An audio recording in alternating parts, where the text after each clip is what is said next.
conversation. Yes, you can. Fantastic. Fantastic. Thank you. Thank you. Hello, everyone. Hello, hello. I know some of you are fed up of lies. I know some of you are fed up of bullshit. Some of you are fed up. Some of you are saying enough is enough. You have lied to us for too long. Some of you are fed up. Yes. And we need to have this conversation. So welcome. I welcome all of you. I welcome all of you. Good mic action. Thank you, NJ. I welcome all of you. Enough is enough, right, Sexy D? How can this man lie to people for the longest? Every time he opens his mouth, he is lying. I didn't know. I was a member of his church because I thought that his own was better than the cult that I grew up in. I grew up in the Deeper Life Church. And so when we were given freedom, my mom said, you guys can.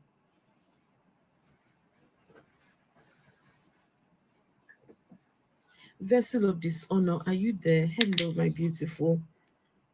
Thank you so much for today. I appreciate, and everybody appreciates it. Vessel, thank you. You guys, please help me say thank you to Vessel of Dishonor. She's a wonderful lady. Wonderful lady. She's wonderful. She's wonderful. She put a smile on my face today. She put a smile, a big smile on my face. Thank you. Thank you. Thank you. So, I bring guests up. Now, where is that man that says he wants to talk to me? Where is the person that said he wants to talk to me? You people should stop crying in my comments, I beg. You are spiritually blind. Thank you, I'm spiritually blind. Who blinded me spiritually? Who blinded me spiritually? Mr. You are spiritually blind. There is no such thing as spiritually blind. Only fools can spiritually see. It's only fools that can see spiritually. What are you seeing spiritually? What, guys, people that can see spiritually, what are they looking at? People that can see spiritually, what are they looking at? Are they looking at God's nyash? Yeah? No, because spiritual, they say I'm spiritually blind. Okay, if I can spiritually see, what am I seeing spiritually? Am I seeing God's nyash? Jesus's bum, the backside? Am I using my sight, spiritual sight?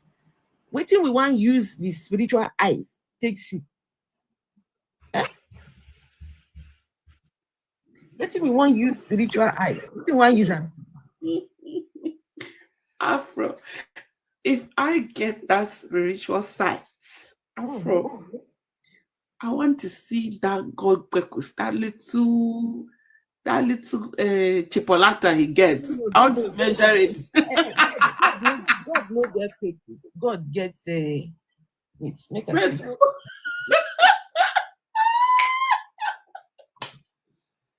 I want to measure it and laugh.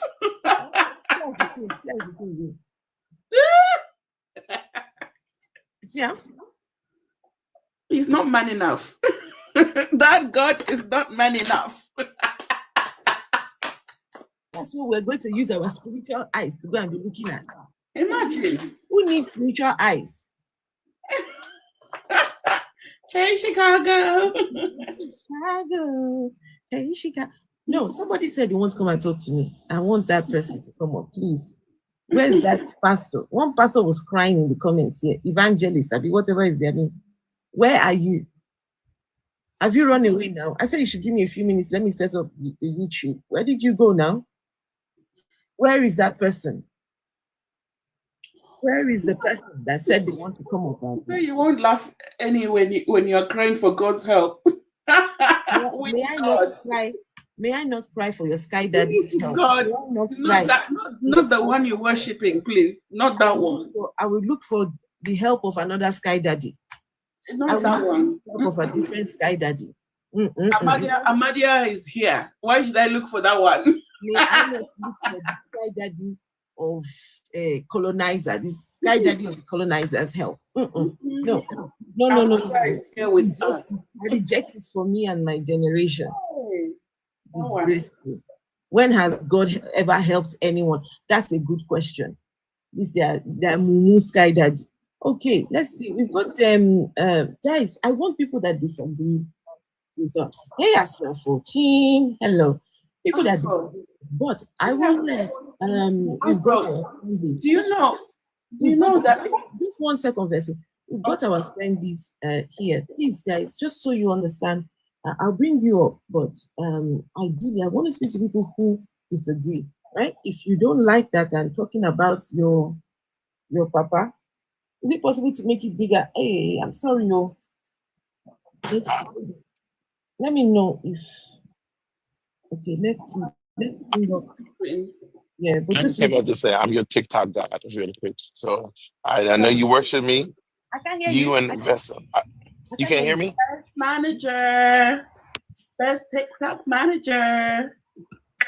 I am your TikTok god. All right. You pray to me, and sometimes I deliver when I choose that you have, honor me enough. Some days you do, some days you don't. There you go. Thank you.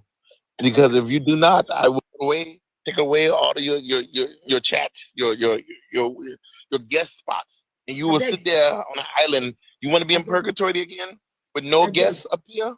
I'm sorry. Best TikTok manager. I'm sorry. I tell everyone about you. Okay.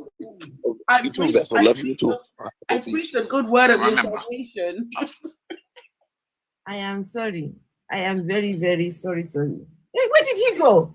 Why did he run? Ain't that how God's supposed to work? Just come in, say some words, and leave. But at least we witnessed it this time. There was witnesses for this. NJ, at least he came, but he didn't leave us pregnant. He didn't leave us pregnant. You know, you got a really good point there. I appreciate that. So who is this sky granddaddy? Who is this sky granddaddy that the Afro atheist has found? I didn't say sky granddaddy. I said scam granddaddy. Scam granddaddy. Oh, my bad. I misunderstood you. I thought we were back in the skies. Scam, the granddaddies of all the scams. This one. Oh. So he's got more than 3 quarters to rub together, or are they somebody else's quarters still? It's always somebody else's. It's somebody else's quarters. Well, then I'm a keep my American opinion over here, and you guys go ahead on with your scam granddaddies. I'm gonna go back down in the comments where I'm supposed to stay. Yes. NJ, why are you ignoring Rich? I have not been ignoring Rich. Rich goes into rooms I can't always get in. That's all. I would never ever ignore my Rich. He spends more time in spaces I can't get in. That's all. But when I find him, I be down there in the comments giving my little wave. What spaces are these that you can't get into? I thought you're VIP. Come tell me. I will find a way to get you in there and push you. No. They have either blocked me or I have blocked them. Because they either said something after you guys left the room that I didn't agree with, or I said something down in the comments that they didn't agree with and got blocked. I am perfectly okay with my plight as long as I have you two lovely ladies to listen to as you find all the scam granddaddies and scam daddies. I'm enjoying the show. Let me know if any of them decide to give back. How is the little man? Oh, little man.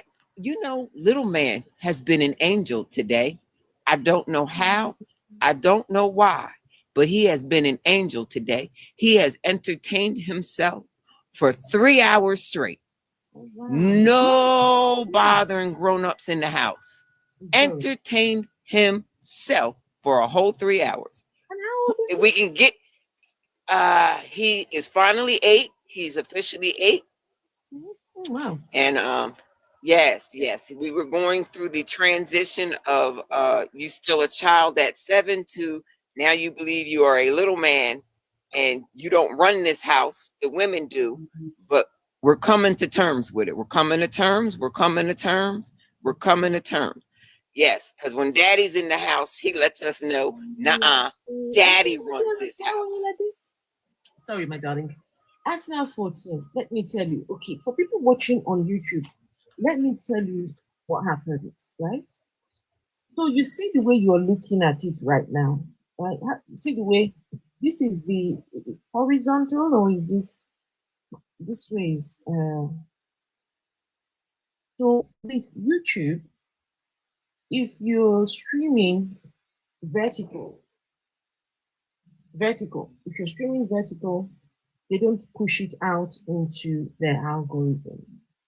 But if you're streaming, because now they're trying to focus on shorts, the shorts. So this is why it is like this, because you get more views when it's so. I apologize that it is small. I tried it yesterday. Yes, it looked big, but hardly anyone is viewing. Right, by the time you're done, hardly anyone sees it. And I don't know why they do that. I don't know.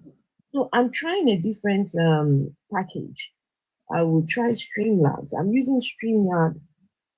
I've paid for StreamYard the whole year, so but I think they said Streamlabs is better. So just give me, time. I will try and sort it out. Okay. Arsenal 14. I apologize in advance for everyone if you're watching. But guys, we need to have this conversation about this lying liar that stays lying. Lying liar. The lying liar that stays forever lying. We need to have this conversation. Rise me. Rise you for what? Do you want to speak against? Please, I want people that are against. I don't want, if you're here to come and tell me, oh, Adeboye is liar, yes, I agree. Yes, that's not what we want. We want a conversation, please. So if you say rise me, rise me, rise me, rise me, I'm not trying to rise people that agree with me. Please, let's have a mature conversation. Okay, mature conversation is what I want. All right, send a request if you disagree. Only if you disagree, send a request.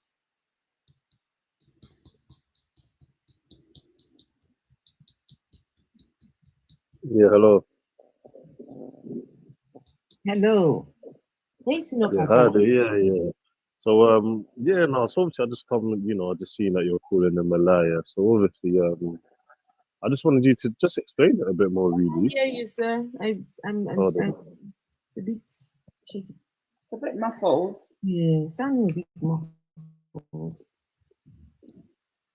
Can you hear me? Much better. Okay, yeah, and I was saying I just wanted you to explain it a bit more, to be fair. So obviously, because that's a big claim to make on someone. So I just wanted you to explain it, to be fair. Is it possible to change the weather, like if it's dead of winter? Is it possible to stop the winter and bring the summer season? Because you're going, say for example, you want to travel to Scotland in the middle of January.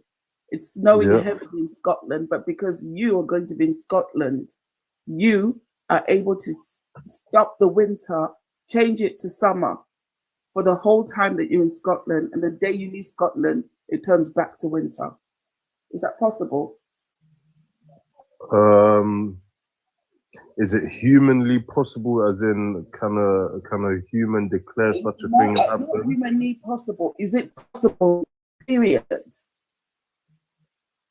You know what? It depends on what you believe in, and it depends on what standpoint you're standing from. To be fair. Okay. Because do you know the meaning of belief?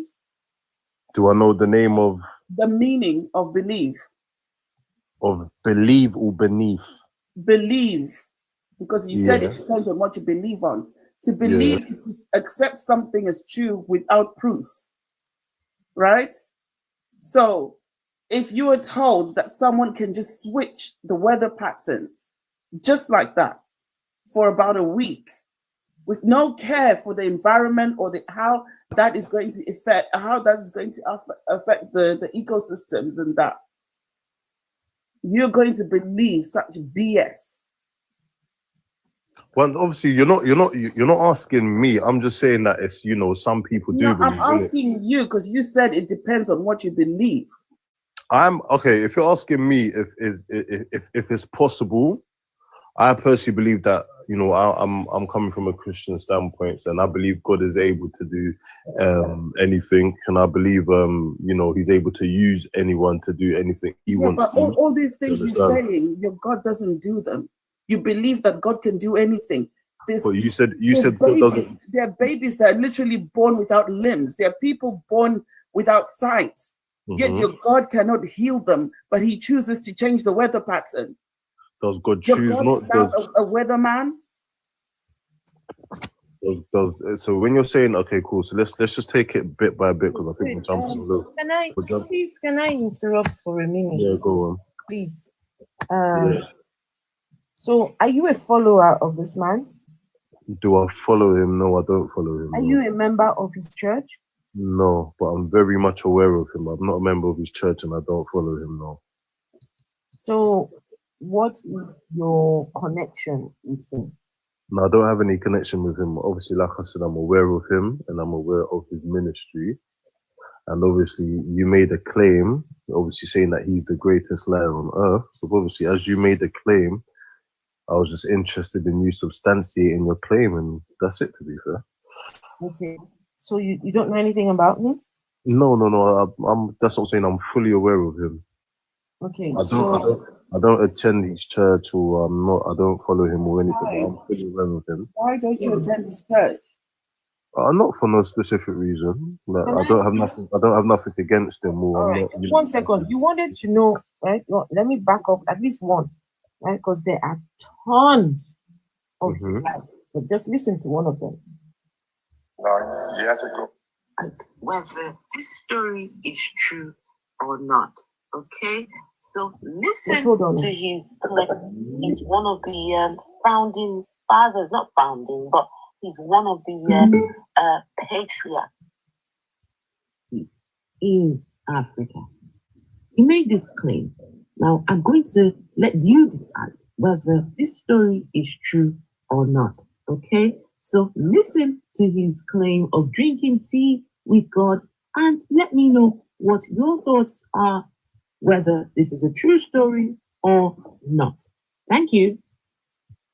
I was in Illinois years ago, having breakfast.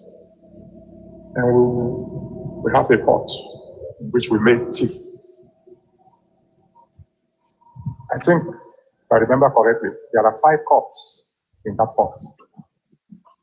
My wife and I, usually is the one who will finish his first 2 cups, who will get the final one. So I took 1 cup, she took 1. I took 1, she took 1. And I picked the pot to take the 3rd one. And the pot was empty. I looked at her. I couldn't remember when she took the 3rd one. What happened to my tea? And I heard the voice of the Lord. You don't have to believe me, all right? Loud and clear. I said, son, when you prayed, you invited me to join you. Oh.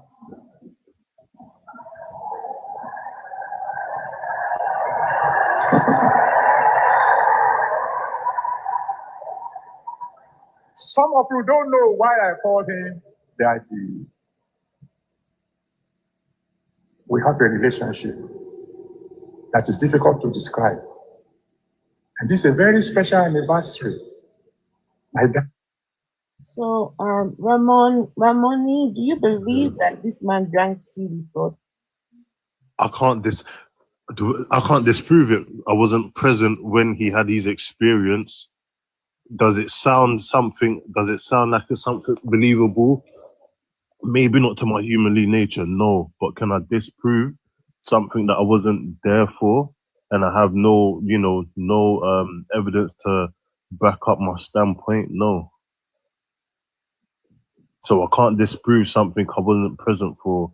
I can't disprove and argue something I wasn't there to experience when, I didn't witness it either. So I can't personally come and just disprove it due to my own personal belief. I'm entitled to what I believe in, and everyone's entitled to what they believe in too. But if you wasn't present when the current situation happened, it's literally. Is it possible for a god to drink tea with humans? So obviously, once again, it all depends on what standpoint you're coming from. When you read the from the Christian standpoint, there are many experiences where God interacted with human beings, and just from listening to what he was saying, just from listening to what he was saying, and how I translated it. Once again, you can't hammer me for how I've understood what he said. But just from listening to what he was said, it was kind of like a figure of speech. I don't think he literally meant that he sat down and God drank tea with him. That's how I understood it. That's how you can't slap me for it. You can't, Come on now. No, but listen. Hold on. It wasn't a literal tea. Meanwhile, the tea is missing. But hold on. You can't. The tea is missing. It's not literal tea. No, it was a metaphorical tea. Hold on, no. But what I'm trying to say is, if I'm missing something, then maybe you can correct me. But you can't, beat me up for having a standpoint. The same way you have a standpoint. You have a standpoint. You feel like the story that he gave wasn't true, and guess what? You are entitled to. I'm not disproving you. I'm not saying that you're wrong in any way, shape, or form. Agree with you as well. And that's fine though. Doesn't make sense. I'm not arguing. This is how this man is now a billionaire by telling his lies to people and collecting money from them. He is a multi-billionaire. Okay, cool. So can like I said, yet you worship the same God. Where's your billions? Okay, but once again, that's Ramoni, why has God not drank tea with you? But obviously, what I'm trying to say is, once again, the accumulation of that type of money is down to many different things. I don't know his finances. I'm not his accountant. Down to tithes and offerings. I'm not his accountant. Tithes and offerings. So can you substantiate the claim that the billions that Pastor? Can you substantiate the claim that the tea was missing? Who drank the tea? I didn't make the claim for me to substantiate. That's up to him.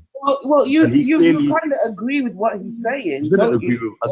What happened to the tea, Ramoni? I didn't agree with. Okay, go on. 1 second. For me, it's the level of foolishness. It's the level of foolishness. A man and his wife drink tea daily. There are 5 cups in that pot of tea. He drinks one, the wife drinks the other. He drinks the second, she drinks the other. So he goes for the final cup inside the thing, right? And that is missing. A reasonable person, someone who has brains, would first, think of what is the simplest answer. What is the most reasonable answer? Could he take that morning only 4 pots? There was only enough tea for 4 cups was put in there. That would be a reasonable thing. But this guy, tea goes missing, and now there's a voice telling him, when you prayed, you called me to come and eat with you. What? Okay, cool. Okay. Let me. Okay, cool. Before we move forward, let's all agree here. Are we all having this conversation from an unbiased point of view? So meaning we have no personal feelings toward this man. Personal feelings. So therefore, I can. For me to have personal feelings against. Okay, cool. So hold on. So okay, cool. Just so that we're all on the same. Just so that we're all on the same page here. we all here do not like or dislike the man, so we're all speaking on Who it. is he for me to dislike him? What? We're just So pointing we're out all his lies. Okay, cool. So hold on. Nobody Okay, needs cool. to- No Nobody problem. needs to hate another. We're just pointing out his lies. Okay, cool. So just from my understanding, once again, obviously, and you pointing out what you believe to be a lie from him, is that in the aim of turning people away from him, right? It's in the aim of exposing the lies so that people will know that they are being lied to. Whatever they choose to do, that's on them. But if you can lie about that small thing and all the other lies, you can't trust him. You cannot. Would you feel like, because once again, you are entitled to believe, what you feel like is We correct, can and I'm prove not. that he is lying. It's not an entitlement to believe. We can prove that he is lying. We can do that. You can prove that. You can There prove that are he's. tons and tons of his bullshit stories. It's plenty. It's plenty. So And you feel like he's still this because I'm trying to understand. Okay, cool. You created a page saying that he's the greatest liar on earth. I'm trying to understand the objective on it, and you just said that it's to deter people from. Ramoni, how about you prove that he doesn't lie? How about I prove that he doesn't lie? Yes. Well, once again, because I'm aware of him and I'm aware of Pastor Adeboye and his ministry. There's many testimonies and many men of God who have come from him. Objective. Prove to us that he doesn't lie. The story about the tea proved that he wasn't lying about it. I can't. You can't expect me to make a complete. Well, why then? Hold on. Let me finish. Just let me finish. Just let me finish. Just let me finish. Yeah, let him finish. Just let me finish. You can't expect me to make a complete come to a complete conclusion based off a 1 minute clip of a story that he's told. Once again, I'm not under his ministry. I wasn't there. I wasn't present when he had his experience. So I can't now sit here and be like, okay, to me that doesn't sound believable. So guess what? He's lying. That's a wrong way to look at things, and that's a wrong way to. That's according to you. I've got my brain cells intact. When I hear BS, I call it out. Okay, cool. So, but once again, we all understand. About the tea, that was complete and utter BS. But hold on, once again, fellow BSers. Hey, Category T, I promise you I'm not connected to him. I swear down. I promise you I'm not connected to him. Okay, but we all understand in the world that we live in, even when someone goes to the police and says something, you can't just take it for gospel. You have to go and do an investigation. So what I'm trying to say is, if you feel... Hold on. Someone says God came down and judged you with it. Like, seriously. Sorry, please, just 1 second. Now, what you guys heard is one clip out of many. My goal is to play as many as possible of Adeboye's lies. Many. Okay. So, okay. I'm still speaking, please. Oh, go on. Sorry, apologies. This man has claimed that breasts have grown back. People that had, what do you call it, mastectomy. Someone had a mastectomy. This guy claimed that another one used a handkerchief, placed it on the top of, and the breast grew back. This man, one time, and this one I remember I was in the audience the day we did it 10 years ago. There is somebody here under your armpits. Instead of hair growing, it is feathers growing. Feathers like a chicken. Everybody, close your eyes. If you are that person, come outside. Somebody has feathers growing in their pits. Nonsense.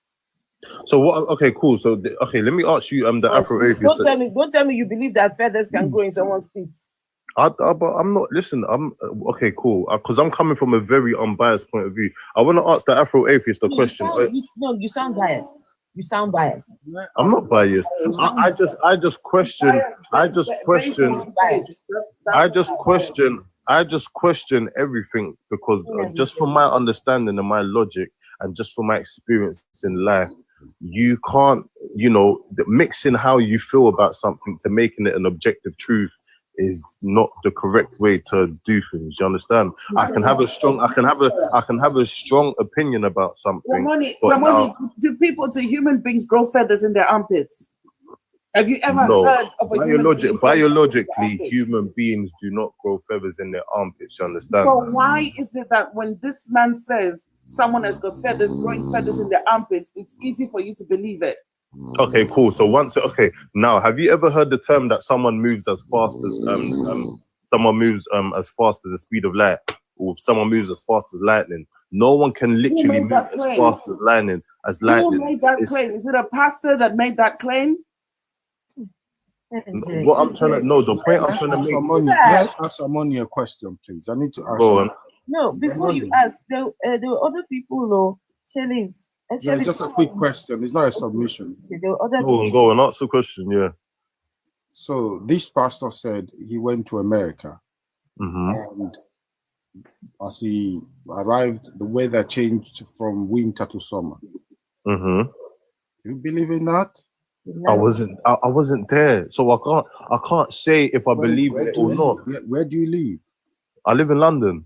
So you believe that in the middle of this, let's say January, the winter will pave a way for summer. You know, I believe in winter. Hold on. If we're gonna go via that logic, okay, cool. Let's take it maybe a week or 2 weeks ago. It was cold. Yeah, the sun came out and it was very hot. He didn't say. He said the season. The season. Winter changed to summer. So are you asked? Go on, Victoria. We can have sunny spell. We can have sunny spell in a day or two. It's ridiculous, Chiles, because there are animals that hibernate in winter, right? The ecosystem is just messed up by that sudden switch. Hi, good evening, everybody. I just want to say, coming from a Christian point of view, because I'm a Christian and I've been listening to everything that's been going on, I just want to say that you just cannot bring out someone and say they're liars if you've not had a personal experience with that. You don't need no personal experience to tell us that God does not see with people. Secondly, when it comes to things, no. Can we let her speak? Please? No. There are other people who police anybody. Let's wait for her turn. She said from a Christian perspective. I just want to hear the Christian perspective. You know what? These people, Afro, they're just making their people. The thing is, Afro, there are people who want to be Christian. Afro. There are people Sorry to cut off. I don't respect these people. Hold on, guys. Christianity for the foolishness I get it. The reason why I want these people to speak is it's the level that some people will subject themselves to the foolishness sometimes that comes out of their mouth. I want us to be able to hear it. Other people to hear it as well, so that other people will know that, wow. So we mean that we have people that are completely...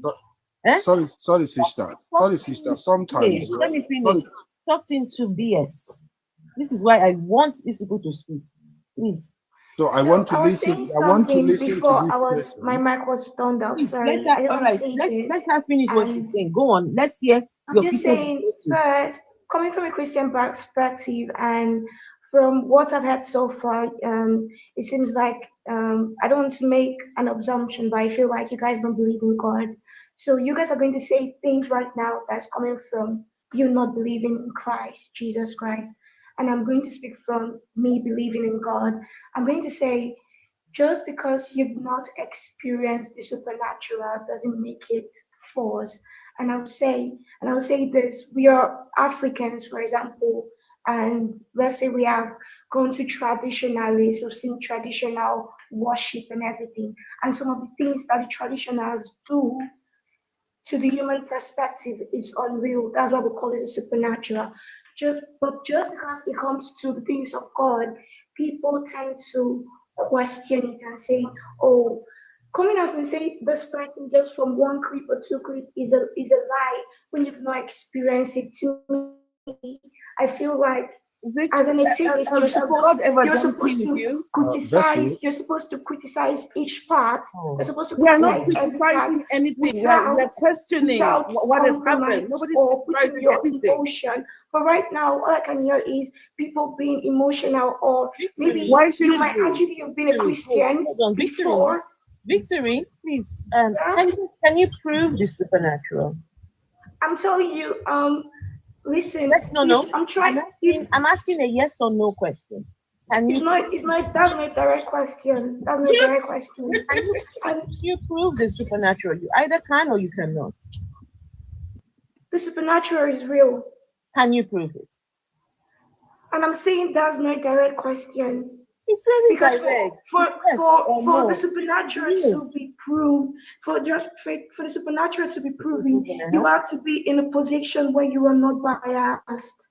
Because if I come and show you that this is things that's going to happen, if you do not believe, Victory, how old are you? Victory, how old are you? My age doesn't matter, sorry. How old are you? It matters for TikTok, please. Yes, it matters for TikTok. It really doesn't. It really doesn't. It does. For please. TikTok. TikTok has an age limit, the age, whatever.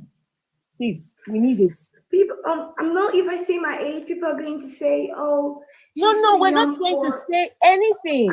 We need your age for TikTok, please." If I'm not old enough, I'm not going to be on TikTok. And if I was not old enough, I'm not joining this conversation. How old are you? It doesn't really matter. Okay, then if you're not going to tell us, go down because if you're not going to tell us, then she needs to go. So what this lady is saying now is, I have to feel acid before I will agree that acid is dangerous.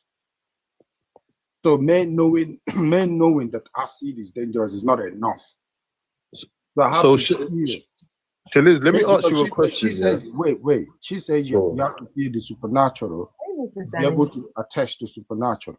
So I'm saying, knowing that acid is dangerous is not enough. I have to dip my hands in acid in order to confirm how dangerous acid is.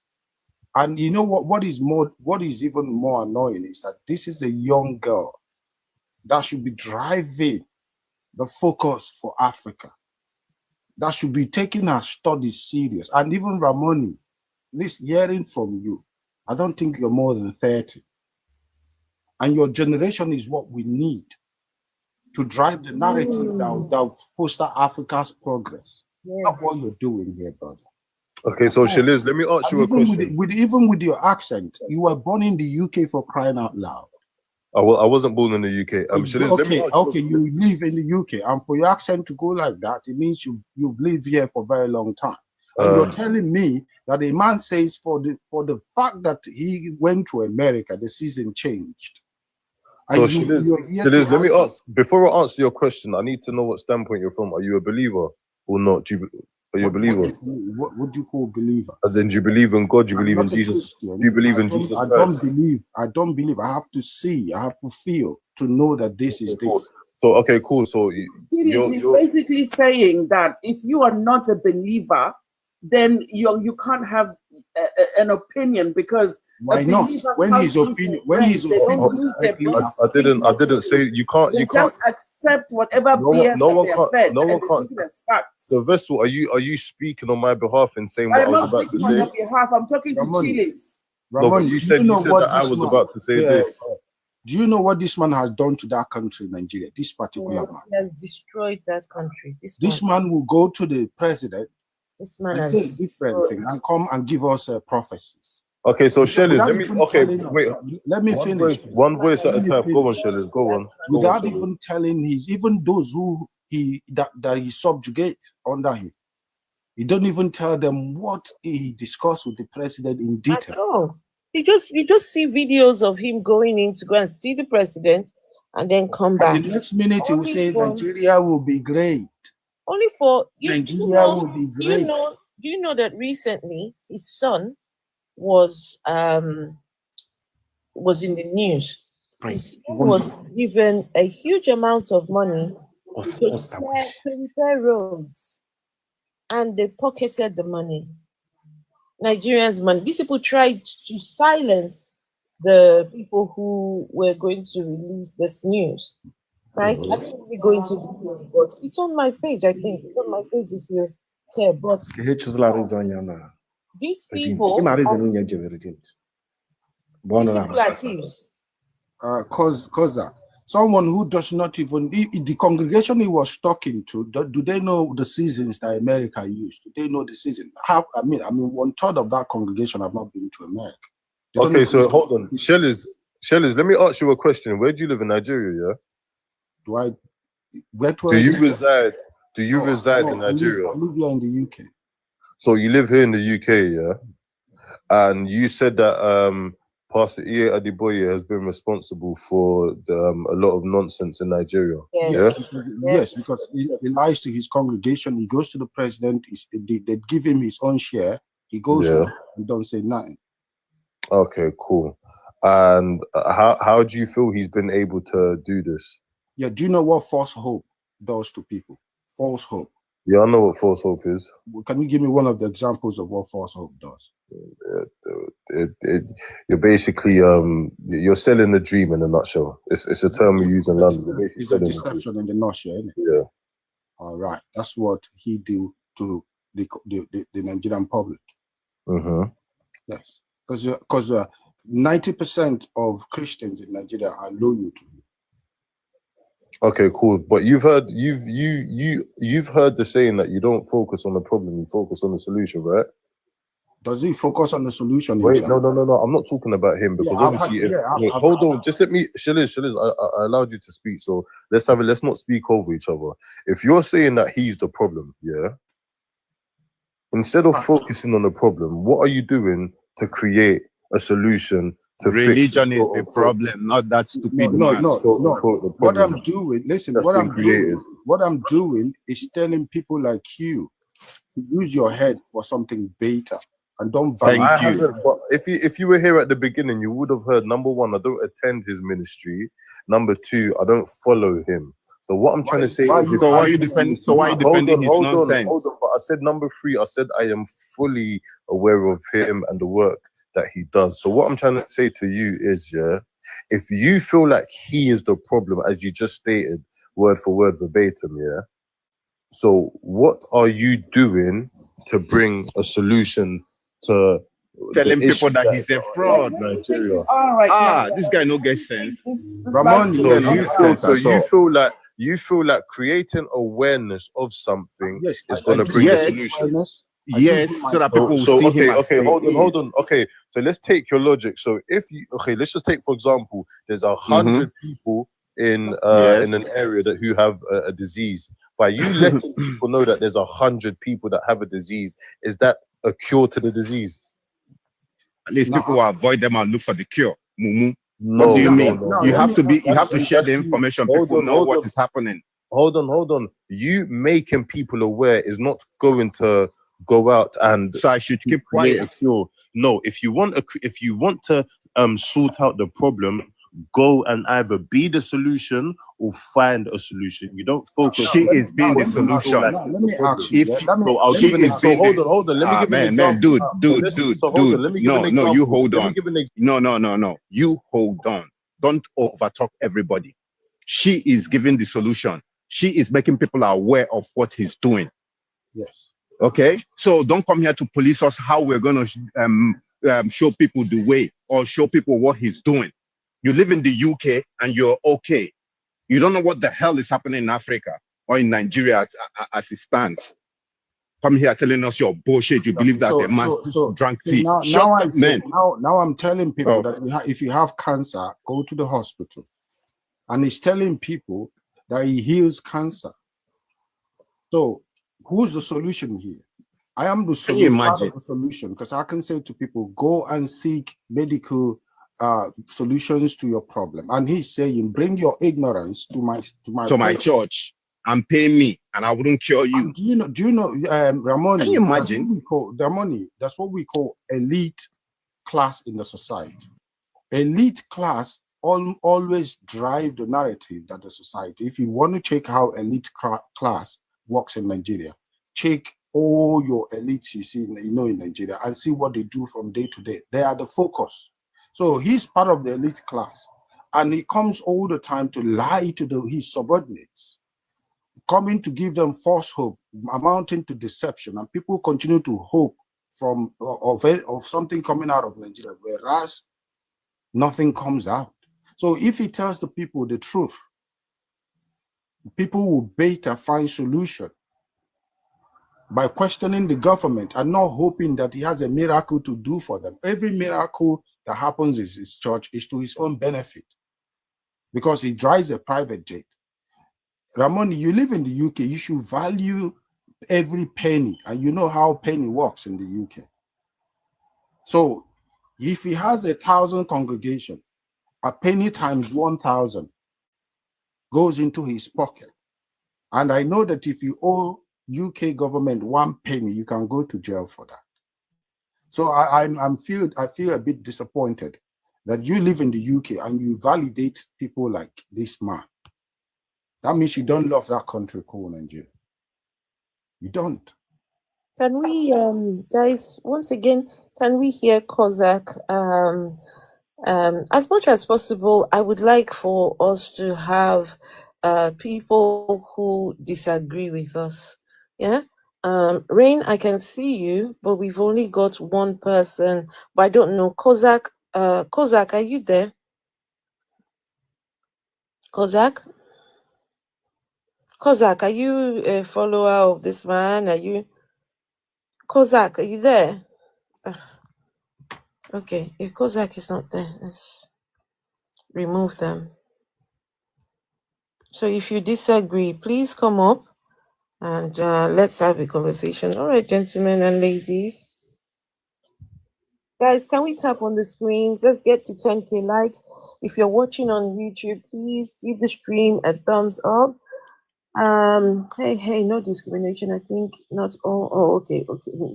Right. How many corrupt thieves are senior pastors in his church?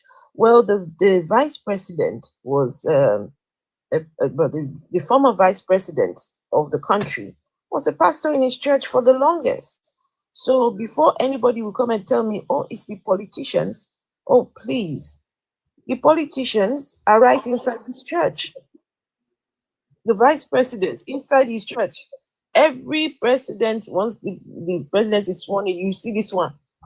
Quick, you don't go mark attendance. He has gone in there and shaking hands with all the presidents, and then they go in. Why is it that we never hear what is being discussed on the inside? Adeboye and all the Adeboye team. Why is it that we only see him and the president stand outside, and by the time Adeboye goes in, we don't hear anything? It's finished. That's it. What do they discuss when he goes to the president's office? Hi, Afro. I just quickly want to speak to Ramoni. I think that, so being a former Redeemite myself, and when I was a part of this man's church, I was like, basically I grew up there, but I really became involved from the ages of 15 to my early 20s, maybe 24, 25. And Ramoni, you mentioned that you had never been a part of this church, but you need to understand that it's not just this guy, right? It's like a pyramid. He's the one at the top, and he has many pastors. I understand how it works. I understand how it works. Yeah. So they've got different many, and everything. Yes. And he has like many pastors who are under him. Now, somebody mentioned him selling false hope, right? Mm-hmm. And it's dangerous because anything this man says, nobody questions it. He's kind of like the God. Basically, he's God in that cult or whatever it is you want to call it, right? Now, to the issue of selling false hope. When I was in my second year of uni, this man had a program. This was in 2015.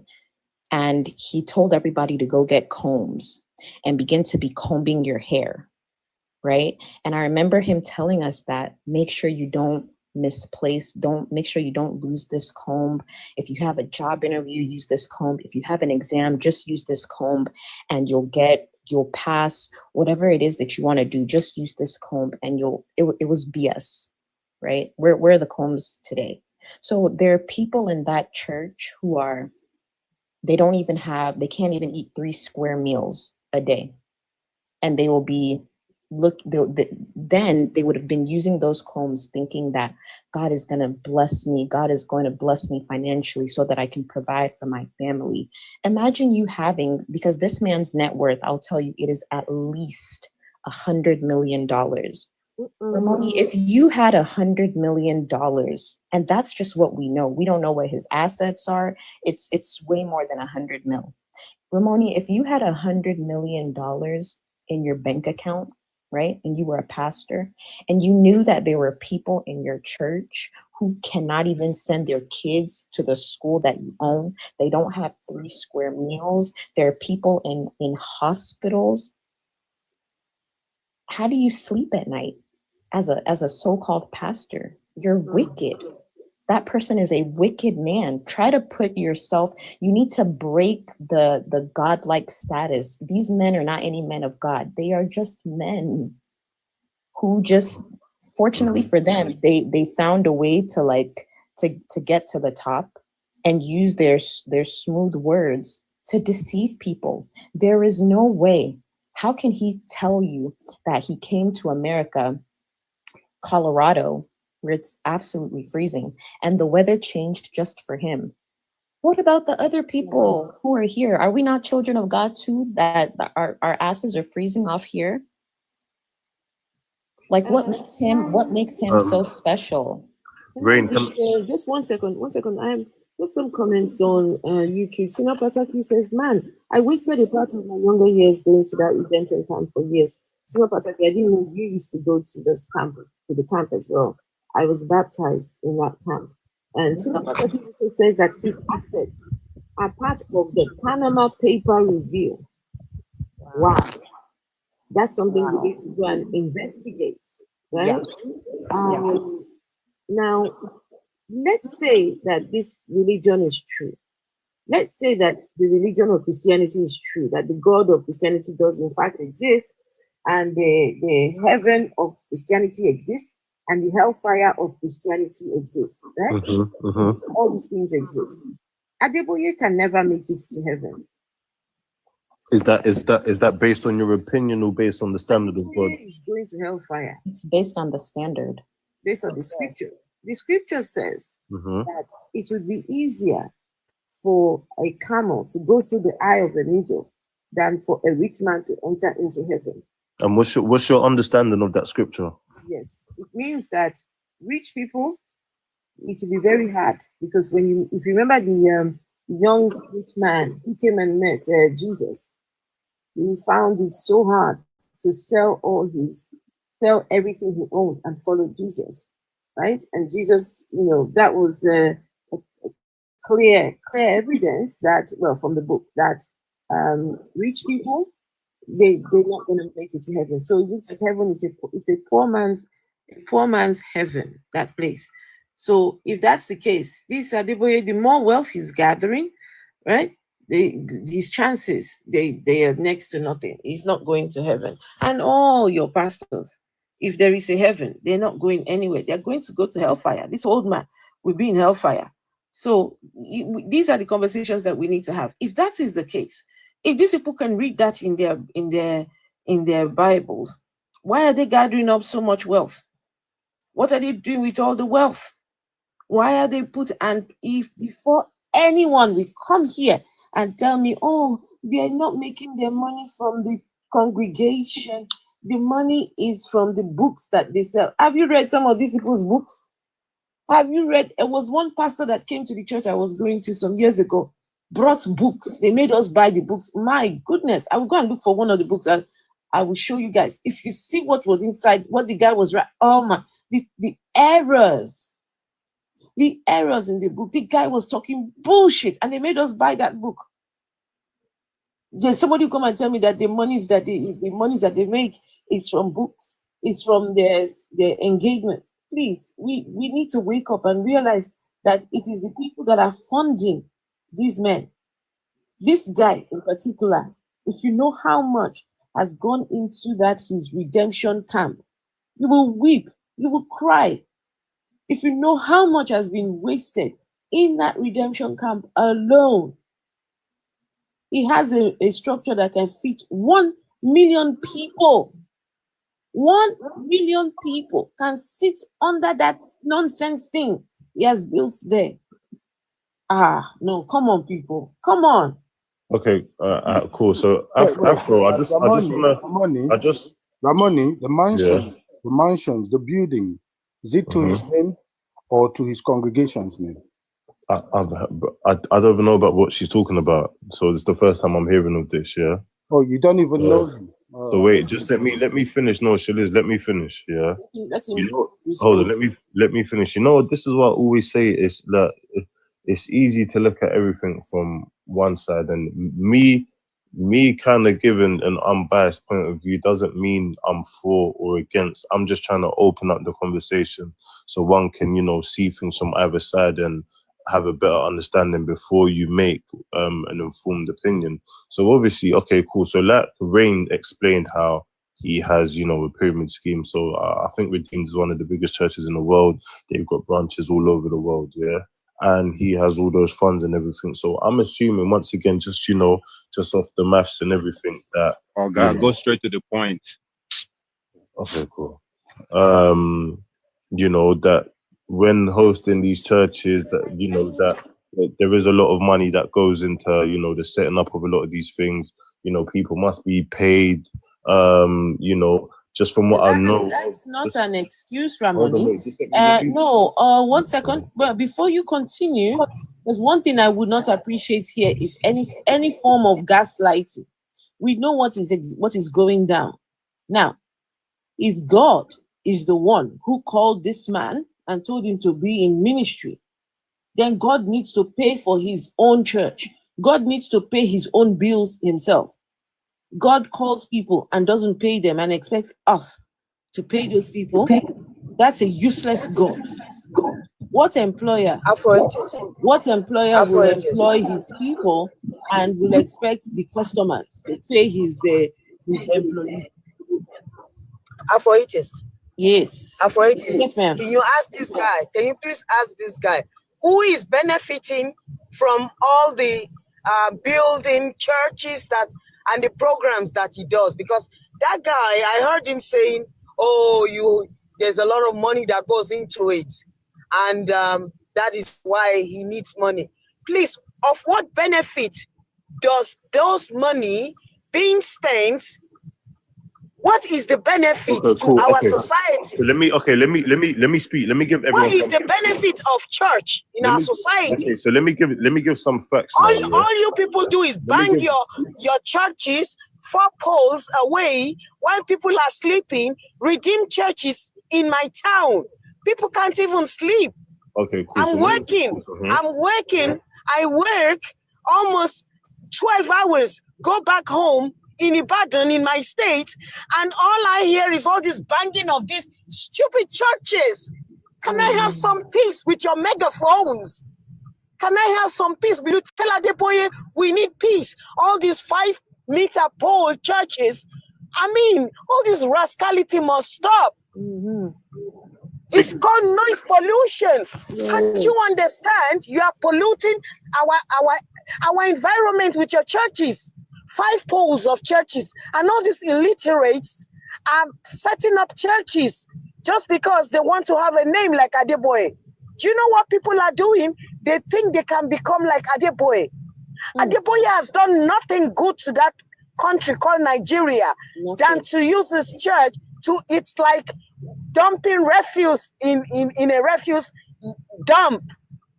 Can we have some peace? Will you tell Adeboye that the noise pollution must stop? There's too much noise pollution in the town. Even look at Magboro there.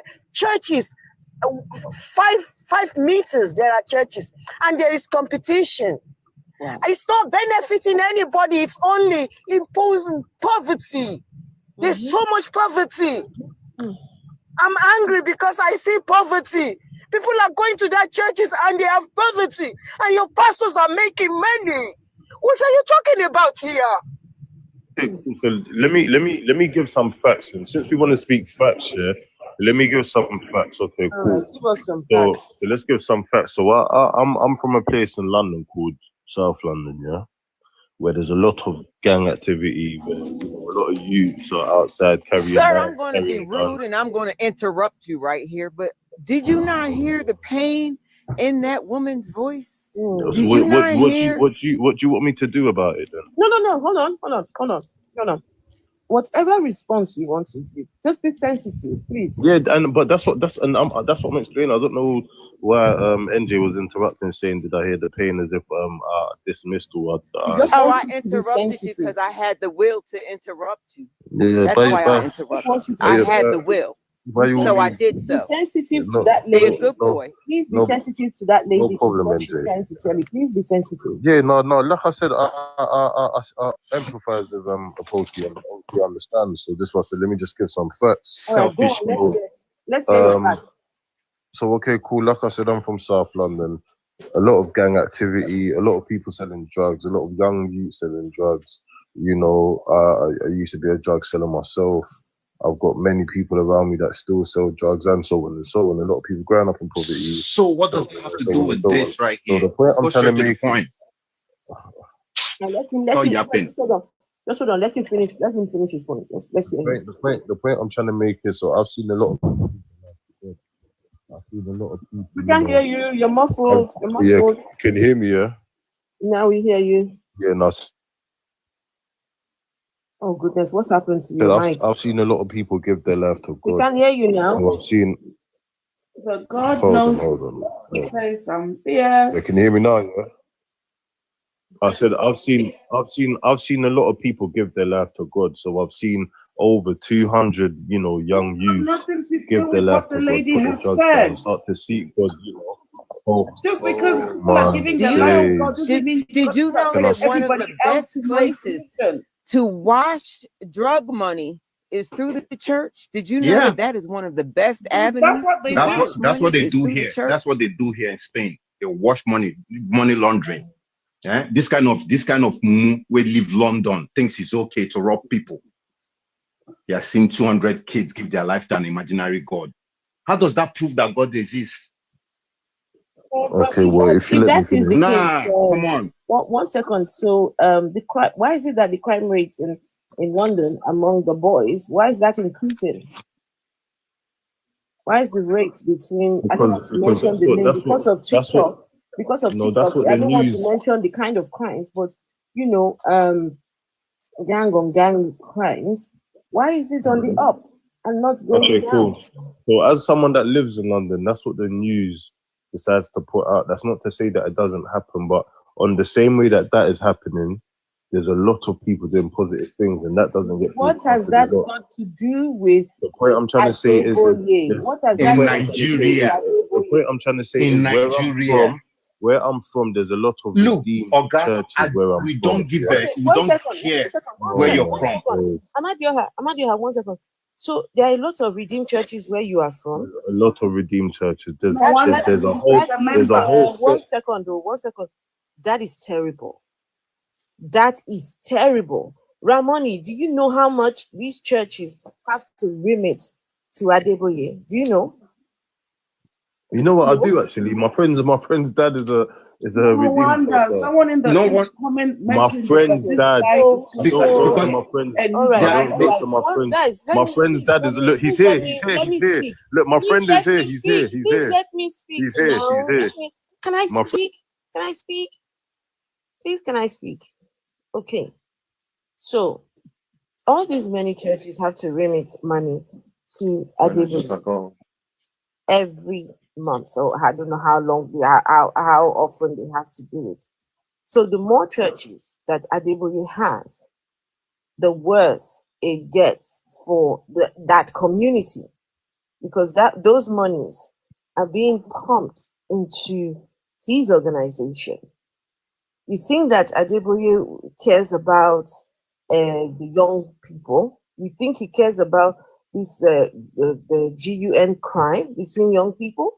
What initiatives has he and his organization provided for the young people? Absolutely nothing.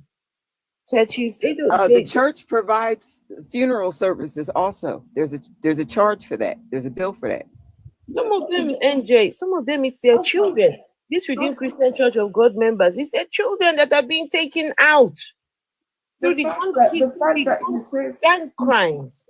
The fact that he says he's from an area that's got a high crime rate, and yet there are so many of these liars churches all over the place. It's just mind-boggling. Surely the church should be there to set things right in the community if it's there doing a good thing. There shouldn't be a high crime rate.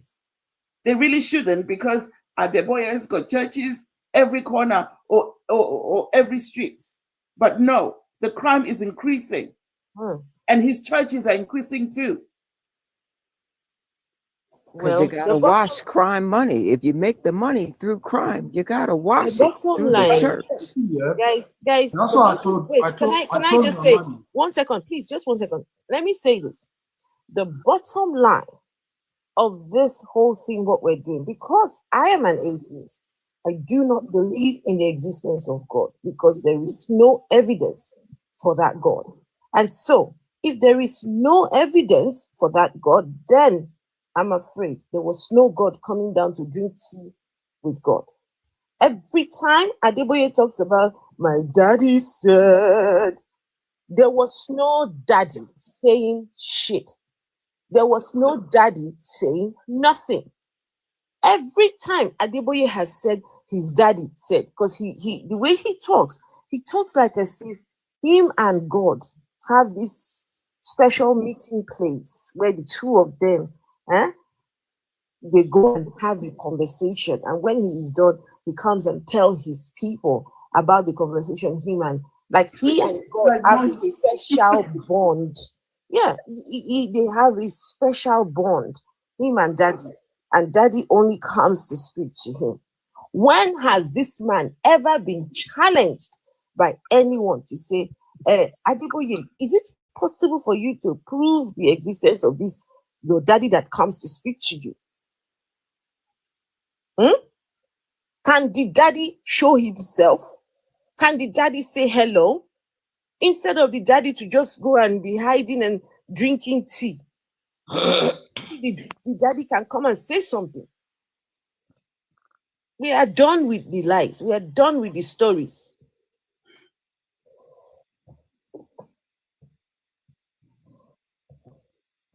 Atheist, I just want to say, what Africans don't appreciate is when people patronize them, because they don't understand it.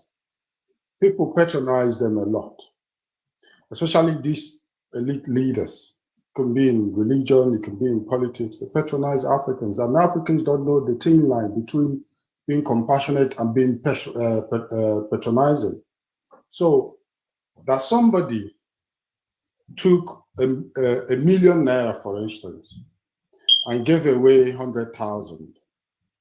And then you see, oh, look, you say, look, he's helping people. He gave the other one 20,000, he gave the other one 30,000, the rest 10,000.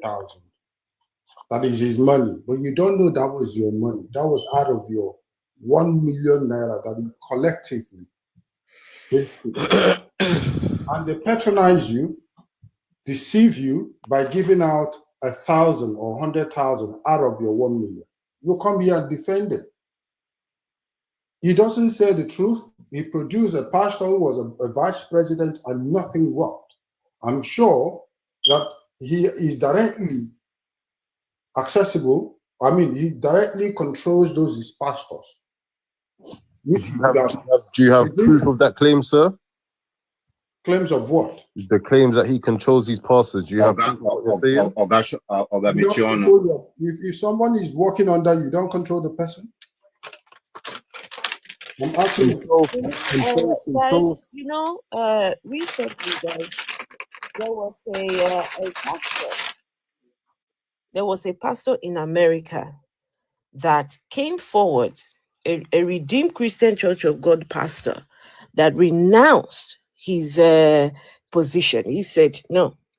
He was open about the scam, the monies he's supposed to remit every month to Adeboye.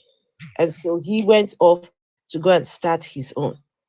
the kind of attacks he was getting from Adeboye. This man came forward and said, yes, this is what they do in that place. I don't know the man's name, but I don't know if anyone remembers that news when this man came out and said, you know, this is what I'm going through. This is what they're making me, you know. The man moved everybody. The man moved everybody. He said, look, he's no longer with Redeem. He's now starting his own. Took all Adeboye's members because he knows that having your own church is the fastest way to make money. When you get at least 50 people bringing you 10% of their income every month, it starts with 50. Then you get 100. Then you get 200, giving you 10% of their income every month. Right? Then let your church now grow like Adeboye's. Adeboye now has, I think they said, over 40,000 churches all over the world. Yeah, he's still not the richest man on earth. So it just shows you that that's not the quickest way to make money. So what I'm trying to what you lot are saying, you lot are speaking. No, Ramani, please, I beg you. Let's not do that. He's still not the richest man on earth. So you know I really don't know what's wrong with this. Can you ask him how old he is? Honestly, because he sounds childish. Are not all together there. If you want to know my age, you sound childish. Your brain You sound childish. Damaged by getting high. You sound like a 20-year-old. He's telling us. I'm 35. And you're still living with your parents. Eboto, don't worry. We will do Oyedepo. We've already done it. We did Oyedepo some time ago. One woman came and cursed me. She cursed me out. Does anybody remember? Yeah, I do. Amadio, I think you have it on your page right now. Yeah, right? I have it on my page. Yeah. Where Christian love. Cursed me because of Oyedepo. Must we continue to entertain Ramani if it's not being reasonable? Why should we continue to entertain him? We don't have any other Christian. I don't know. He lives in a country that uses common sense. A reasonable society. Any Christian in the house, my bounce. Hold on. Who is wait, we got Frasi. Yeah, good evening. Frasi, hello. Yeah, good evening. Good evening. Yeah. Are you a Christian or are you a believer of a? Actually, I'm a Christian. I'm a Christian and also a believer. You are a Christian and a believer. Do you go to Redeemed Christian Church of God? I am not a member of a Redeemed Christian Church of God. Which church are you a member of? I'm all Christian Fellowship Center. All Christian. Do you pay tithe? Do you pay tithe? Sorry? Do you pay tithes? I give money to church. I don't pay regular what they call a tithe. I don't do that, but I give money because if you were to say just put a figure on all the monies that you have given to church, roughly how much would you say you have given to church? No, I cannot say because where I worship, we pay €1,000. All right. For what? Every month for the rent of the place. Okay. Right? Good. So we don't run. There's no person that owns the what they call ministry. So the ministry does not have a pastor. We don't. We have elders that preaches, the children of God that preach there every month, one by one, not one person. Sorry, did I hear that correct? Wait. He said 1,000 for the rent. For the rent of the place, yeah. So you're saying that the church does not have a person in charge? We don't have a conventional pastor. What do you have? We have elders, deacons that preaches in that place.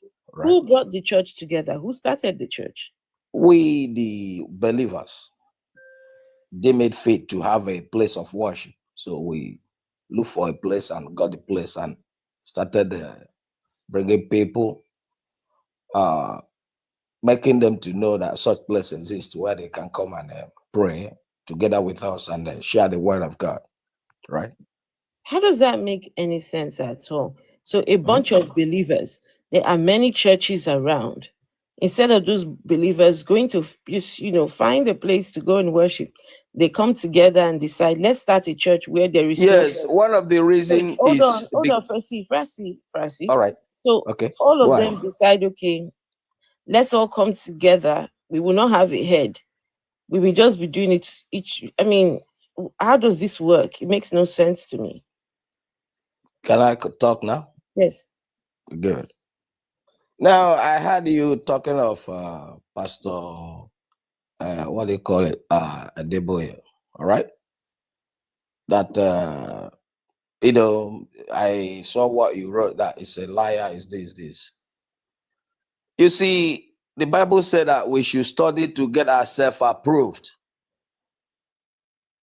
You should study to get yourself approved. Approved by who?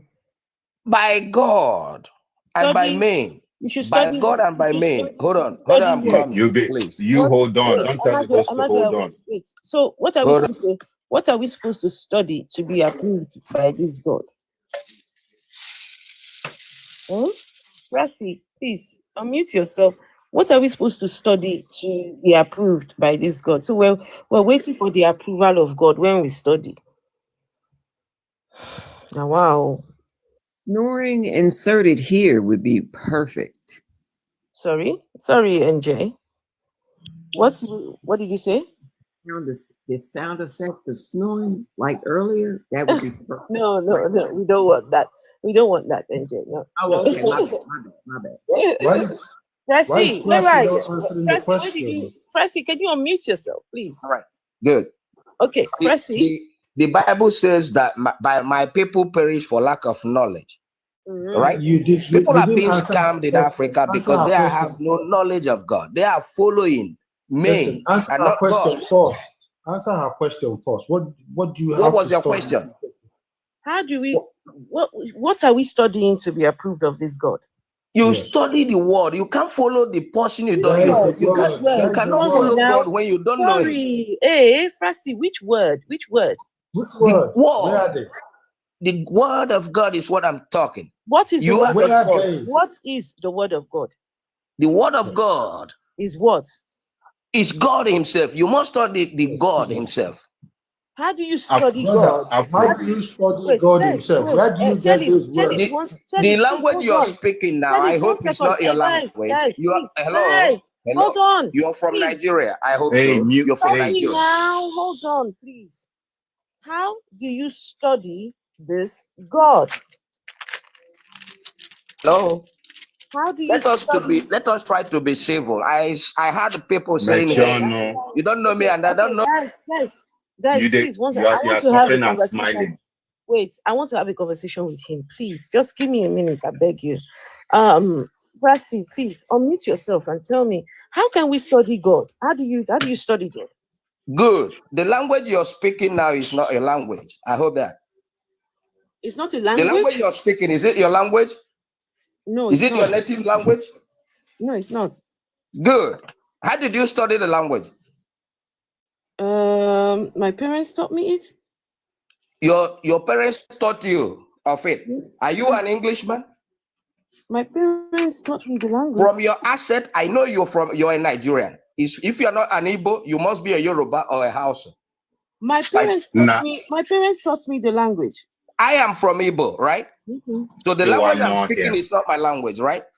So I learned the language, and there is a book. I went to school to it. So everything you do, if you don't study, learn about this God. How do you learn about God? You learn about God by hearing. You learn about God by reading the books. About God. Hearing what? Afro. This time people disgrace the Igbo. Wait, I'm Igbo, right? I'm from Igbo, so I don't hide my identity, right? Why is it so hard? And I reside in Europe. I'm over 35. Frasi, please help us. This your God. How we want to learn about this God? How are we supposed to learn about this God? Eh? Frasi, please unmute yourself and tell us how we're supposed to learn about this God. These are the people that him and his group of people, they have gone together to go and set up a church where they are going to go and learn about this God. They are the ones laundering money. He said he's an hero. No, what the churches of Nigerian churches do here is launder money. I know. Give him a few years from now, one person will earn the church. They are just gathering ignorant people. Very soon, to loot them. They manifest. So you know God by not studying anything. You just know God. Where can you know this God? Where can we know it? If you know it through the Bible, an invincible God. Yes, now Afro, let us believe. This kind of people are the problem we have, we Africans that are outside Nigeria. Sure. He's claiming that he's been here for 30 years and he hasn't learned anything. He doesn't know how Europe works. They tell me, say, na Igbo. You're a disgrace to Igbo land. It's not there. Afro, please continue. Afro, continue. Afro, forget this. Forget that Torah. Continue, Afro. I beg. Can the man answer my question? He will not answer. If he can't answer the question, then we have to move on to somebody else. What is your? Please let him. Amadioha, please, I beg you, let him answer. I beg you. Okay, please. Okay. Answer. Frasi, unmute. Okay, if I want to learn about God, please tell me, how can I learn about God? Please, Frasi. You learn about God by getting books, reading all the books, the Word of God, the Bible, by yourself. So I hope you are educated. Frasi, you are not an illiterate. Frasi, 1 second. Are you saying that the Bible is the Word of God? The Word of God? Yes, Bible is the Word of God. This guy not baby Christian. Did God write the Bible? Sorry? Did God write the Bible? Yes. God wrote the Bible? Yes. Using people. He said, I have created you. God said, I have created you that I might show my power. Somebody God is in you. Even Hallelujah. Hallelujah. Did God write? Wait, hold on. Are you hearing me? No. That guy answering Amadioha believes in Amadioha. He hasn't seen Amadioha before. Do you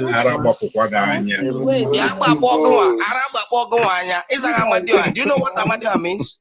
Come on. Amadioha another big thing where they are not to treat people like you.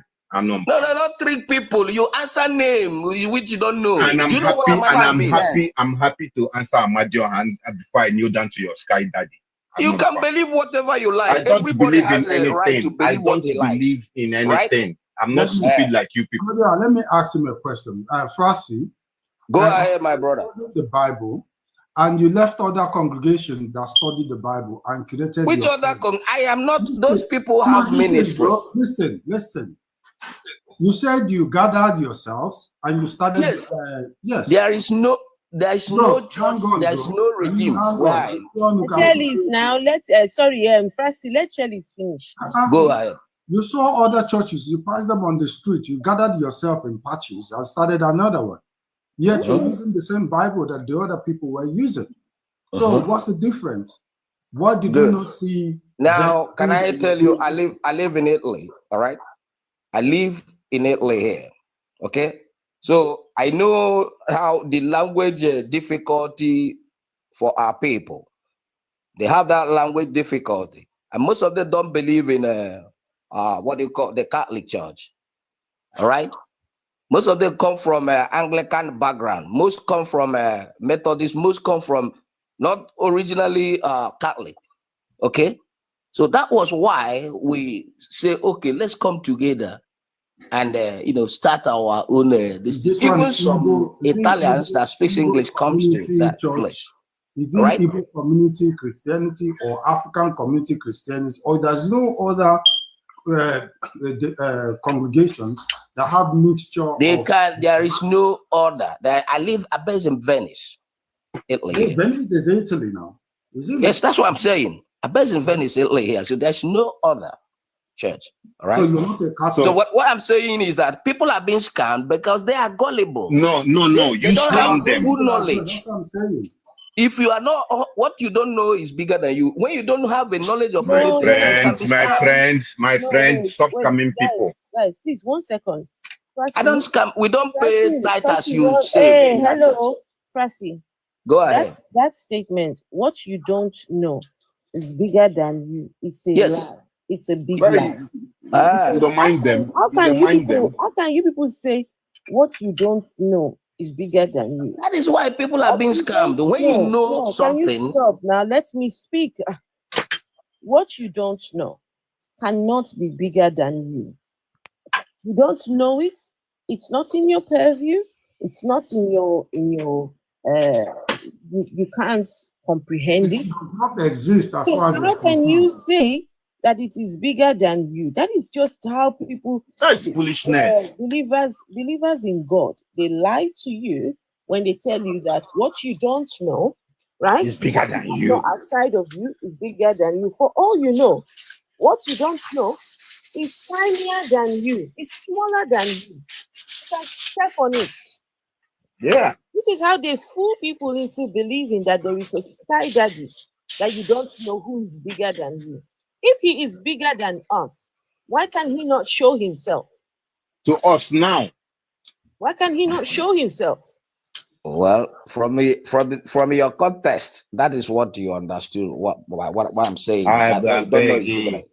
All right. It's not bigger than anybody. You get brain out. Illiteracy is a big disease. 1 second. Right? Guys, can we get to 10K likes, please? Oh man, we're still in 8K. Thank you, Dami. Thank you for those gifts, Dami. I appreciate it. And also, guys, if we have any question, if you like this man here, this lying liar that stays lying all the time, I am going to play shortly another one of his lies. Right? I want someone to come and defend this man. This man is growing breasts. This man is curing all sorts of disease inside his head. There's my brother, my sister. Because he's talking. I'm still speaking. No, please. No respect. There is a testimony. Yesterday we listened to Vessel of Dishonor. Remember that testimony where this man, they told him about a woman that electricity runs inside her. Yes. When they turn the fan on, she will start rotating. When they turn the fridge on and the freezer on, she starts getting cold. Mm-hmm. So they went and prayed for her, told her to give her life to Christ, and then they put on the fan. She stopped rotating. I'm going to get that testimony. This man, all he does is lie. Have they ever been to Vegas? Because I could have swore that was part of a Vegas show under hypnosis. They get you to do some stuff. I could have sworn that was a show over in Vegas. The man lies and lies and lies. 1 second, let me see if I can play one of his many lies. Give me a second, guys. Let's see. Let me play one of his foolish lies. Then he said a woman was turning. She was turning on her own. She was turning on her own. No. She was turning on her own. This guy with the lead for eating. Listen to this one. Wait. Okay. Wait, let me see. Which one is this? It's the one that the woman was turning. What is that? 1 second. How the sickness is flowing down until it's from the dead. The pattern takes place again, pointed. Which one is the one where I think it's this one. Yes, I think it's this one. Whenever we wanted to communicate with her, we had to text. We phone. Just 1 second, guys. I said in reply. Then one day I traveled abroad again.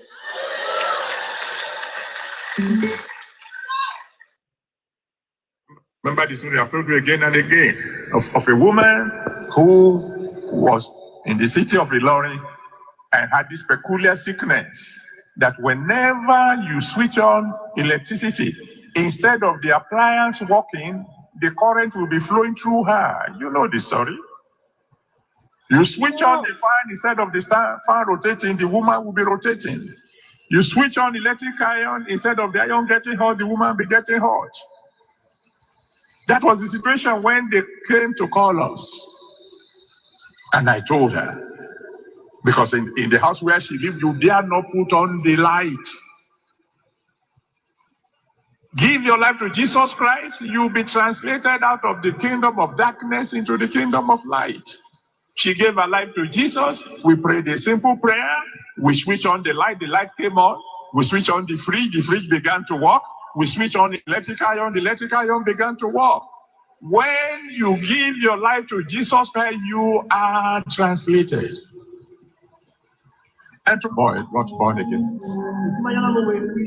Wait. Here another one. One more, just one more. The one of the And bring the money to the church. earthquake. 1 second. Pray prayers. I was here. Holiness room. And I remember that night, as if it happened only yesterday, was walking in the camp. The camp was much smaller than the main road. There was the holiness road. And I cried to God. I became desperate. I said to God, Lord, I told you when I was born again, I don't want to be an ordinary Christian.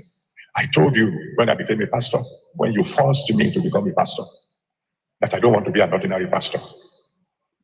Remember, desperate prayers does not respect protocol. And now you made me a general overseer, contrary to all my plans. And I told you, I don't want to be an ordinary general overseer. I don't want it. So God, I hope you are listening. Let's settle this matter once and for all. Can you imagine? It's either you empower me or you take me home. Desperate prayers. And suddenly, there was an earthquake. Those who are old enough will remember. Probably the only earthquake that ever happened in Ogun State. That pictures hung on the wall in Adeboye, Shagamu were dropping off. They didn't know the source of the earthquake. It was here, on this camera. I can still show you the spot where I was standing. I knew then he had had me. I knew then. This one's God answers him by sending an earthquake. Yeah? His God answers him by destroying people's properties because of him. Because of him and his God. Yeah, that God must be very happy. That God must be very, very wicked. They don't think about people. They don't think about the people that are there. Talking about, I don't believe that there was a God supplying.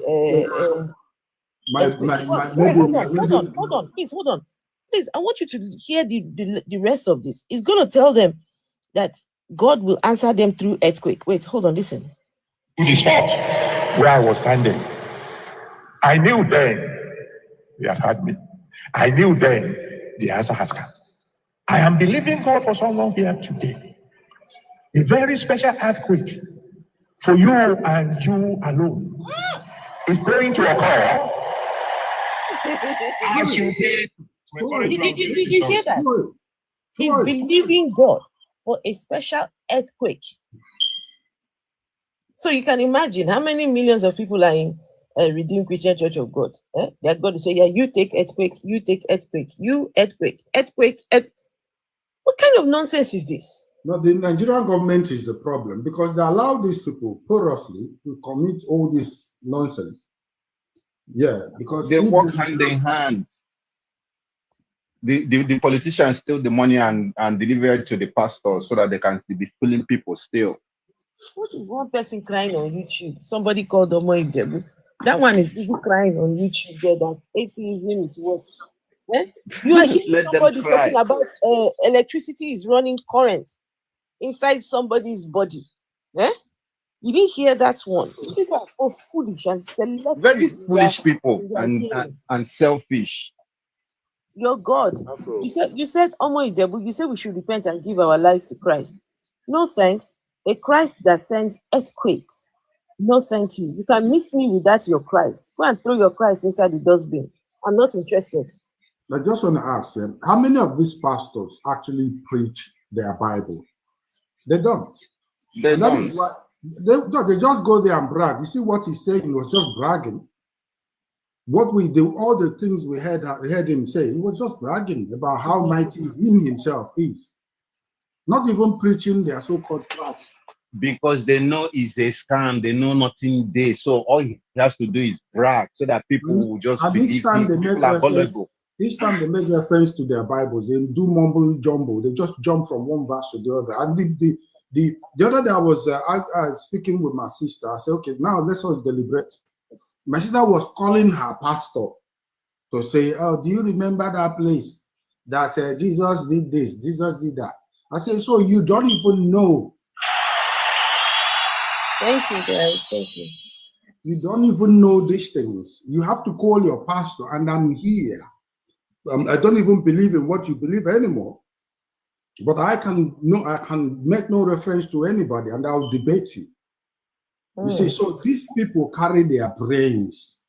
They will out their thinking faculties to these so-called daddy geos, who just gaslight them right, left, and center. You see, that is why they speak out of emotions, not common sense, not logic. And then when they talk about the Bible, they say it's in the Bible. Oh, it's in the Bible. Who wrote the Bible? Oh, Bible is the word of God. Who told you? Not the word of no God. A bunch of lies. This guy, Frasi made a claim that God wrote the Bible. Frasi, please, I want you to back up that claim. When did God write it? Where did God publish his Bible? So if God wrote the Bible, how did he write it? Please tell us. China. Okay. All right. I hope most of you there do hear Igbo. No, no. Speaking. I don't hear Igbo. Hold on. I had somebody speaking Igbo there. Most of you are speaking English. No, we are Africans here. We are all. All right. That's all right. The people are being impoverished in Africa because of what? Because of your because scams. of bad governance. No, because of your scams. Hold on. If we have factories, the government and the pastors are the same. This is what I'm saying. Bad governance.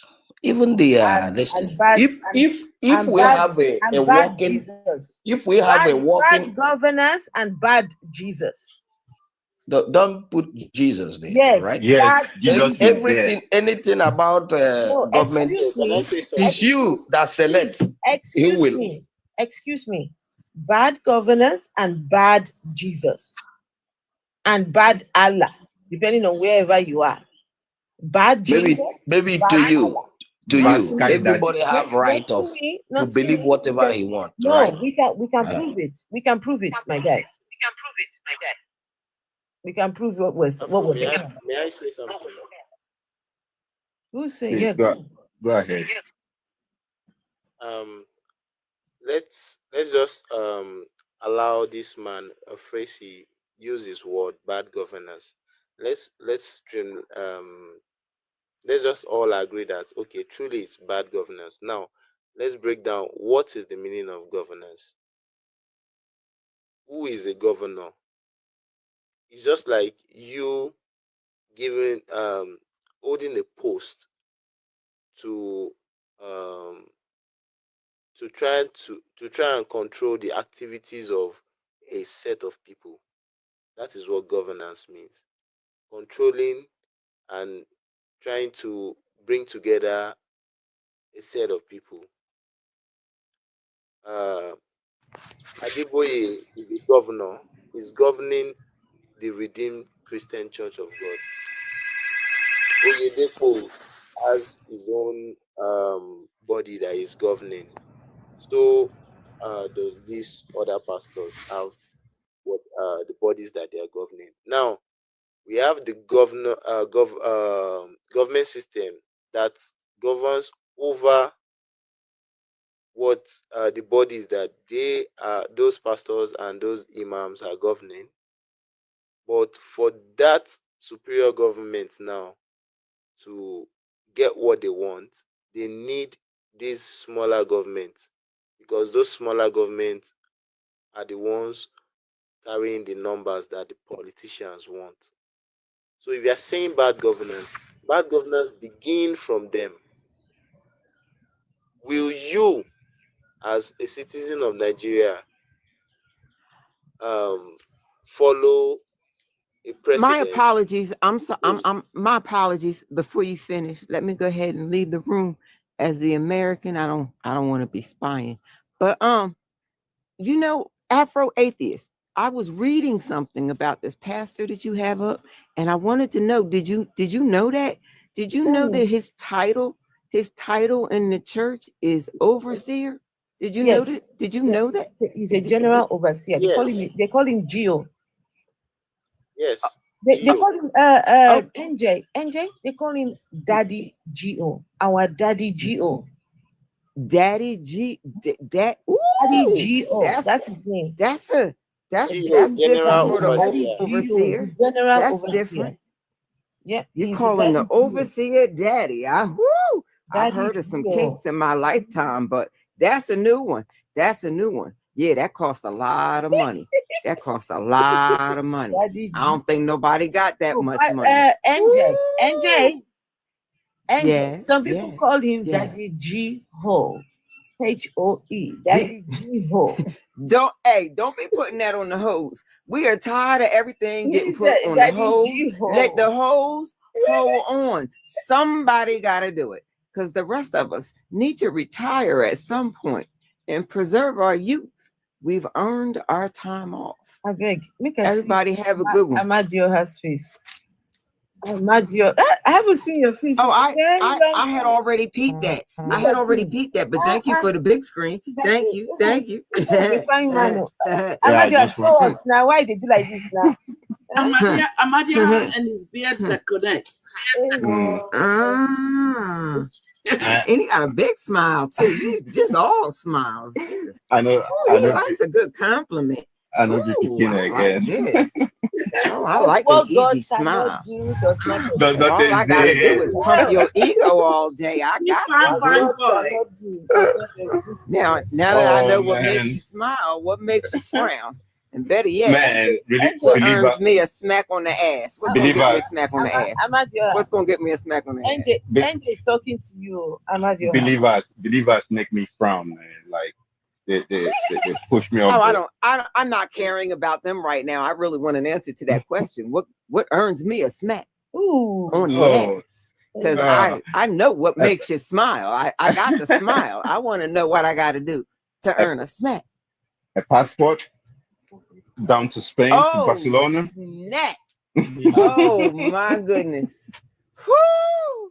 I don't know. You're gonna have to talk dirty to me for a minute to get me to go that far. I don't like paperwork. And well, the underground's getting a little expensive. Oh man, I saw that last summer. I ain't playing that game. But anyway, I'm a go.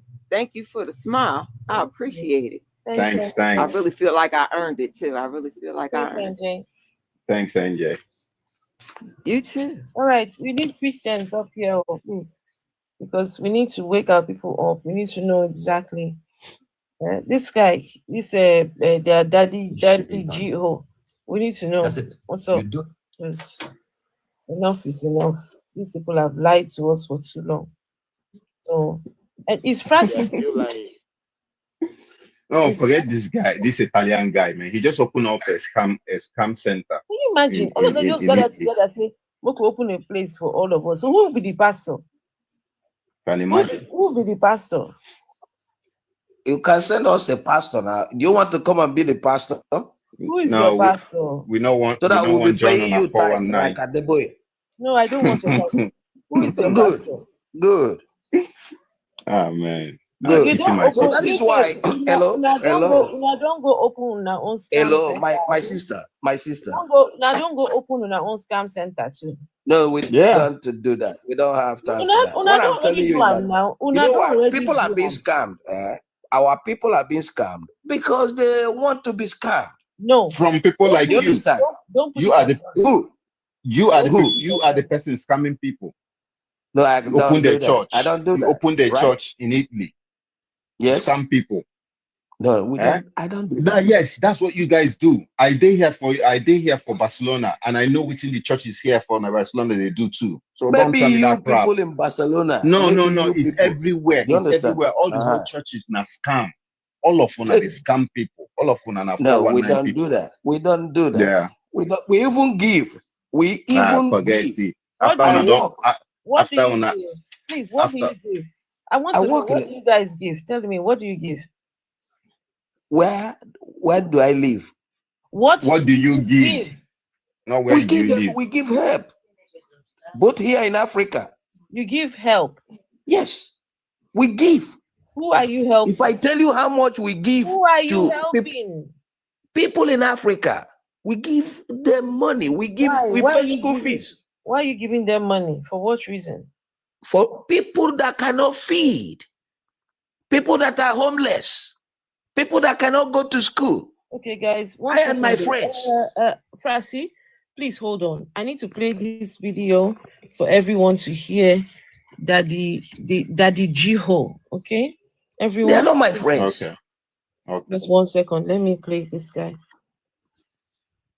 We are going to be talking about Christianity in Africa, especially in Nigeria, because this particular man who you're looking at has the most churches in Africa. And so you have to wonder, what does Adeboye teach his people? Oh my goodness, I don't want to hear my own Adeboye has voice. over 40,000. So make sure to Wanted to dedicate a church. make sure to follow me. So have a look at this video and I'll be back. We wanted to dedicate a church. We want to talk about our own life and then because the whole world is listening. And it's one of these powerful nations of the world. My children have built a very beautiful edifice. Can you guys They hear asked it? me when will you be around to dedicate? I've given them a date. When they made the announcement, they began to advertise. Yes. One of the powerful men in the area heard about it. And wrote to them and said, over my dead body, will you dedicate this church? Well, my children contacted me, Daddy, what do we do? Wait, I'm going to play just so you guys because the thing is a bit low. Just 1 sec. When they began to advertise. And a senator, one of the powerful men in the area, heard about it. And wrote to them and said, over my dead body, will you dedicate this church? So my children contacted me, Daddy, what do we do? Do we postpone the date of the dedication? Some people are suggesting that we go to court. Some people are doing this. Or maybe if we postpone it next year, we'll have time to fast and pray. I smiled. You see, when the battle is too big for you, you don't need to fight. They just relax. Let God do the fighting. I told my children, I said, the date remains. What are we going to do? Nothing. Just keep on praising God. Well, a week before the day of dedication, each senator was getting dressed to go and get a permanent injunction against us so that the church would never open. And as he was getting dressed, he had already put the left leg on the left side of the trouser. And for one funny reason or the other, he puts the right leg also in the same something. And while he was struggling to free himself, he fell, knocked his head against something. By the time they took him to the hospital, he was dead. Somebody said, Pastor, you mean you killed him? I said, no, me. He said over his dead.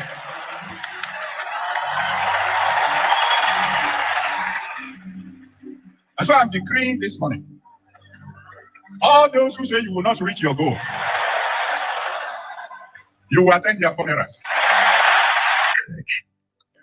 At no point did Adeboye even ask the question, why?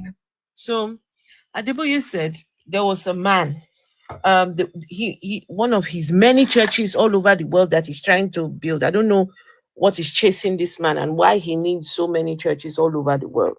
But in one country, which he will not mention, there was his children were about to build a church there, right? And the mayor of that place said, no, over his dead body, this church is not going to open here. And so on Monday, the man was on his way to go and, put in a petition or whatever to stop the church going on, this Redeemed Christian Church of God. His children called Adeboye to say, what should we do? Adeboye said, no, don't leave it. Go ahead. God is the one who said we should build church, so go ahead. Apparently that the man, while he was getting dressed that morning on his way to go and file for the Redeemed Christian Church of God not to open, he put his trouser, one leg in one and put the other leg inside the same hole, and he fell, hit his head, and that was it, right? So Adeboye said, well, he said he was over his dead body. He said it himself, that it was over his dead body. So here you go. And Adeboye now prayed, right? This is where this gets very, very devilish, is when Adeboye now says to his followers that anyone who is saying that you will not achieve, anyone who is saying that you will not do this, whatever, may you attend their funerals. And the Redeemed Christian Church of God members all shouted, amen. Can you see the kind of prayers that Adeboye is leading his people to pray? So if you have a disagreement with any RCCG member, Adeboye is saying that person, these people want to attend the funerals of people they disagree with. They want to attend the funeral. So in my head, I'm thinking, okay, what if the person you disagree with is sitting at the back in the same audience? The person that you disagree with, you that is praying this prayer, what if the person that you are fighting with is at the back? They're also praying the same prayer against you. Sure, you would like it then. All the people that are disagreeing with Adeboye, if all of them go and start praying that, may I attend Adeboye's funeral, will he like it? No, they will not like it. They like to do it to others, but never want it to be done to them. So sometimes you have to let them see the folly in their ways. You have to let them see that, look, and this is why anybody that comes here and tells me, God bless me, I always return the favor and tell them that Satan bless them in return. Anyone that tells me to repent and give my life to Jesus, I tell them to repent and give their life to Satan, right? Because these people need to see that these beliefs are harmful and toxic. How is Adeboye telling his people to pray that they will attend the funerals of people that they disagree with? No dialogue, no coming together, no, you can even go to court. You agree with somebody, whatever the case, you can go to court or whatever. Adeboye just says, yeah, pray that you go attend their funerals. When I tell you this man is wicked, this Adeboye, very wicked.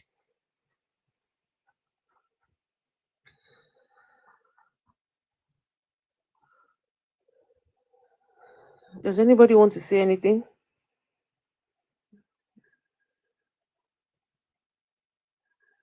Anybody want to say anything? Well, I said You said it.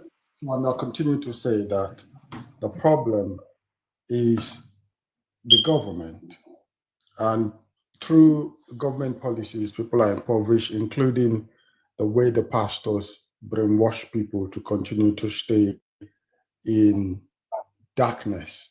Because if these people does not give their congregants false hope, the people will now focus on the government. Because I lived in false hope. These people gave me false hope for at least for first 30 years of my life. I was praying. One time he asked us to bring a stick. You know, a stick, a cane, like a whip. Which church? One of the church there, which I was a youth leader at that time. Oh, wow. Yes, I was a youth leader for about 3 years. To flog Satan. So what are you going to use the stick for? we were using it to flog Satan. All that was whipping them. It was overnight thing. Flog Satan. Trust me. And me and the person that went there, Me and the person that was going to that church at that time, we didn't even have transportation fare to travel. Oh, but you have stick to beat Satan, but you don't have money to transport yourself there and back. But yeah, it was not easy.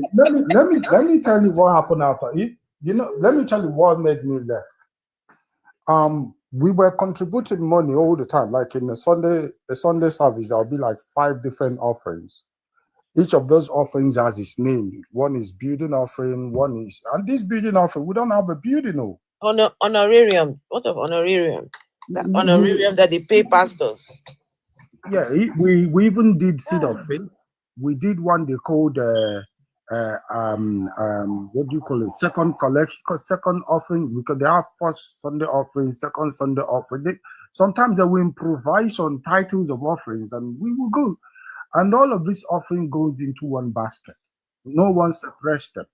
So in my mind, every time I think, I say, how does building offering go into the same basket with regular Sunday offering? Who knows how much it is and who will separate it?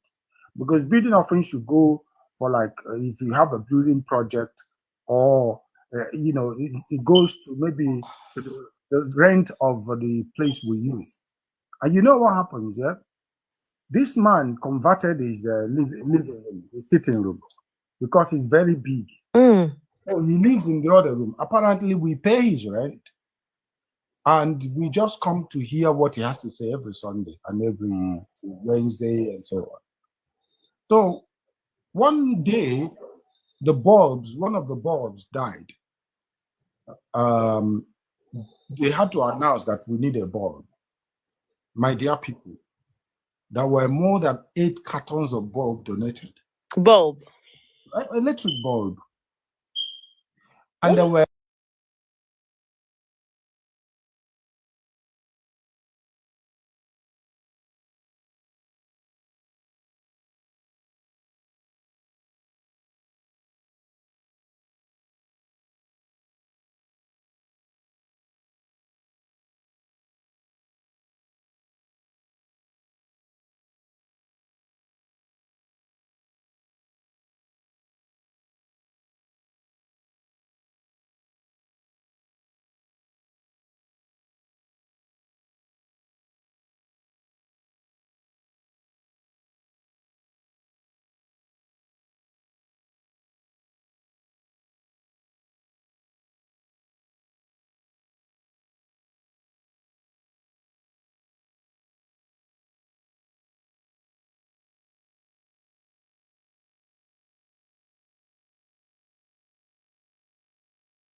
left them was when the house rent expired. They called me, Brother Charles, you need to call the youth. We need to pay rent. We need to have a meeting. Then the women leader went and had women meeting. The men leader went and have men meeting. So during my meeting, the youth asked me, Brother Charles, do we not have money in our coffer? Do we not have money? Because I was quiet. I said, why are you guys not talking? We need to start making donations. I said, but if you guys have a question, ask me. Stop looking as if we can't talk. And then they say, well, but the church was supposed to tell us how much the church has, because we've been doing donations and offering and then, what do you call it, building offering. Now we don't have land. Why don't we? I said, okay, what do you want me to ask? They said I should go and ask pastor how much church has so that they will know how much they will contribute. I said, okay, this is a hard one, but I will try, because I've been nurturing this idea to even ask this question for a very long time, because it's not adding up for me. Then I went to pastor. I said, Pastor, the youth this time, they know they say I should ask church how much church has so that we can. Do you know what pastor said to me? Brother Charles, no, don't go there. Don't go there. Don't go there. If they don't have money to contribute, let them say, don't go there.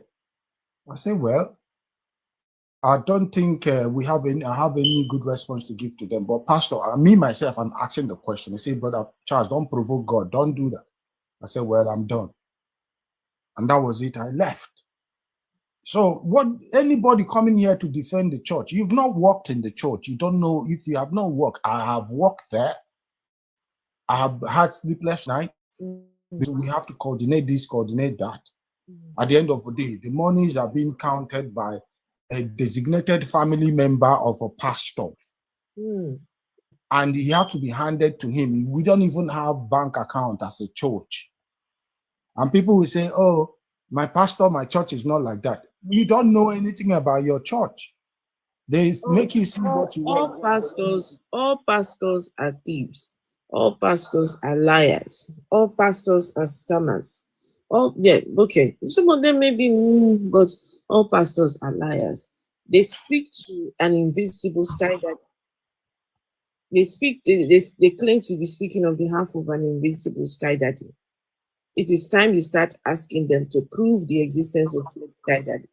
The next time Adeboye opens his mouth, say, my daddy said, they need to tell him, Adeboye, tell your daddy to tell it to me himself.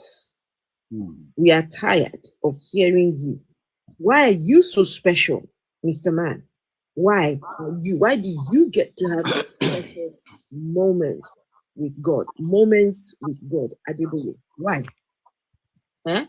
I want you guys to think about this, that there is a sky daddy up there who is the creator of 8 billion people, but comes looking for this man here. Comes looking for this one here to drink tea with him. This is the level of brainwashing. This is the level of brainwashing that these people have done. And if you don't realize, this man is one of the ones that has damaged Africa. This one. The amount of money that has gone through this man's hands, billions. This guy stood on his altar and says he's looking for people to donate 1 billion. Can somebody please tell us how much is 1 billion naira in pounds? Please. I'm curious. Please, I need somebody to help me. 1 billion naira. How much is that in pounds? This guy he stood there and said, we are looking for 1 billion. Let me see if I can find that video. That's 500,000 pounds. He wants one person to go and get 500,000 pounds. He's talking to somebody like Ababi and the Wigwe that died. And this is in Nigeria, right? That he wants you to get this 500,000 pounds? That's yeah. That's Yeah. crazy. Yeah, I'm telling you, this guy, he is. Sometimes when they want to launder money, that's what they do. Many years back, he said that. When they want to wash money, that's what they do. You see, that money will fly in as if it was a donation. Also, his mugus will donate, but the main money, the main target was that to wash that money. That's it. That's what they do. Both here in Europe, both there in Italy. Listen, I think I found the video. No, here in Italy, right? I can't go to a church that says 1 second, 1 billion. 1 second, please. Can give 1 billion naira. Who, by the grace of God, can give 1 billion naira. And in the value of billion. Such people should please see my secretary in the office tonight for a very special announcement. And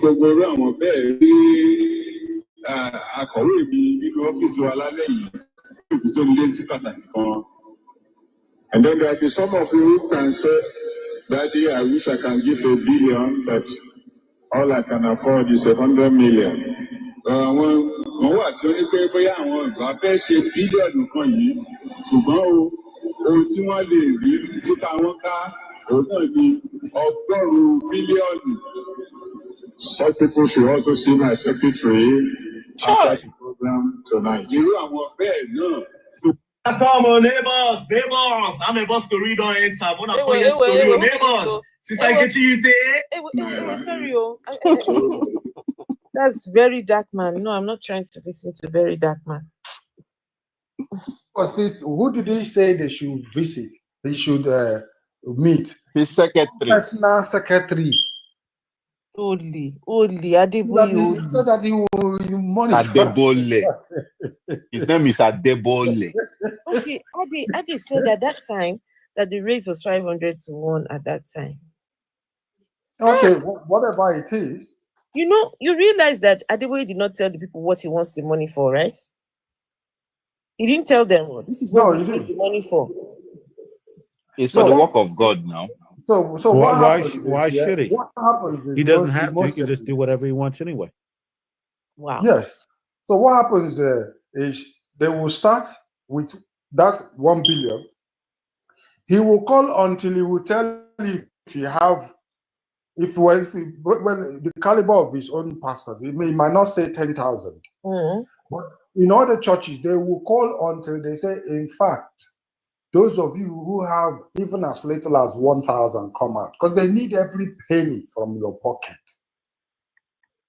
They will need every single penny. Okay, Benin came out and apologized for misleading, for being the one that introduced. Benin apologized for being the one that introduced prosperity doctrine to most of these pastors. Yeah, and I could recall when Benin came to Nigeria, there was stampede. A lot of people unalived as a result of him coming to preach that prosperity doctrine. And this Adeboye was part of those who brought him. At the end of the day, after many years, Benin came and apologized and denounced prosperity doctrine. Now, my question is, you left people preaching fallacy for very many years. The only restitution is to come and say, I apologize, I misled you guys, without considering the consequences of those your fallacies for many years on the people and even the country. And that was what sparked this prosperity doctrine. It was Benin. Move God. You have to move God with your finances. When I was in Cote d'Ivoire, a pastor preached and told the congregation that I was there. He said, a gentleman walked into my office. That was on 30. It's called crossover night. A gentleman walked into my office and gave me an envelope. When I opened it, I saw some amount of dollars inside. And he said to him, Pastor, the Spirit of God led me to bring this money. And this is all I have, Pastor. As I speak to you, I have no dime left. Oh my goodness. But I'm trusting God that as I give this money to you, God will reward me in 10,000 folds. And he said he prayed to this, prays for this man. And you know what he did was he took that envelope. I went to his study room, put it in between a book, right, and closed it. Not regular book, in between a Bible, and closed it. He said 2 weeks later, but this man called him and said he has won contract worth billions. And after saying that, you know, people will raise it, you know, people this ignorant. I was ignorant at then. I made this rabble rousing noise. And then he said, there's someone here today. You're crossing over to the new year. And if you want to move God, just like that gentleman did, you might think that all your last cover is all you have, but trust God, that's not all you have, because God will replenish it. Bring your last cover and test God what He can do. Do you know? He said, He said, those who don't have it, we will give you time to go home and prepare for this and come back. Whoa. Do you know, I was sitting quietly, people ran home. And the little I had, I squeezed it on my hand. And I went, you know, the way it was doing, because they had to do it line by line to make sure that everybody did something. So because I'm not, Namigo come, they may shame, they catch me. I squeezed up a little I have. I went there because you have to kneel before him at the altar and you have to place the money just in front. Then so he can see what you dropped. Then you can kneel down, then he can pray for you. So as we're going in turns, the guy in front of me actually knelt down with a bundle of dollars. You know, he folded the dollar, but it was a bundle. He wrapped it with a rubber band and he dropped it on top of his neck, between neckline and shoulder blade. The pastor saw it immediately. He grabbed it and hid it. And then he was praying for this guy for almost 10 minutes. I was like, When he got to the turn, he just said, bless you, bless you, bless you, bless you. Your blessing a small one. You're not broke man now. You're broke.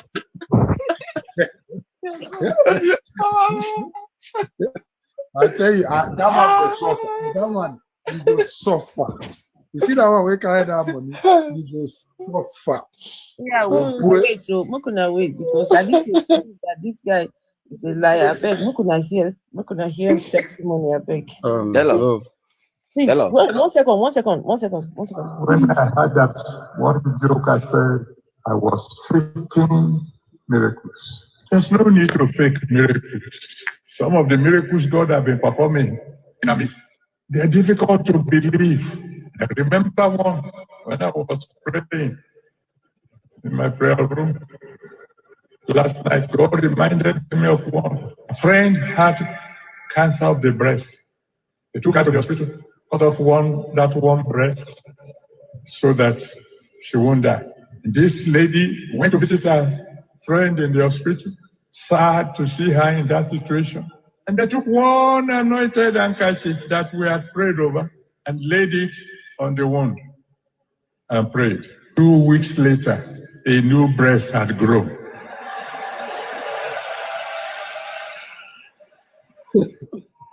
How can anybody fake that? How are you going to pretend? I want to grow another nyash. I beg. I want to grow extra. I want to add more to the nyash where I get. Unbelievable. Believe me, unbelievable. We got to breast. After mastectomy, this Baba, this old man here, says that somebody used a handkerchief, put it on the breast tissue. I don't know. Adeboye, was there a nipple? Did the nipple come back as well? Adeboye, since you are the one who, how does, come on, my people now. How does he think of this shit? How does he sit there and just think of this? What? How can we be lied to like this? Hello. Yeah, go on, Pressy. Good. There's a story. I was watching one man of God in Nigeria, this royal champions by name. Wait, before you continue, Pressy, do you believe that God can grow breast back? Well, grow. I don't know what you mean by growing breast. If your breast is chopped off, you believe that God can, people can pray and then the thing will grow, will come back, will grow. If the person has a cancer now, it might heal, but breast coming up again, I don't know that one. So I understand. You see what problem we have in the church. Look at the problem we have. Anything that Why? He was speaking now. Rich was about to talk. But he was speaking before. Don't let me take from him. I would like for him to continue what he was saying. Hello? Okay. All right, go on. Frosty. Good. So I went Frosty. Frosty, hold on. Yeah. Hold on. Rich want to say something to you. So when you say they have cancer in here, what do you mean? What do you mean by cancer and they heal? Is it that they have had breast cancer surgery or the cancer itself heals? What are you talking about when you made that? No, you said it chopped off. Yeah, breast. Not chopped. Okay, it would be surgery. Okay, that sounds so like it was surgically removed. No, I know that God heals. All right, sure. Why? I know that one very well. Somebody with cancer can be healed, but on which pastor is that? So, but there are so many fake pastors in Nigeria. If you don't know, Pressy, do you think that God can actually bring, that the breast that was healing is real. Healing is real. That is what I want to make you understand. That is why you should. You see, God can heal this person and bring the breast tissue back. God can heal the breast cancer. I know that.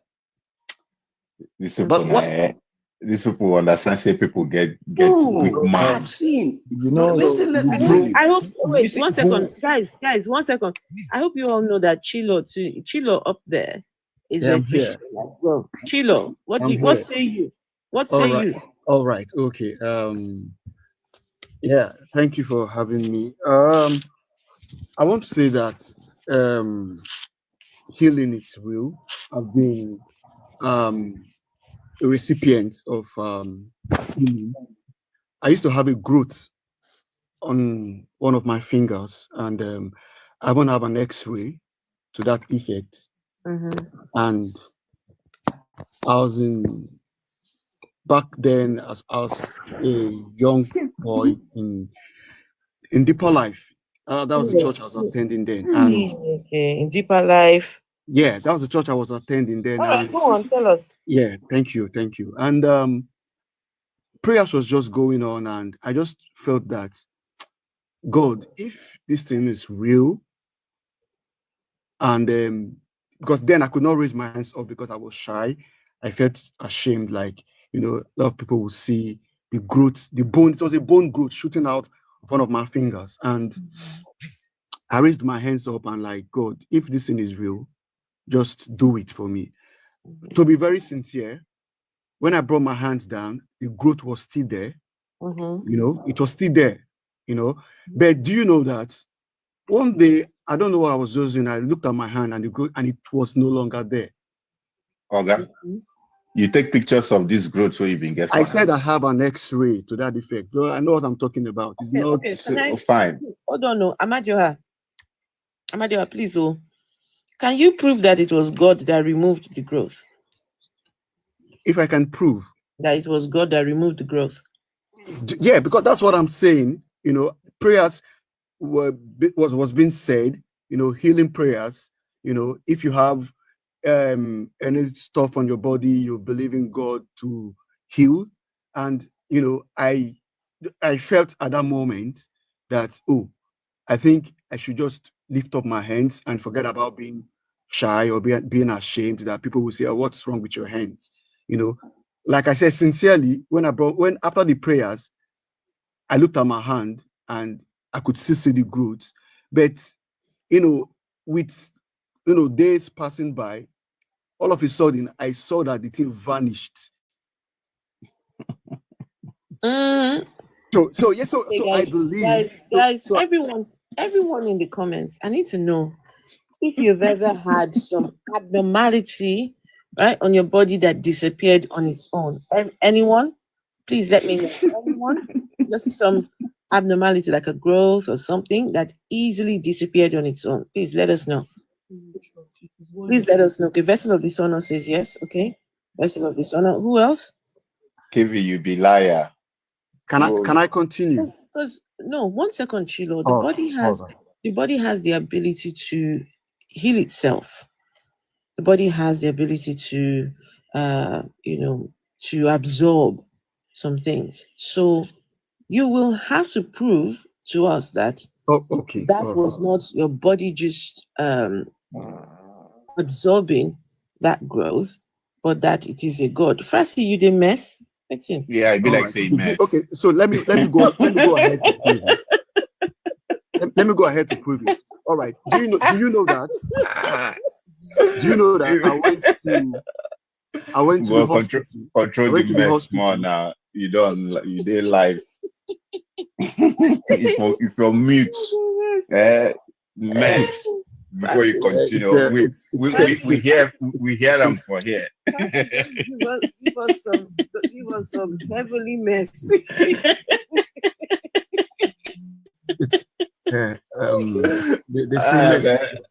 So I went to the hospital and go on. All right, so I went to the hospital. You have to prove. Okay, that's what I'm trying to do. So I went to the hospital. Absorbed that growth, and it's God that healed you. Okay, yeah. So I went to the hospital, and if surgery was supposed to be performed on the finger, and the doctor said if they go ahead to do the surgery on the finger, that hand would be stunted, that it wouldn't grow like the other fingers. Do you understand? So that was why I didn't go ahead with the surgery. So I thought that's a lie. Sorry? You are lying. I'm lying. How can you Big prove time. I'm lying? See, the problem Wait. is I respect. Oga, I've been listening to the conversation. On their fingers. I've been listening to the conversation, look like a finger. And they always, this is surgery that is carried out every day, routine surgery. And people continue to live life as normal. Your condition was nothing extraordinary. People are born with that. It's a bony growth on the side of your finger or the side of your thumb. It's in between your fingers. It's on my index finger, and I'm telling you, it's a bone.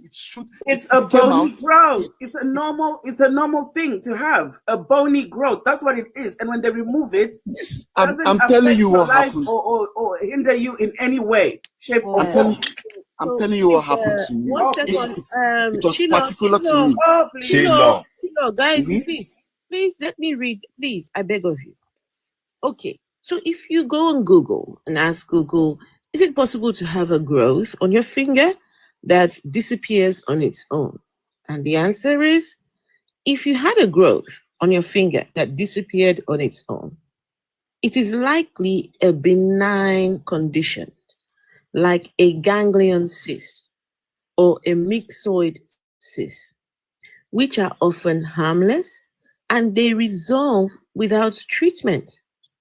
Here's a more detailed explanation. So the ganglion cysts, these are fluid-filled lumps that can appear around joints or tendons, often on the back of the wrist or near a finger joint. They are usually painless and can fluctuate in size, sometimes disappearing on their own. If they cause pain or interfere with function, they might require treatment. But many resolve without any intervention. The myxoid cysts, also known as digital mucous cysts, these are small, non-cancerous bumps, typically found near the end joint of a finger. They are often associated with osteoarthritis and may shrink or disappear on their own. They are usually painless and don't require other treatment unless they cause problems. Other possibilities of what you could have had was a wart, could be a nodule, could be a nerve tumor. Okay? So, my guy, there was no God healing you. The body has a way of healing itself, especially if it was benign. I've had ganglion cysts. All right. times. Okay. One sec. Reach, say that. I've had ganglion cysts. If you on your wrist, like if you like you have that, like you have right below your thumb, you'll have sometimes there's like a bone right there, right below your thumb on your hand. Mm-hmm. I will get cysts there and they'll go away. I've been getting them for years. They'll come, they'll be little, and then they'll just go away. All right. See, I know what you're talking about, and I don't want it to be like an argument. It was particular to me, and it was my belief that it was God that healed me. So also, if I want to leave that, I want to talk about the giving and the other aspect that was discussed earlier on. You see, I believe every one of us here at one point in our lives or currently, we still try to give to people, like friends, family, you try to help people, and you're not doing it because you feel that I don't know how to put it this time around, but you're doing it because you want to help people, So, and I also believe that as much as you have real people, you also have fake people. I'm surprised you didn't say I was doing it because of God. Hold on. That God in that Bible never helped anyone. Hold on a second. See, that is the thing is let's try and get a balance. I've been trying to listen to what Talk too everyone much. is That's saying. the problem. Allow other people to talk. No, I've been mute. I've been quiet. One second. You know, we've got also people listening on YouTube as well, so we need to try and be adding their own opinions. Sino Pataki said you should first tell us who put the growth there, and is it also your belief that it was God who put it there? All right. Okay. I grew. I don't know how it came about. Hey Seth, long time no see, Seth. If you were created like that, then God put it No, there. I wasn't created like that. I wasn't created like that.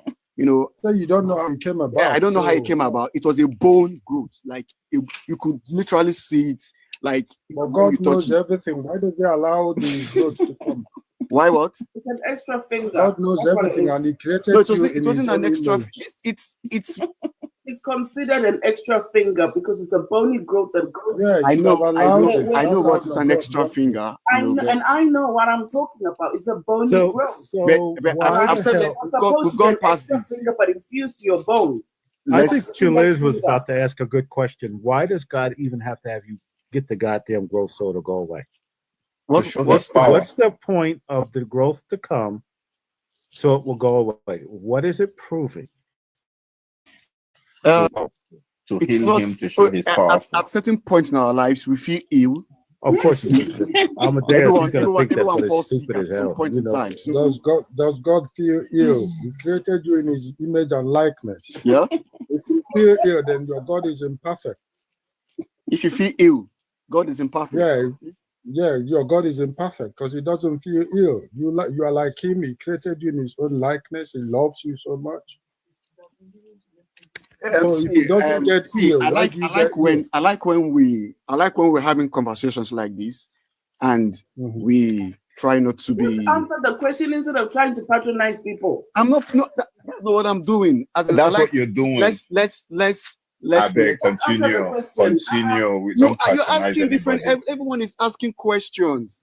Because we need answers. One after the other. I don't know. I don't know which one to answer. Run away from answering that question. Just 1 second, guys. Why are you guys not sending roses now? Please, I've got my moderators. I've got 2 of them up. Have I got 2 of them? Please, okay. Can we send some roses to Vessel of this honor? Amadio Heart, to Rich, Chebi, Akpotieshu, Ogu, Chilo, Frasi, right? Please, this is talking about giving. This Chilo, let him give as well. Yeah, Christopher, thank you. Christopher said I'm sending People don't always allow me to talk. Somebody's going to kick me out. You don't allow me to air my view. I want to respect everyone's opinion. I was still speaking. Please, I was still. If you are watching on YouTube, you can send a super chat. If you like what I do and you would want to continue to support, you can subscribe on TikTok or you can become a member on YouTube. Because we will continue to speak on these scam beggars, these scam artists and pulpit bandits. Yes, they are scam beggars. Yes. We will continue. So Ogu that just came up. Are you a Christian, sir? Ogu Sami?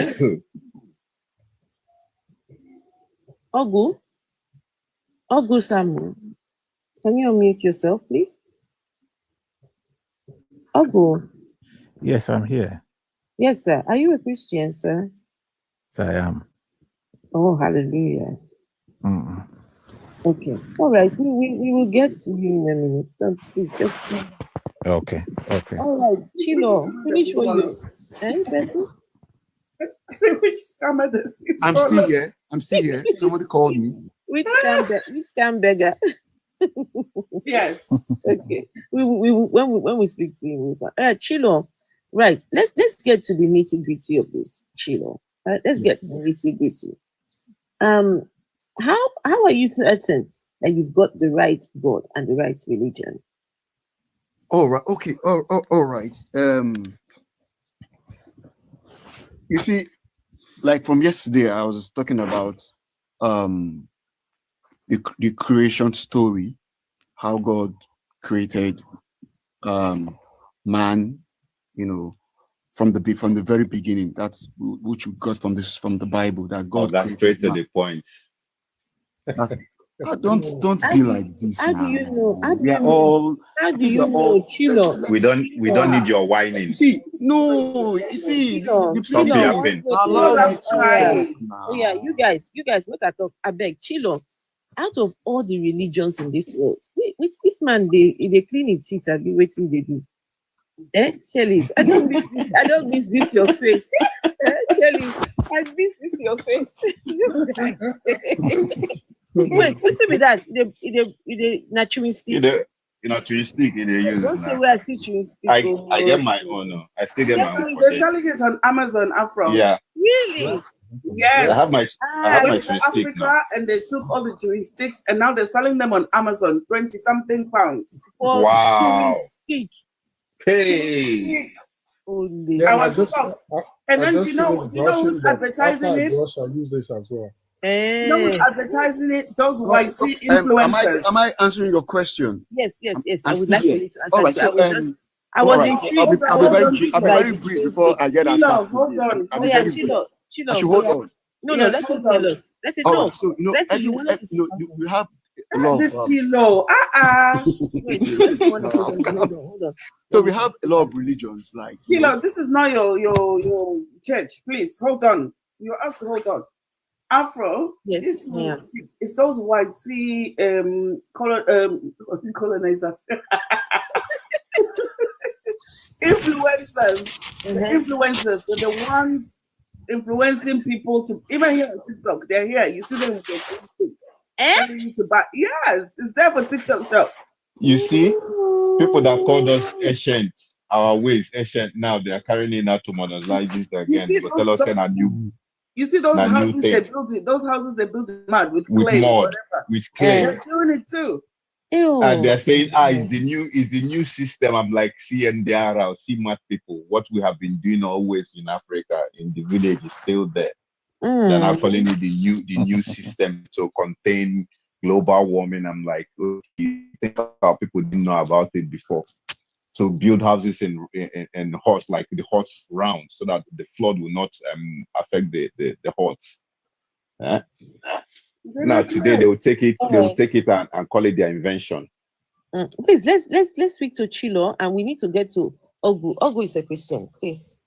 Oh, okay. All right, Chilo, go on. Talking about religion, we have lots of religions like Buddhism, Hindu, and all these religions tend to worship and seek one God. You know, everyone, even Islam. You know, it's just we all believe. You just spoke a lie, Chilo. Sorry? You just said a lie. Wait, allow me finish. Then you tell me. Everyone tends to pray and seek one God. Thank you, everyone. So, but how do I know?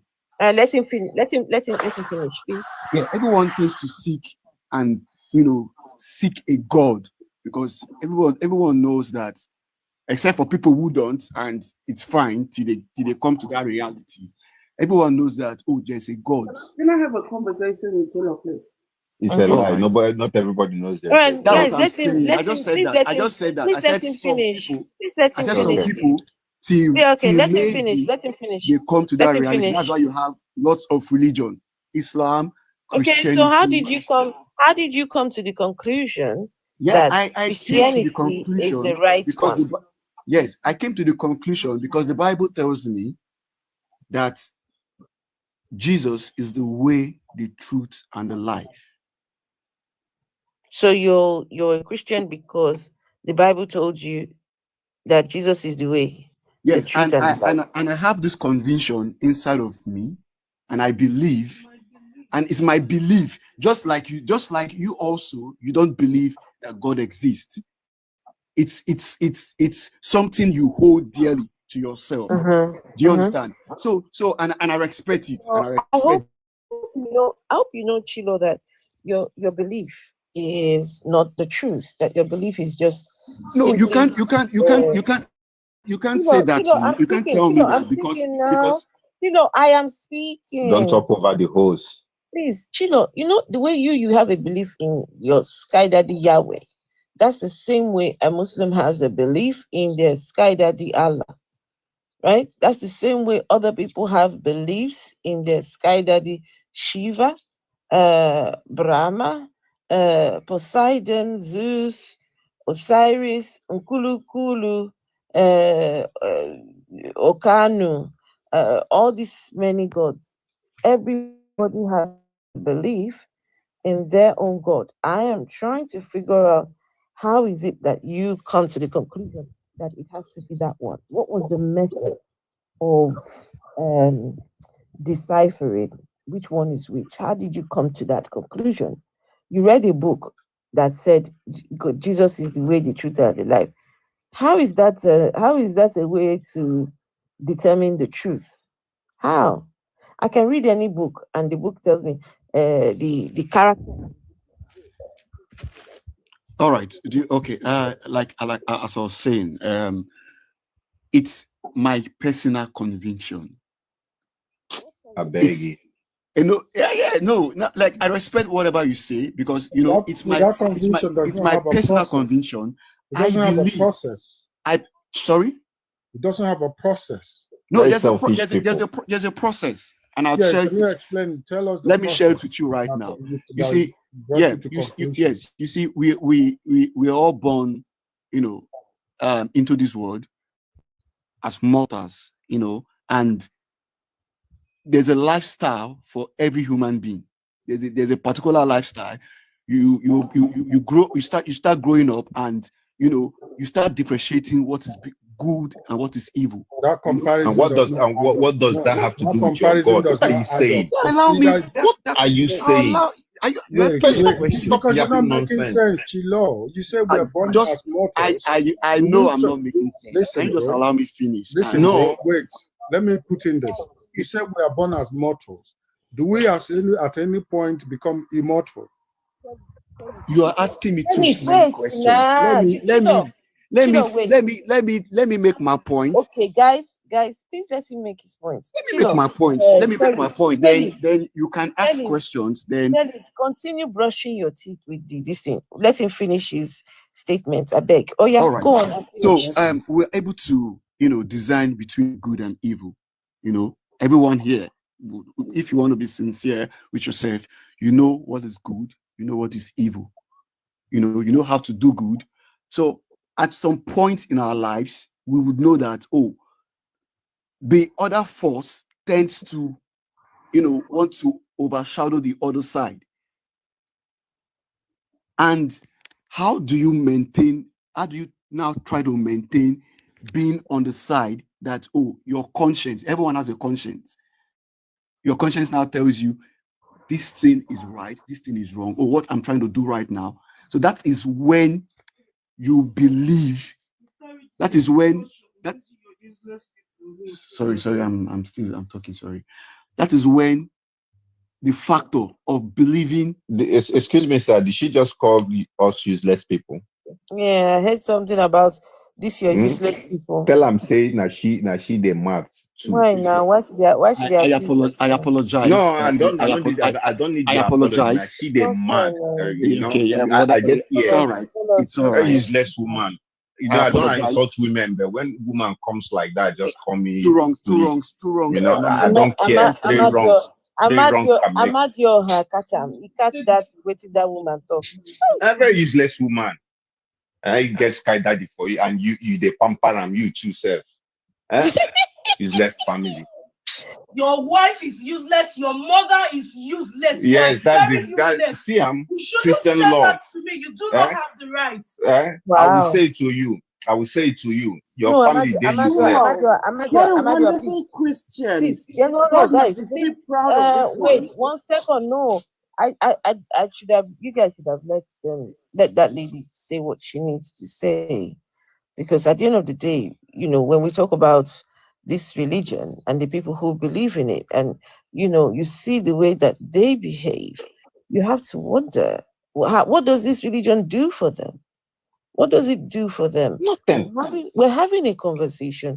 Your man is having a conversation with us. No respect for his How man. did we become useless people? It's crazy. And you think we'll listen to you? No, I don't. That has a foolish wife like that. I don't have an issue with her. Chilo is the one, that's speaking to us. So Chilo, when you're ready, you can unmute yourself and speak to us. No issues. I don't know what the issue is over there, but yeah.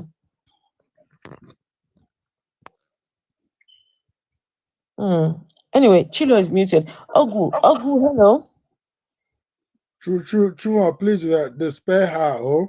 No, it's not that deep at all, Chilo. It's not deep, please. Spare her. That's her manners. You can't change it.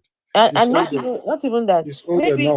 Maybe she's been waiting for Chilo to give her some attention. Chilo, please continue to put up. Go and do the needful, Chilo. I beg. Please, maybe you should just Chilo, go attend to your wife and then continue. Just go rub her back. Wife? She has been waiting in bed for you. That's his wife? Yeah, that's the wife. No, it can never be his wife. I'm sorry, it's the side chick. Unfortunately, she is. That's a side chick. Investment with a side chick. One of those choiristas, one of the choir sisters from the church or the ushers. They just clean on the down low. My dear, it's rather unfortunate, but she is. So, the brother, go and handle her. Take her to the other room. Yeah, take her to the other room. She will be fine. She has been, some ladies. That's the way they throw their tantrums when they are waiting for you in that room. You see, that's what. Don't worry. No, please tell your lady that no offense.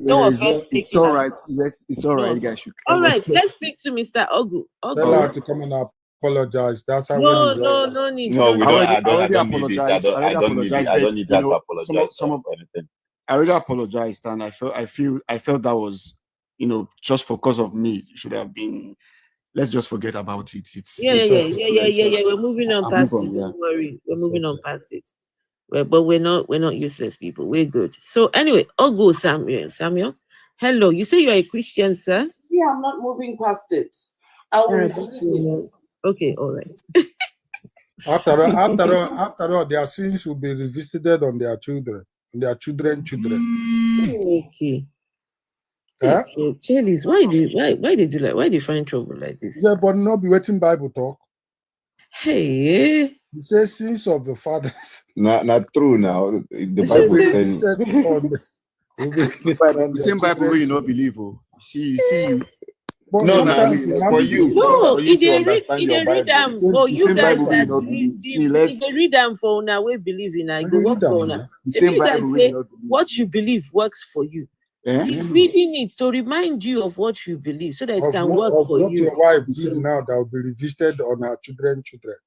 Oh, bro, it's okay, please. So let's leave it. I want to move on. Let's not go that route. Samuel. Okay, don't do Chilo. Put some respect on me. Chilo, it's okay now. It's okay. Tell him, please. Can you please tell him? Yes. Okay, don't worry. I'm moving on. Ogu Samuel now. Ogu, are you there? Ogu, can you unmute yourself and speak to us, please? I'm here. Good evening, sir. How are you? Good evening to you. Thank you very much. I've listened keenly to the discussion. We're so close to 20k likes now. Come on, why are people minusing the likes today? Why? Is somebody there? Pataki said she needs God dollar. Okay. Yes, we're here. We hear you. Okay. All right. I think there's a common denominator that I feel all humanity share. Okay, and what is that? And I think everybody believes in something. Irrespective of the belief system. What makes you think that? I don't believe in anything. I don't. Then Okay, guys, let him. Yeah, but Afro, we can't let him just say Yeah, we believe in something and we like okay. No, I No, count myself out. we okay, fine. We will address it, right? Whoa, he ran. What happened to him? I didn't do anything, eh? I know you didn't. What You happened? see, Mr. that's what Man, he he'll wants. come back. He Sorry, can I wanted us just to No, just that's hold not on. what he wants. He's coming back. He will come back. No. Okay. He'll come back. He'll come back. Let's just allow people just talk and yes. Let the host talk.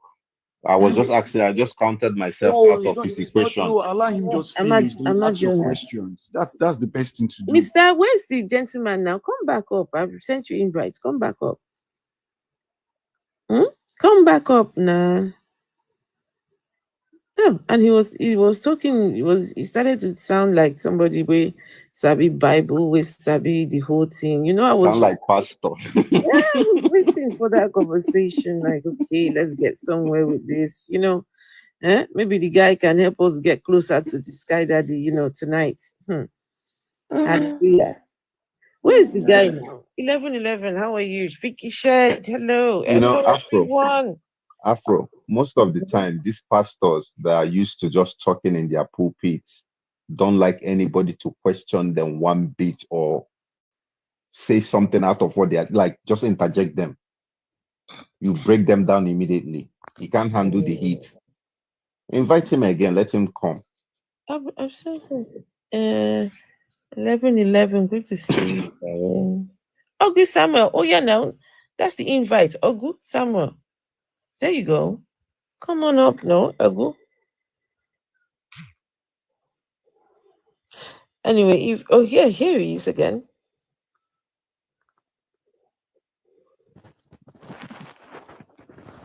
Okay. Ogu Samuel, how are you again? Yes, I'm here. All right. So Sorry, I was saying something, you know. Did you accidentally press yourself out? Can you hear me? Yes, I can hear you. Yes.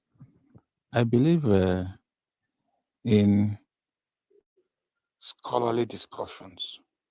Mm-hmm. And that's why when people come to aggregate opinion, like yeah, I don't know what's up with your mic. What's up with your mic? Why are you sounding muffled? Can you hear me now? Yes. Good. I believe in scholarly discussions. Okay. And from such discussions, Uncle, this your mic is not good at all. You keep cutting in and out. You can't hear me. You keep going in and out. How do I make you hear me then? Just continue. I don't know why. 1 minute we're hearing you, next minute we're not. Afro, since he likes scholarly discussions, can he quote the scholars that the biblical scholars that he's going to be referencing? No, we're not there. We're not there yet. We're not there yet with what scholars we're talking about. Anyway, yeah, can you continue? Scholarly discussions. Yeah, it's okay. Let him continue. Okay. Yeah, go on. The fact is that when you attempt to have a line of thought and there are so many interruptions, yeah, you seem to sometimes you can lose your sense of train of thought. Yeah, that's true. I agree with you. And I think you were saying that we all have beliefs. You remember that? You were saying you believe everyone believes. I said something. Hey, Rich. I said something, Hey, and I maybe let me put it this way. Okay. We're listening. For me to be here. Oh, here we go. We can't hear you. You can't hear me still? Like he's doing this on Put purpose. your speaker close to your mouth. The other words are clear, but when it comes to explaining, he's suddenly muffled. Okay, can you hear me now? Yeah, we hear you. Just speak this way. Don't move your phone. Don't move or anything. Okay. Now, what I was trying to say, let me go back to. I want to own the point I made before my line was suddenly not clear enough for everyone to hear. Okay. I still believe that for me to be here and speaking with you, I think everybody has a line of thought. And that line of thought becomes our belief system or our ideology. Mm-hmm. You can call your own Christianity, you can call it whatever thing you want to call it, but that is our ideology. You speak from certain ideological leanings, whether you are having a Christian view or other types of view. Let him finish. Okay. I'm not doing it again. And it's on that basis, I've been listening to everyone. I said I'm not doing again. Let him finish now, please.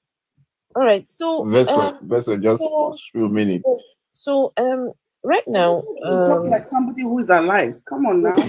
Let me. Na grandpapa now, na grandpapa. You guys, wait.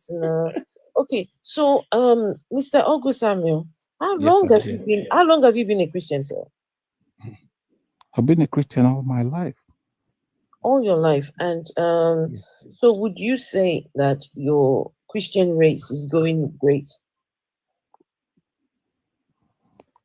Yes, it's a personal belief system, and I think I'm not doing too badly. So if Jesus was to come back in the rapture, will you be going with him? As a Christian, yes, I will. So you will definitely be going with him. As a Christian, yes, I will. What gives you the assurance? Based on the tenets of my belief system and what Don't talk better now. We can't hear you again. Based on the tenet of his belief system. Oh, based on this. Yes, and the same way that a Muslim will also want to believe that when he dies, he goes to heaven because of the tenet of his belief system. Okay. So define belief for us. Wait, hold on, please. Okay. Wait, one second. So yes. I am talking to you about Christianity. Let's not for now. Let's not talk about the Islamic idea because okay. I want to know, right? So, do you still sin, sir? Do you still commit sin? If I still commit sin? Yes. I think what you call sin can also be termed as mistakes. Okay. Yes or no now? You still commit sin? No. I just want to know. Let it not be a blanket question. You are trying to attack. Who calls it which and which? Do you still lie? Do you still lust in your heart? You see a fine girl, you look back and say, "Oh, she's of course, as a human being, those tendencies are possible." You don't see heaven now. No, listen. Wait now, please. No, but you should forget about heaven now. No, I know that. You see Mary Magdalene there and do something else. Okay, please. So, Ogo, so that means that as a Christian that you've been all your life, then there might not be any chance that you are going to go to heaven, no? Although you cannot stipulate who goes to heaven or not. Well, wait 1 second. No, because I suspect he's on night shift and he's hiding from his manager or something. No. Just give him a chance. Give him a chance. So, August Samuel, right? Yes, please. Your belief system has already narrowed, the people who are going to make it to this heaven place, right? It talks about the path leading to destruction being very broad, and the path leading to the heaven being very narrow. So when God was designing heaven and hell, it was not his idea that many of you guys will make it to heaven, right? The whole idea is that many will go to hell and only a few will go to heaven. And are you married, sir? Yes, I am. Okay, so that already narrows your chance as well, because when you go and look on the book of Revelations, only a small, well, there's already a number, 144,000, and these are virgins, they're virgin boys, virgin men, no women at all, they're all virgin men. So if you're married, the chances of you going to heaven is very, very narrow. So I want to know what gives you the confidence that you're going to heaven. What gives me the confidence that I'm going to heaven?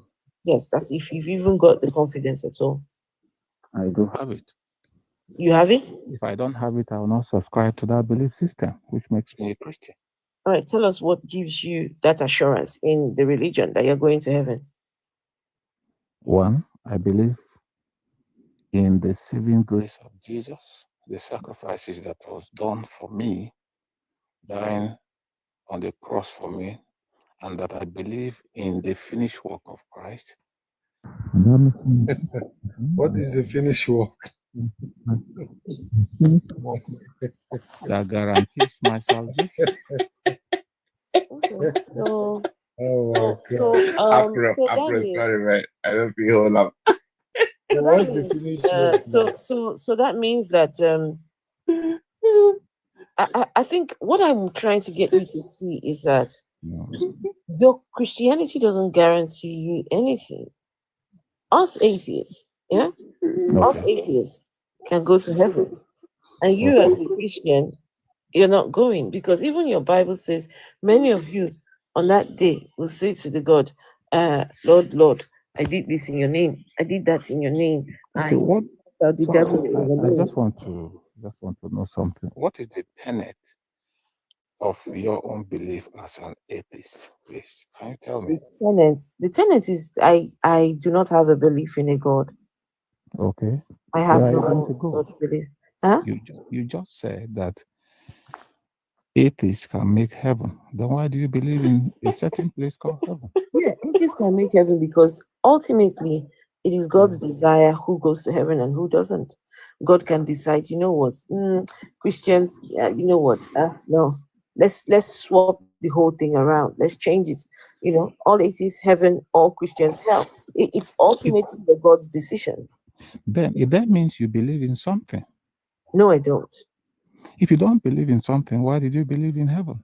It was hypothetical. That was just hypothetically. I wasn't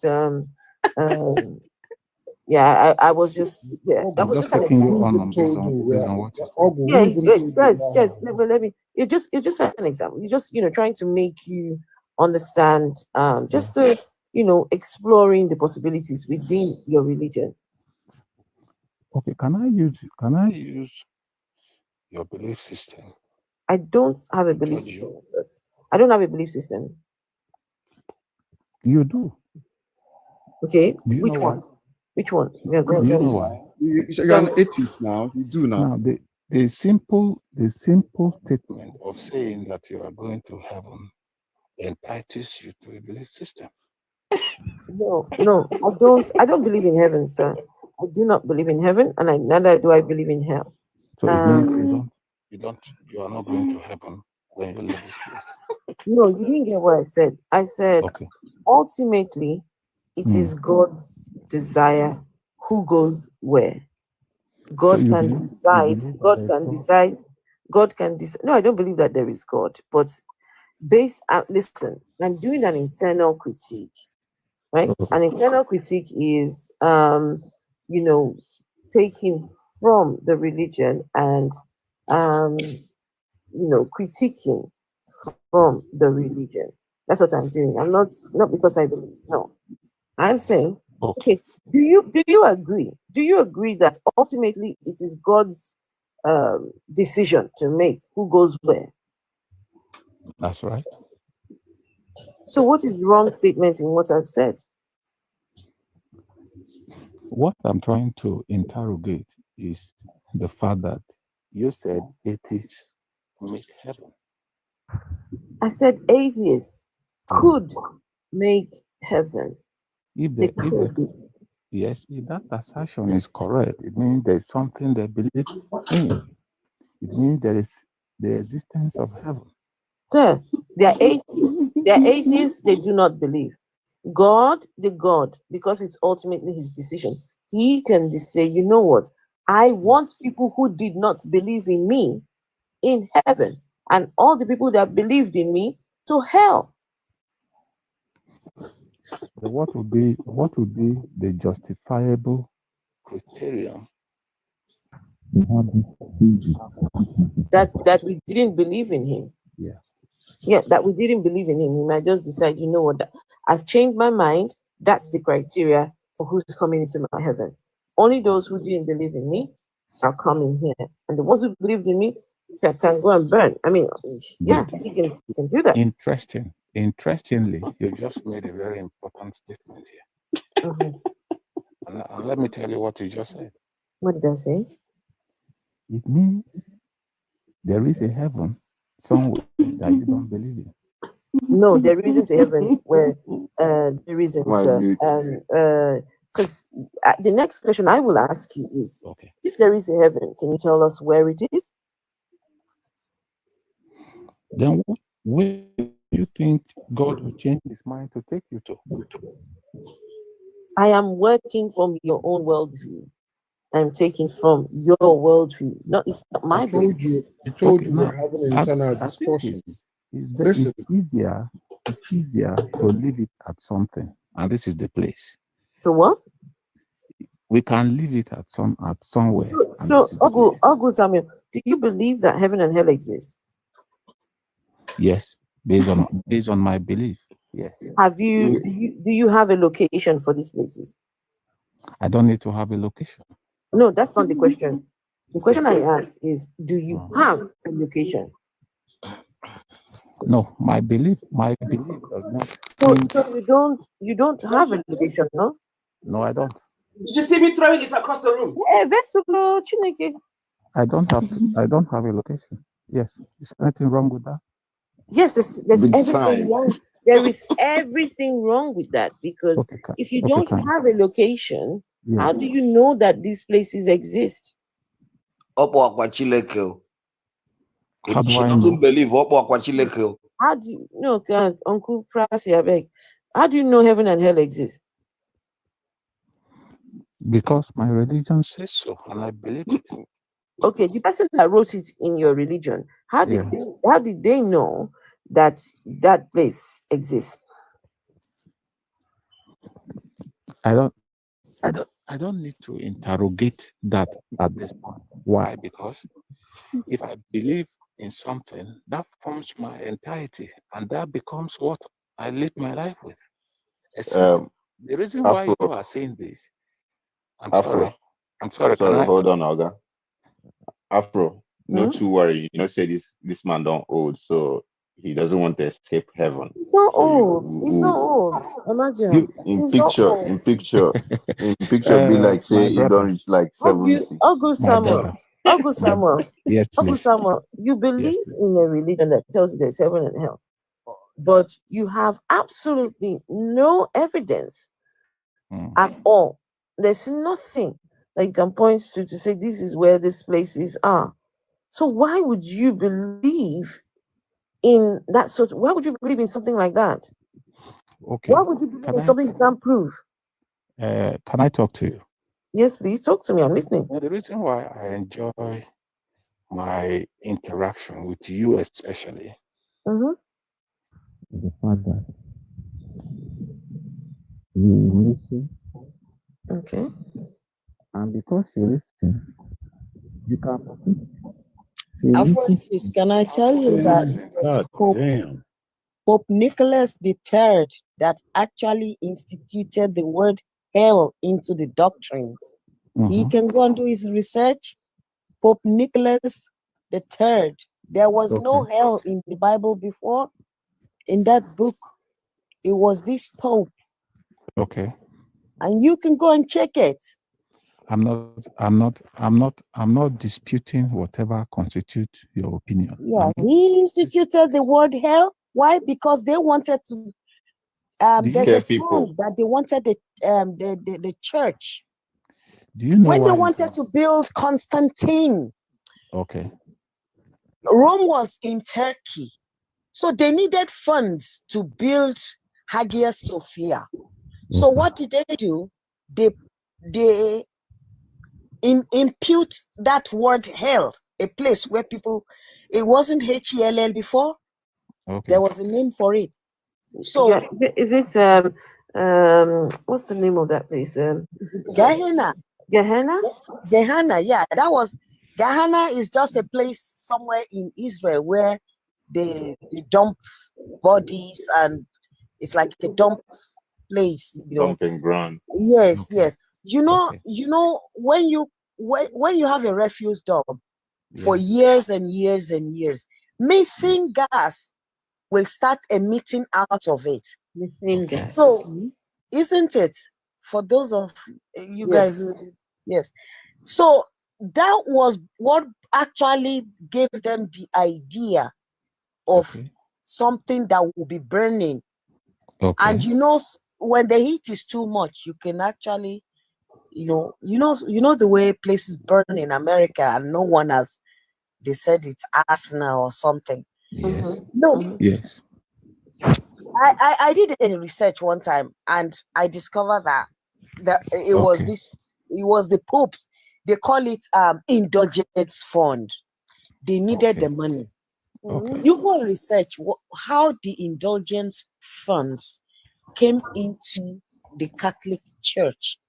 That is how we got this one thing called tithes and offering. It was indulgence fund. Right from the beginning, they needed to build that big. They had a project, and it was Hagia Sophia in Turkey. Didn't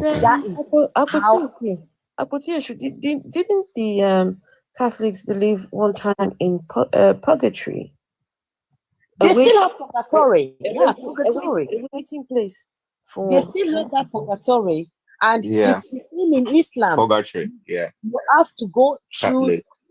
You have to go through a certain type of punishment, and for you to release a soul from hell, you need to pay penance, indulgence fund. Yeah, someone had to do penance on your behalf. Yes, to be able to release you. And somehow that isn't that how they made a lot of money by doing somehow that? that theory disappeared. Do you know that somehow that theory disappeared? There's a lot that has disappeared, and when these things continue to disappear, they don't ask questions. How has it changed that they were told that they had to grow wings and fly like the angels do, and somehow no one is talking about that anymore? That theory came from the Greeks. It was the Greeks, Helios. It was the Greeks who brought that doctrine about winged creatures. So we were talking about how that doctrine disappeared. It was the Anglicized system of religion that came in, the Anglican Church, through King James. Yes, when he brought his own authors to pick and choose whatever will come into that book called King James. Which Shakespeare was one of them. Do they even know that Shakespeare, there's a lot of, I never read Shakespeare, but I heard about it. I read and most of them don't understand that Nicholas V approved slavery. You know, so like these Christians don't know nothing about their religion. I'm sure I'm the one that is being educated here, isn't it? Sure, Papa. But Uncle Samuel, you were the one that said you liked scholarly. No. Yeah, so we're schooling right you. now, this is scholarly. Yeah, and that's why I have always listened keenly to your analysis. Okay.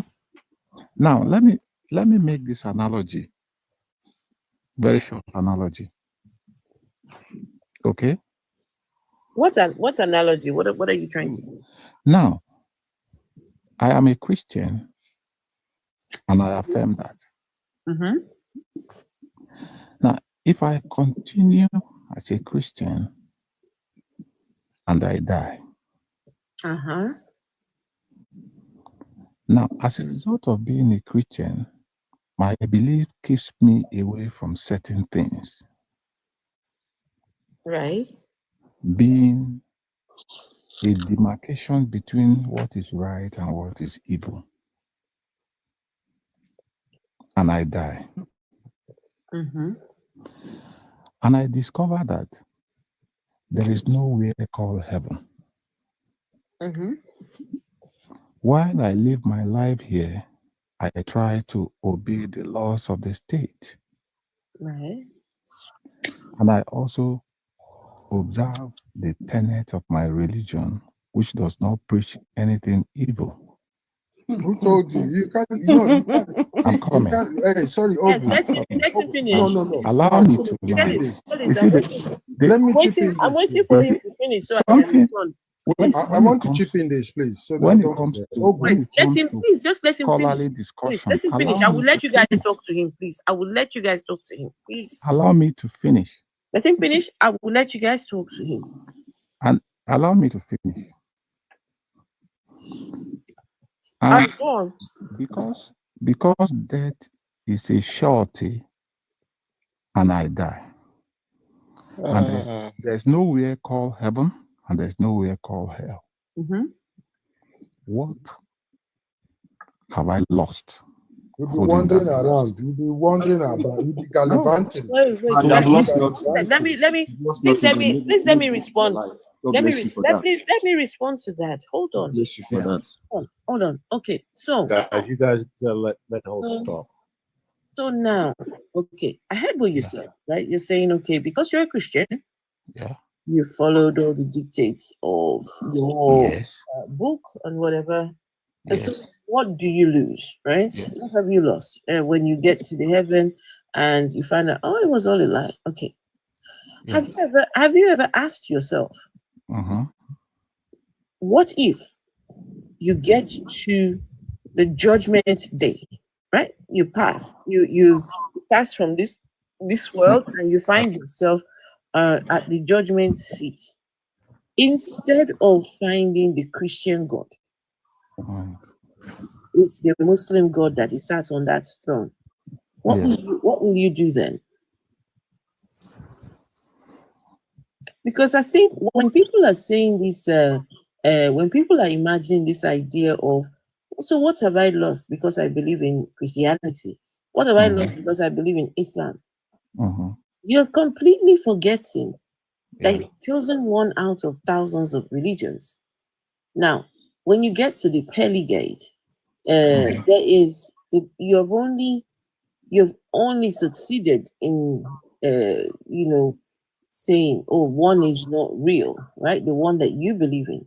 But what if the other man's religion was real and the religion that you didn't believe in happens to be real? What will you do? Can I say something now? For him, I want you to respond, please. Can I say something now? Yes, I'm asking you a question. Now, you have elongated my analogy. Yes. Now, I have even shortened the discourse for you by saying, this is applicable to This is your mic now. Wow. What you have that we can't hear you. This your mic keeps going in. I told you he's right. He's hiding. No, he's not, Vessel. He's not. It's the mic. It's the mic. There's the way he's turning to hide. Hello. All right, go on, Ogu. Pastor Adeboye will pray for that mic. Now, you have wait. Okay, go on. Like I said, your analysis even elongated the discussion that I brought forward, the analogy that I made. Yes, because I want you to see the folly in what you're thinking of. You are so confident in your Christian religion. In fact, what you fail to realize is within Christianity, right? Within the Christian religion, there are people that do not believe in the concept of hell. I hope you know that. Yes. Within Christianity, there are people that don't believe in the concept of hell. Yes. Within Christianity, the concept of hell and heaven differs from church to church, pastor to pastor, denomination to denomination. Yes. So what makes heaven you is real. think? What makes you think that yours is the real one?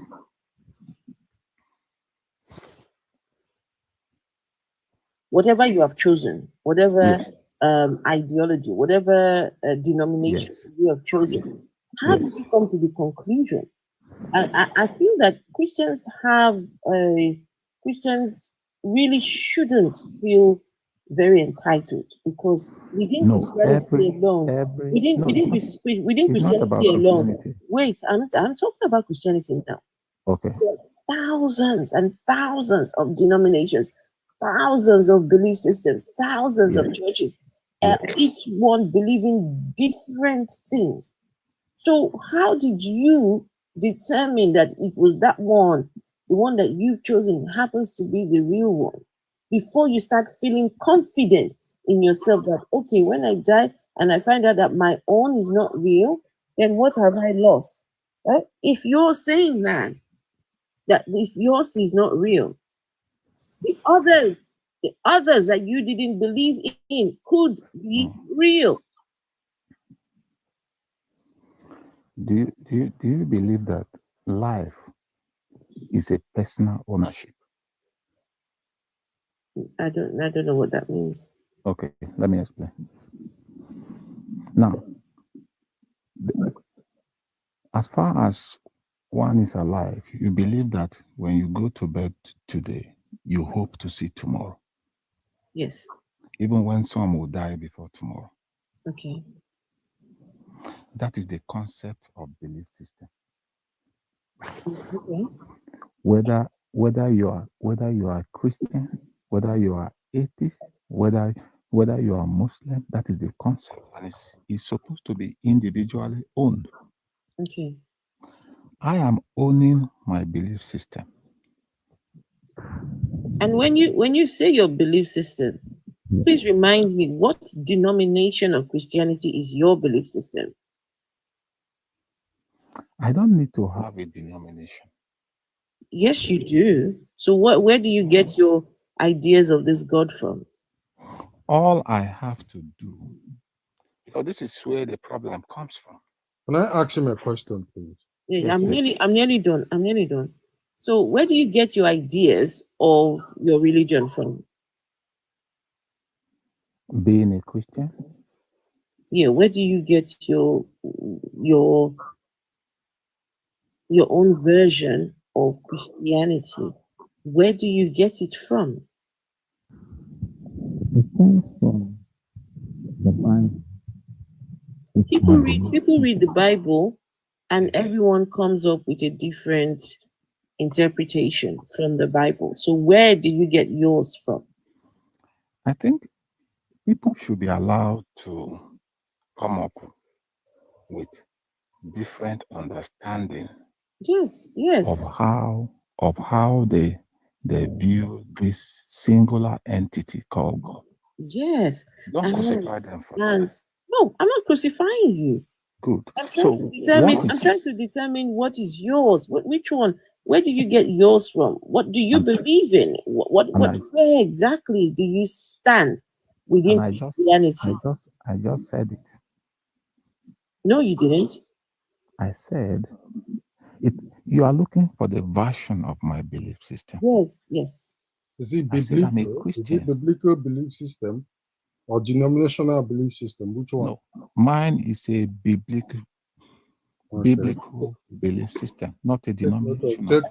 Even the biblical belief system. Yes. People, like I rightly said, everyone can read the Bible and get something completely different. We can all read the same Bible verse and we get something different. So biblically, and it's permissible. Yeah, okay. So biblically, you know why? Biblically, whose authority are you standing on? Or is it just the gospel according to Ogbu Samuel? No. No. It's the entirety of what constitutes the Bible that is my belief system. Can I bring in my question now, please? Yeah. All right. Ogu. Yes, my brother. Ogu, Remember, you said you said, what if you obey the law and obey the tenets of your belief system? Yeah. This your belief system is derived from your knowledge of Bible, right? Yes. Okay, thank you. You in law or in obeying governance or government, you believe in what is called morals and immorals. Yes. Thank you very much.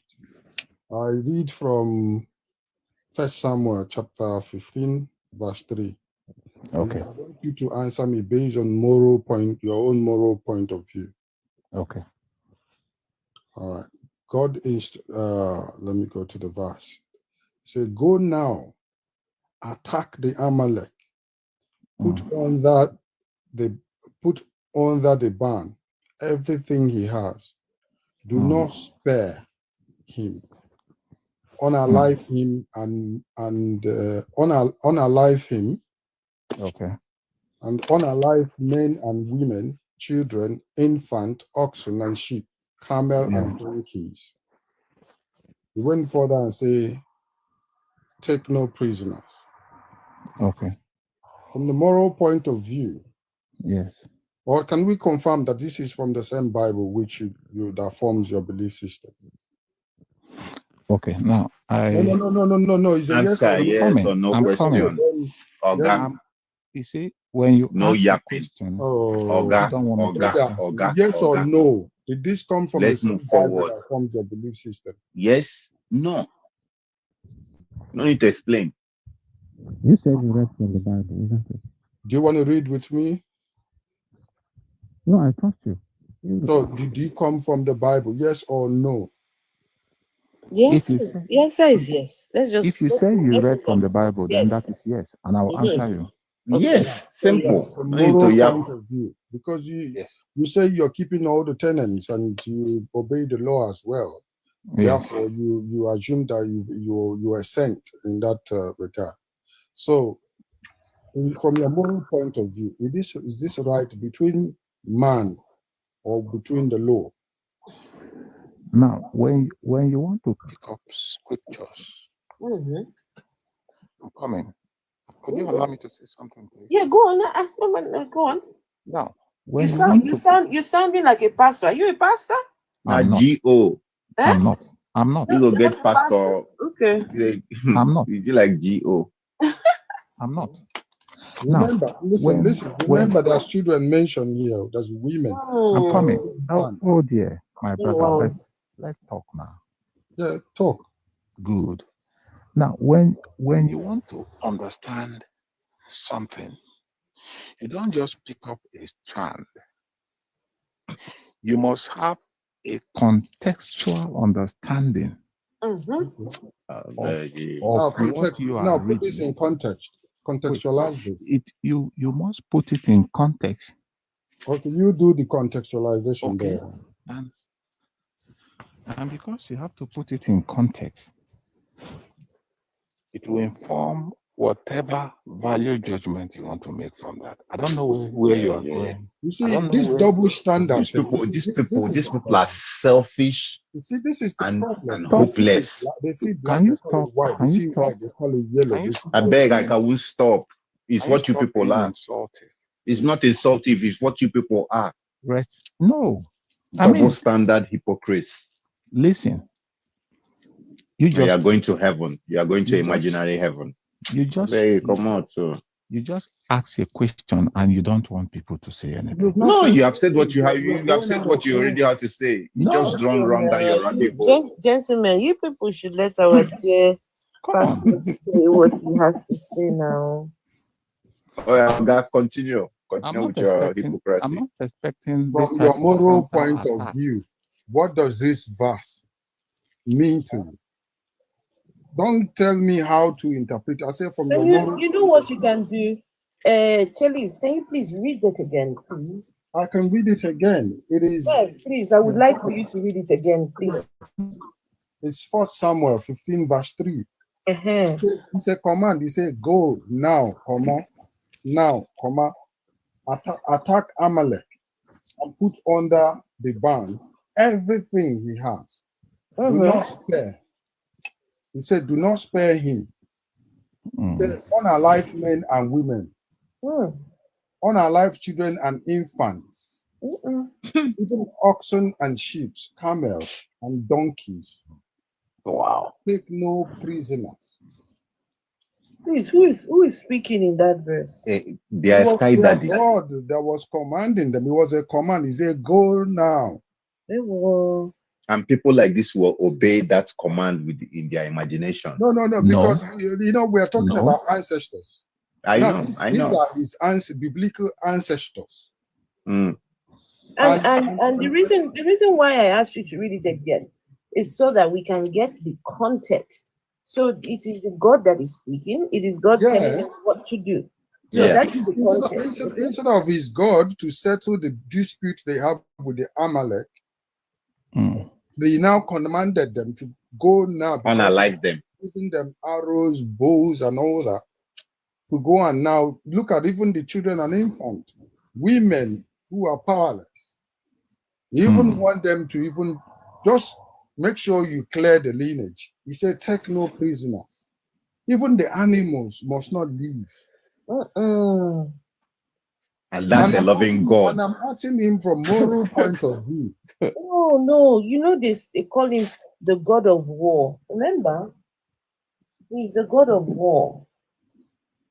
I'm asking him from your moral point of view. What does this mean to you?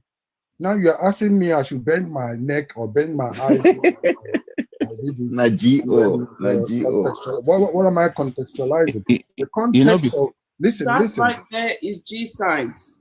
Listen, the context of this. You say I should listen. Can you tell us? Is it possible to let him respond? I'm listening. Because he was talking about contextualizing, and I'm trying to bring the context to him. All right, let him respond now, please. When you don't allow people, we read it again. We've read it again. Ogu Samuel, we read it again. Please, do you think you can tell us the question that he asked you? Do you think you can answer that? Yes, let me run a commentary around it. Okay. Okay, go on. Good. Now, you see, when you don't believe in the Bible, isn't it? Do you? I don't believe in the Bible because there is all concoctions. Good. And because you don't believe in it, you can choose and pick. Escape routes. But you who believe in it, you choose and pick too. I'm not even trying to attack what you have said. No, but you're not going to answer his question. On the moral answer his question. You choose and pick too. Answer his question. So can you? I say human. Listen, brother. You said you obey the government. Yes. Meaning you have to obey the law.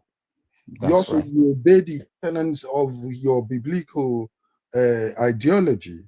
Yes. And then I'm asking you, I'm not even telling you biblical point of view on this. I'm asking you the moral point of view of it. Yes. Because to obey government, you have to know what is morally right and morally wrong. Yes. So that's what I'm saying. From the moral point of view, what do you make of this? Yes. You know, when you look back into history and the development of religion, you can see that there were certain orders in the past that can you hear me? Stop yapping. Go straight to the point now. I'm not. You want make we talk so that we go be say we don't talk. Continue. I'm not entertaining you. Do you know that? I know, man. I don't care. But stop yapping. Stop yapping. We don't need your story. Amadioha. Hey. Yeah. Amadioha, your blood to the hot. Just I swear, don't be lie.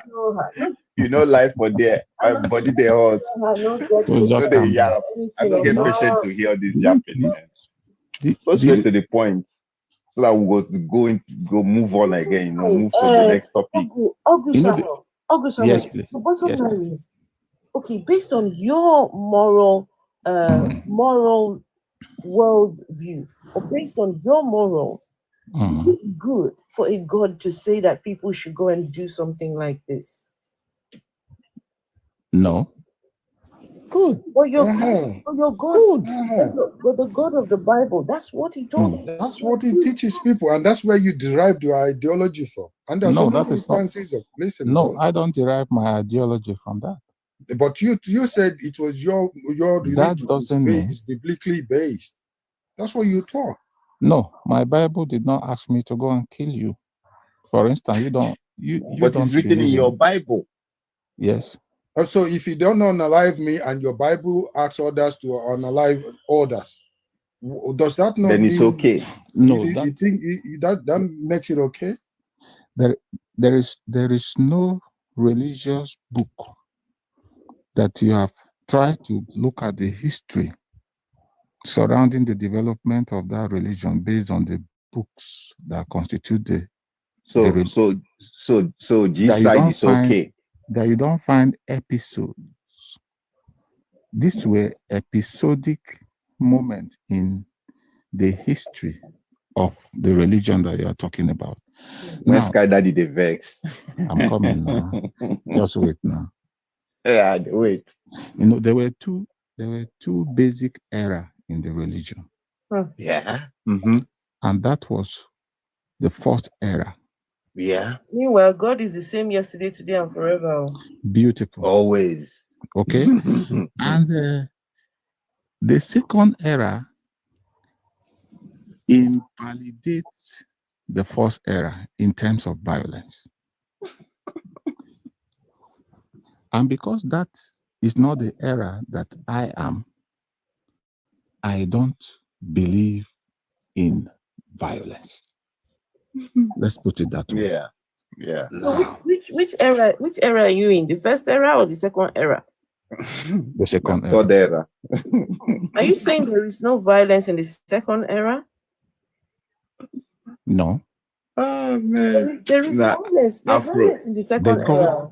I have to drop, man. I get early morning tomorrow, man. Okay, I'm at your I don't late. Yeah, man. I don't day late to sleep. Okay. All right, man. Thank you, everybody, man. Yeah, good night, everybody, man. I'm at your heart. Thank you. Good night, sir. All right, good night. All right, bye. So, but there is violence in the second era. But that is not the tenet. That is not what Jesus came to do. Well, in fact, it is the Jesus himself. That's one of the violent parts of that book is a God sacrificing his own son to himself. Yeah. Isn't that violent? Jesus came to sacrifice himself to himself. Went through that horrific death. For what reason? That violence. For what reason? When he can easily forgive humanity. No, he needs blood to be able to cleanse. And he doesn't have the power to say, Kakatua, let there be cleansing. Did you say Hakatua? Kakatua. Kakatua? No, it's just like throwing a magic wand and saying, okay, like let there be cleansing.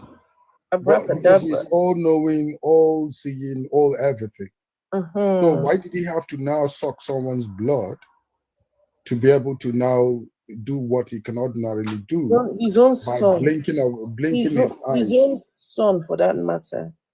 And if they ask you to take your son, put your son through that, you are building castles in air for him.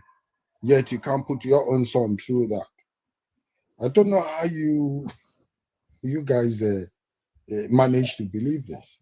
I think a God that needs his own son to be unalived, for him to forgive humanity, that God needs to be put in jail. Even that his son. Is that the reason why you don't believe in it? No, that's not the reason why I don't believe in There's it. so many reasons. Okay. There's so many reasons. Now, let me tell you this here, bro.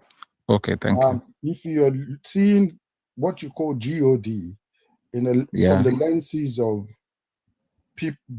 Bible or those who practiced the Bible before it came to Africa, some people, I mean, I'm not being insulted, but you are lost because you cannot see that from what you don't know about.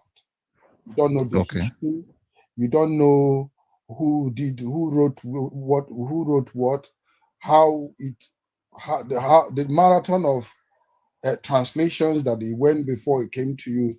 The fact that King James had to buy franchise from Constantine to have his own version, and for the version to be part of the ones that use in Berlin Conference to come and impoverish us and so on. You left all this history. This history is not so pathetic that you will now say, no, if my ancestors suffered as a result of this, I should not be conditioned to it. That did not trigger to your not being insulted, but to your senses. Now you're bringing the next generation to continue to believe in that.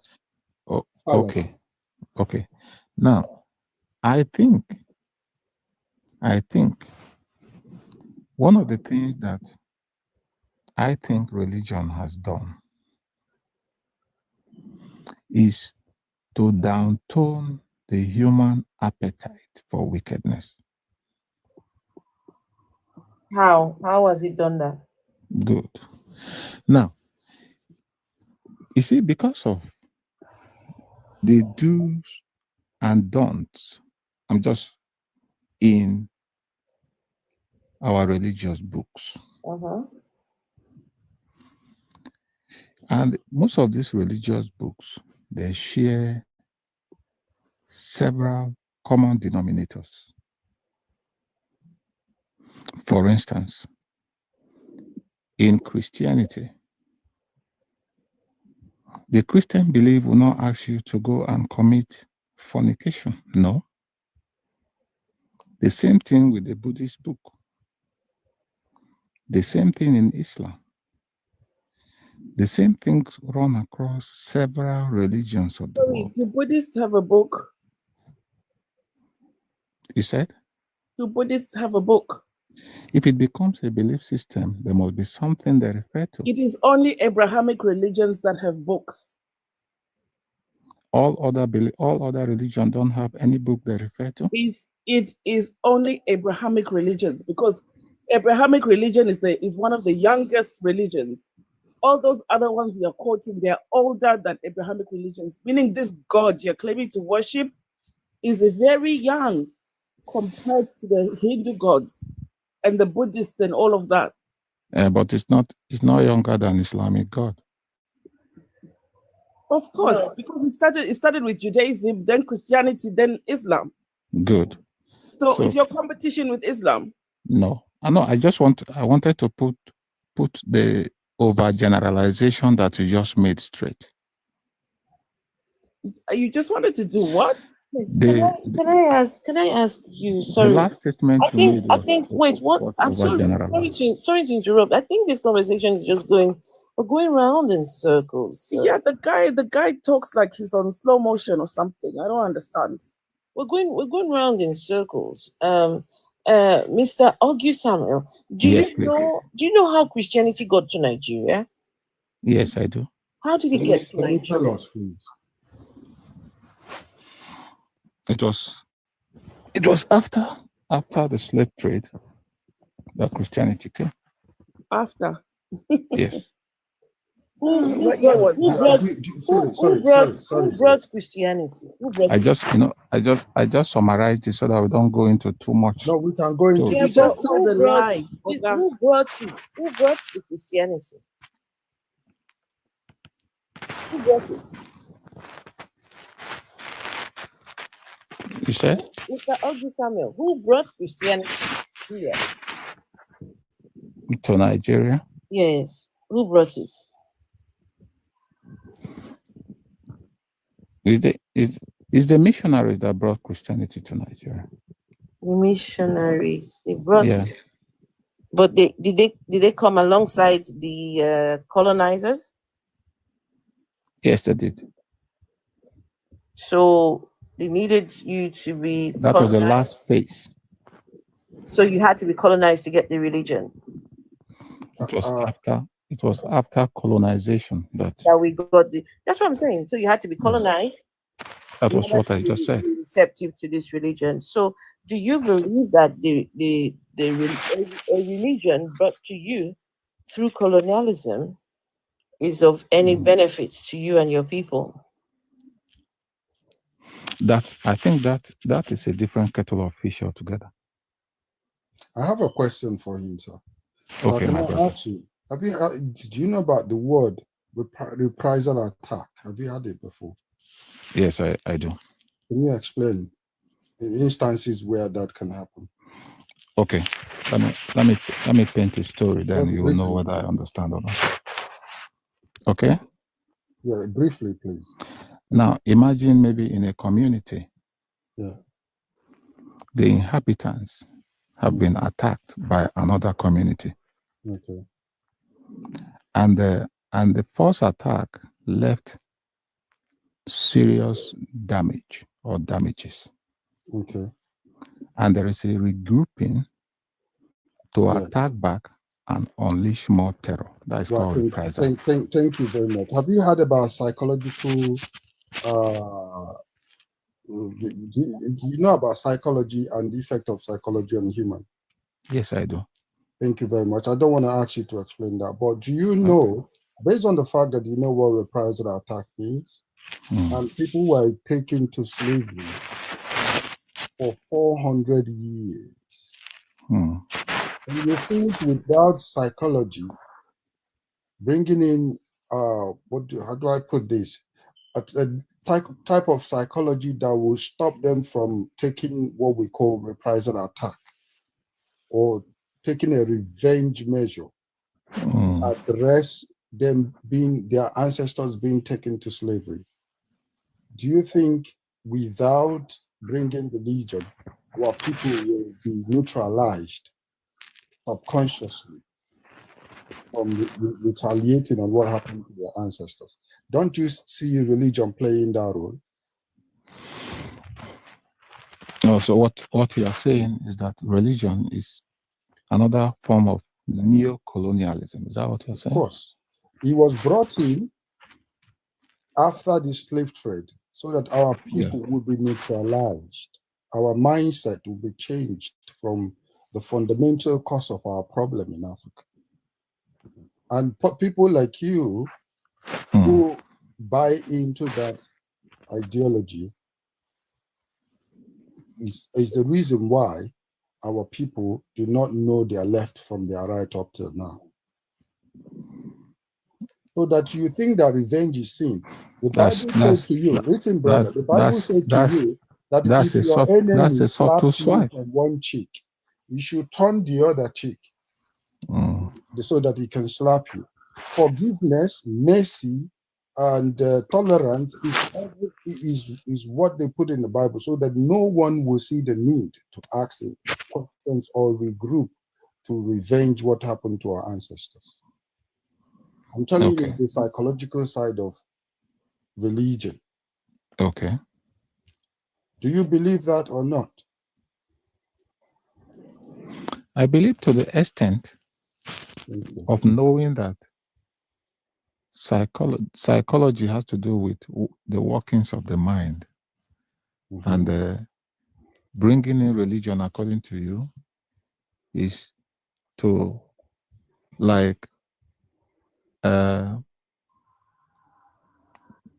in trying to continue with the concept of colonialism, this new belief system majorly to stop us from retaliating. Though we were not on the same platform of development, so the concept of retaliation was far from us. If if I may buttress the point you're trying to do you know how many? Wait, the Ashanti Kingdom fought for 7 decades. Yeah, that's for 70 directly years. fought the English for 7 decades. Yes. My own people fought the English. Of course, you've heard of a Kumeko War, right? Yes. That war was not the first. It started ever before that. Okay, so we're not people who doesn't know how to address our problems. But when religions came in, our people dropped our fundamental ways of addressing our issues and faced the Bible theory that says, raise your hands, look up in heaven, there cometh your help. And from then till now, our people have been hoping that the Messiah will come from somewhere in the sky.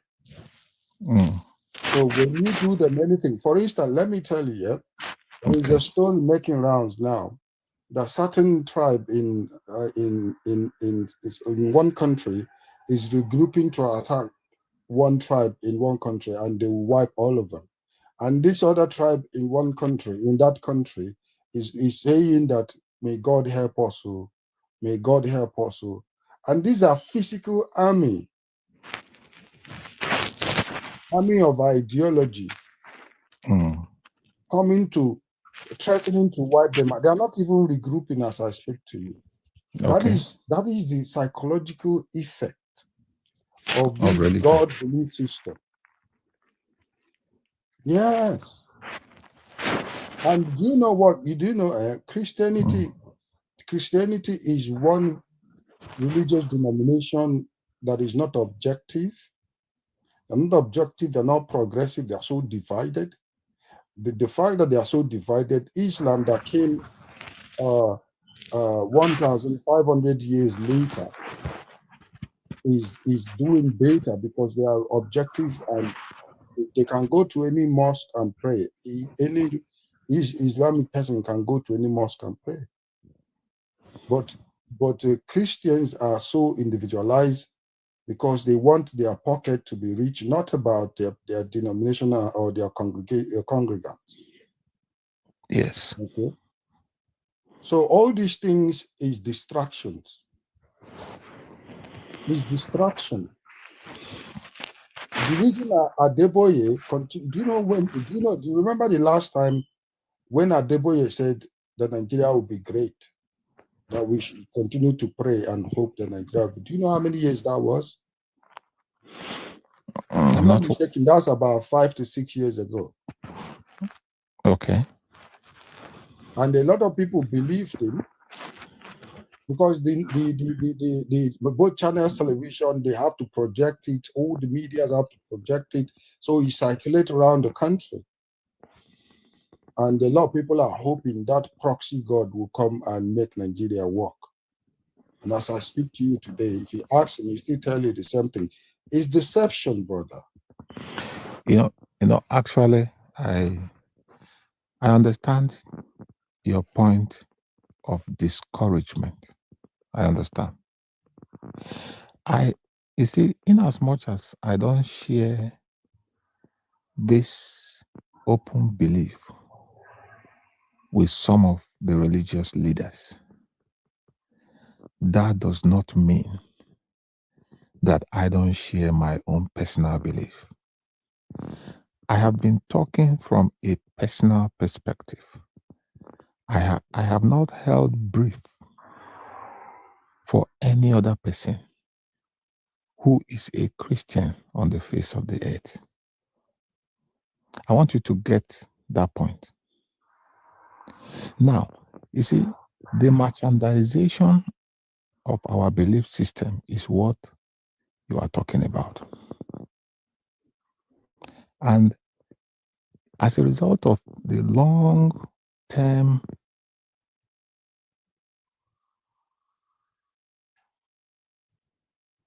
Who muted him? Atheist.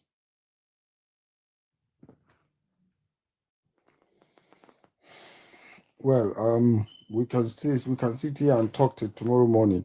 What I don't like about Christians, some Christians, is they don't argue to learn.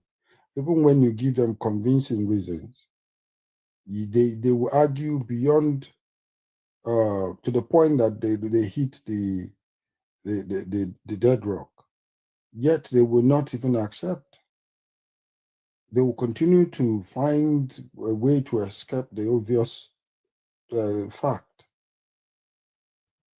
So you believe in something. You right from the time your forefathers started believing in it, nothing about that has come to manifest. Yet you will put it, individualize it to say, oh, if it's not working for Mr. B, it's working for me. If it's not working for Mr. C, it's working for me. How does what works for you in a belief system where all of you have to believe in something work for you and it doesn't work for another person, and you think that is right? No, are you suggesting that I shouldn't believe in anything like you do? If you must have a belief in your government, charge your government to do something for you. Okay. Distractions that come from religion makes people not charge the government to do something for them. But from the society where you come from, can you separate? I want to imagine by inflection that you are Nigerian. Are you? Yes, I am. Beautiful. And let's even imagine that if I dovetail it downward, maybe you are Igbo, Hausa, or Yoruba, maybe any of those three. I don't know. Now, at a point, I want to believe that it's either you were born into a particular religious sect, and then as a result of time, you now evolved and you came to this understanding. I want to believe that at a point, maybe you were born into a Christian family. Maybe. I served in a Christian church. Beautiful. Now, it's as a result of the anomalies that you have found in the Christian faith that discouraged you and opened your mind to the belief system that you are holding today. I want to believe that too. Well, it should be, they say, study to show thyself approved, isn't it? So I studied. Good. Now, so, if you have held this opinion from the onset of your times, I would have appreciated it more. But at every point, there is room for people to hold certain beliefs.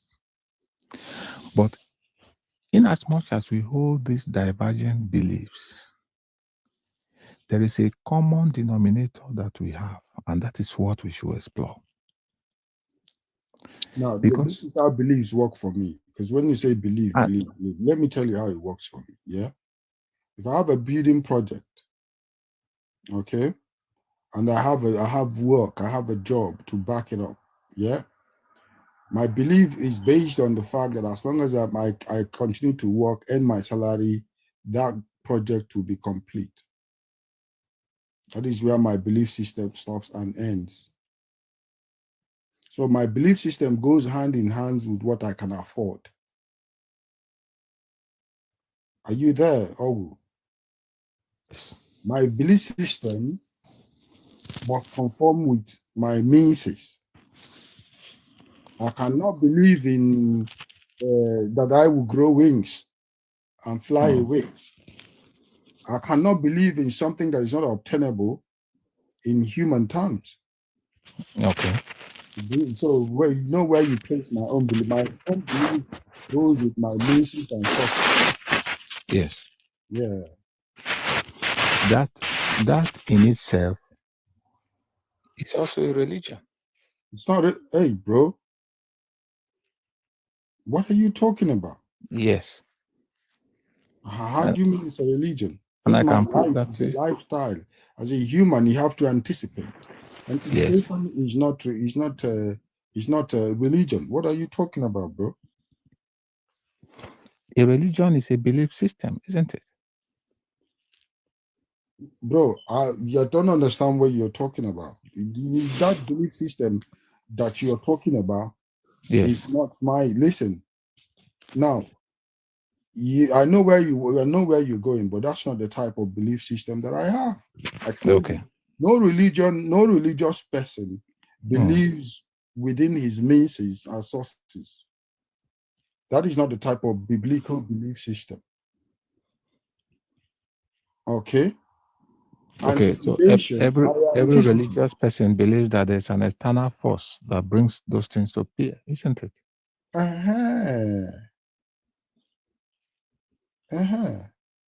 And this external force, in every religious belief system does not believe in the limitation of that external forces. When they say somebody can, someone's breast are surgically removed, suddenly grow back. But in my own anticipation or type of ideology that I use, a surgically removed breast cannot grow. Cannot come back. So I have a limit to what I put to my own anticipation and belief, so to say. That is why I said my belief system works with my means and my sources. It doesn't pass there. Okay. So if I say I'm going to buy my parents a car. Yes. All right. Now, what I do is I give them hope. Then if I have to work 2 months to complete the money, then I will anticipate that in 2 months, I have to get the money. And working towards it, you can call it belief. Okay. You can call it anticipation. Can call it faith. Because that is within my means. I'm not hoping that there's a supernatural somewhere that will come and go and steal someone's car and make it to appear before me so I can hand it in to my parents. No. And that is what your belief system No. does. My own belief system doesn't promote that kind of thing.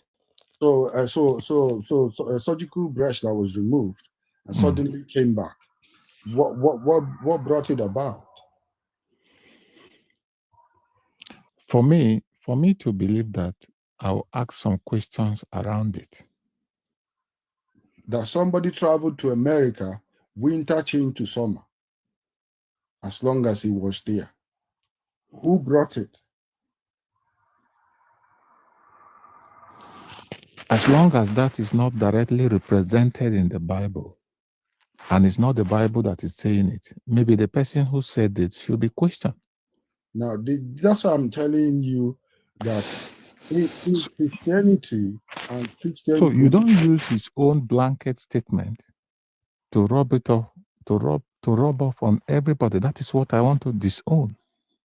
How many would you disown then? That means that means you people are just jeopardizing our lives. I don't even have time to banter ways with them, but I hold my own personal belief. That's what I'm saying. Okay, how much influence would your personal opinion or personal belief have on the entire Nigeria as a society? No, it shouldn't have on the entire Nigeria. If it can have on my own family, that would be better. Okay, but are we part of your family? We're not part of your family. So Nigeria need to at some point drive a narrative that will see that the country progresses collectively, not individually. And that is why you see this man's picture is there. And this man's our conversation today is surrounding on the fallacies that come from this man's voice.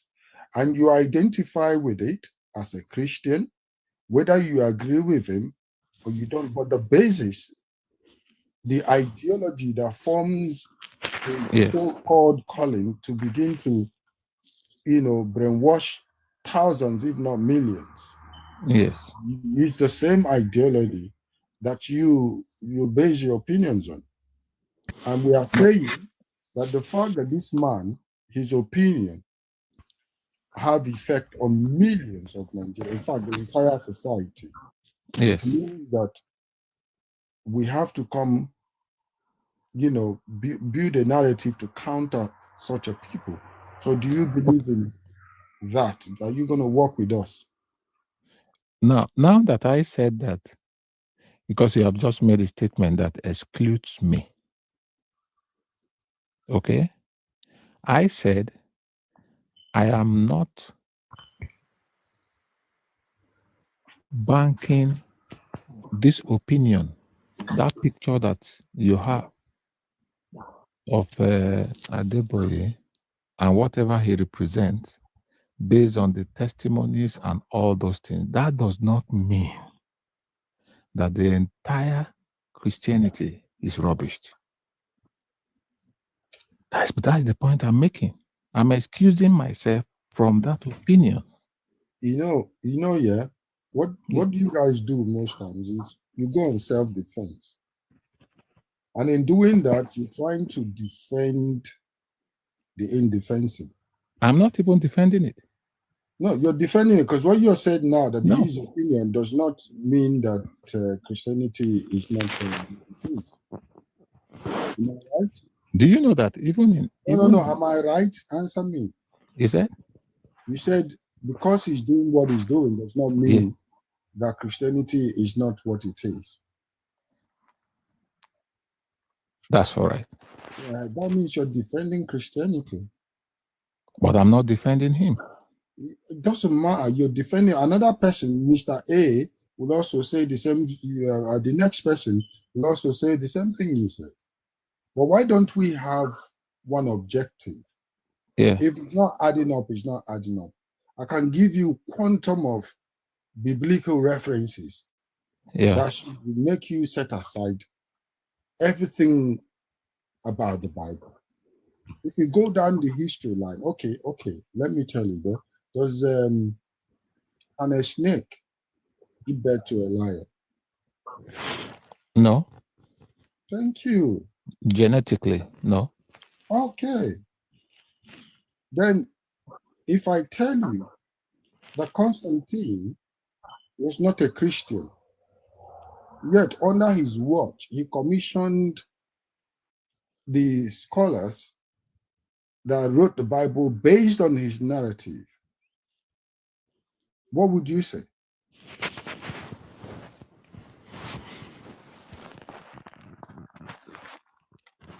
Okay, I'm listening to you. No, I've just asked you a question. Okay, what did you say? What do you make of it? Constantine was not a Christian. Okay. All right. He fought and conquered so many nations. He has the largest empire. Those empires fell to him as a result of war and defeat. Okay. Right? Now, he commissioned the first scholars that cooked up, especially, that pick and choose. Okay. We know today as modern day Christianity. Okay. And he was not a Christian. Remember, I asked you, can a snake give birth to a lion? And you said and I no. said no. So, what do you make of that? Then the writers of the Bible must be very, very poetic. Then the fact that they are poetic, does it make it right?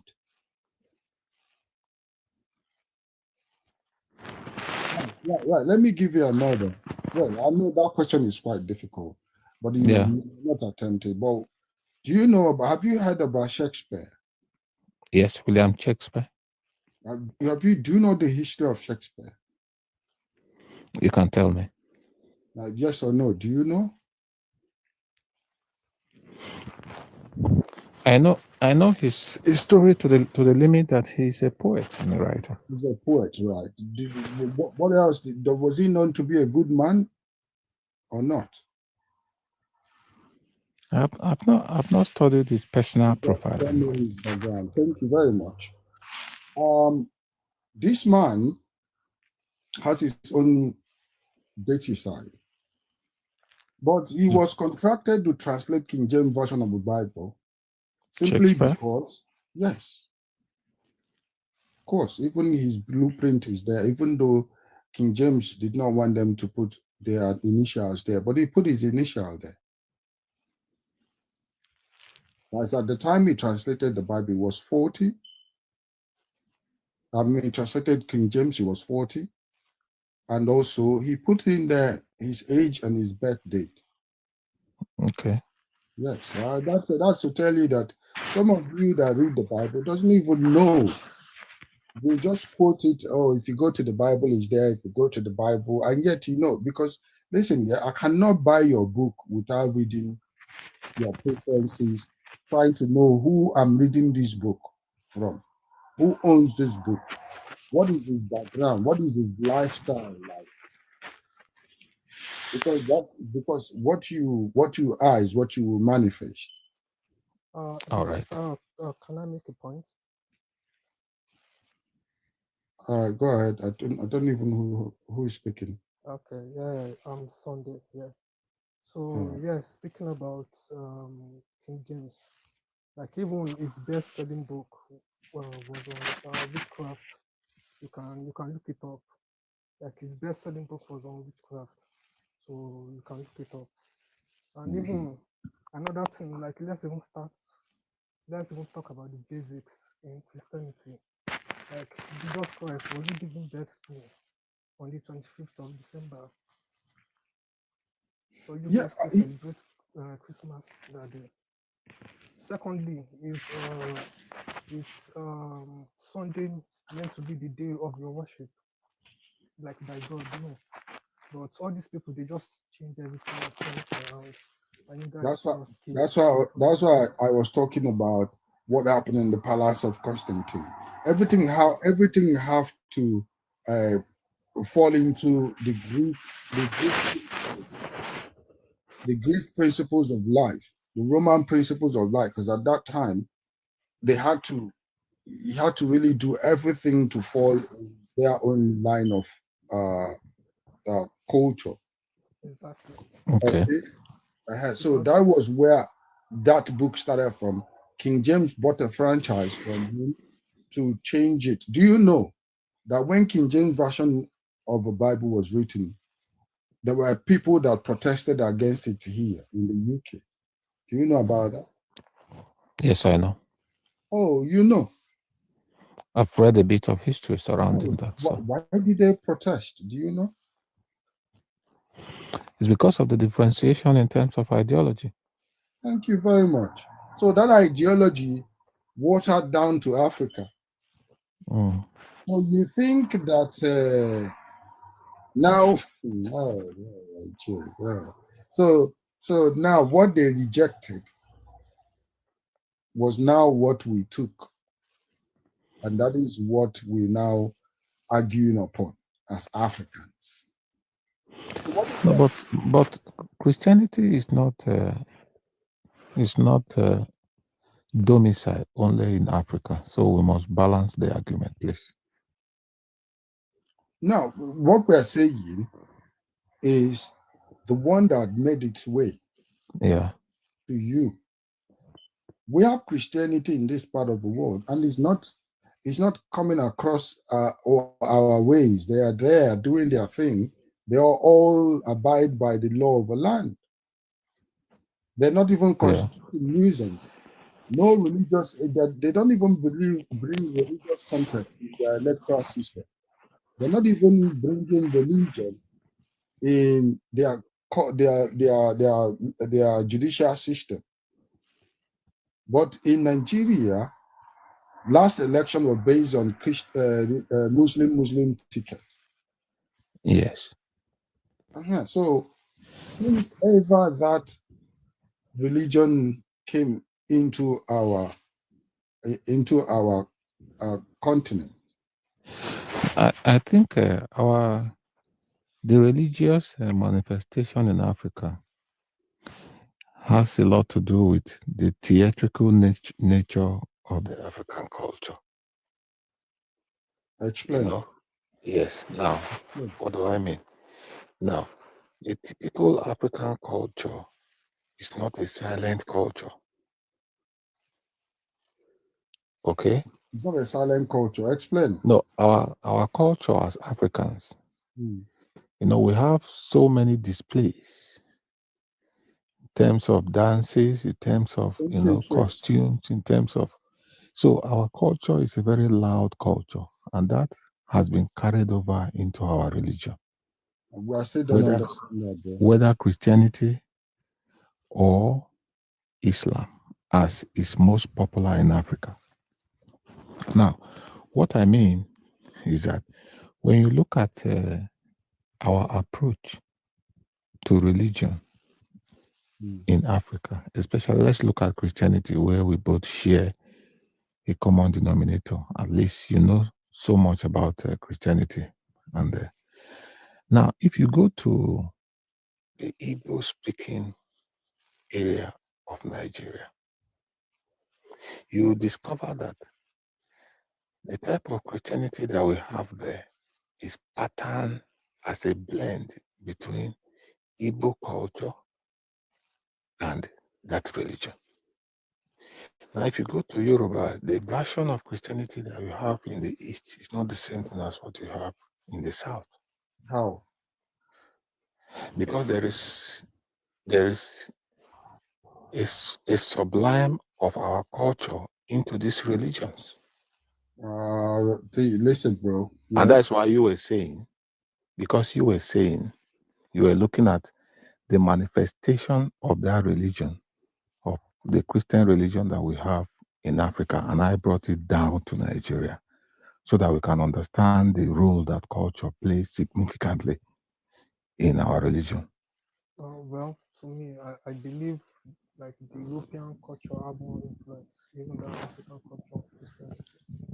Like, for example, like the example I gave the other time, like 25th of December was for the celebration of one of their gods or their local, or one of their gods, like the other religion, but they had to blend it with. Can you raise your voice? Can you speak up? Okay. Uh-huh. Like 25th of December, which all Christians celebrate as Christmas Day. Initially, that wasn't even the day Jesus was given birth to. It was Of course. Yeah, it was celebration of European idol, one of the European idol, but they have to connive it with Christianity to just make it Christmas, which is very wrong. Okay, let me which is even like idolatry, like to me, like.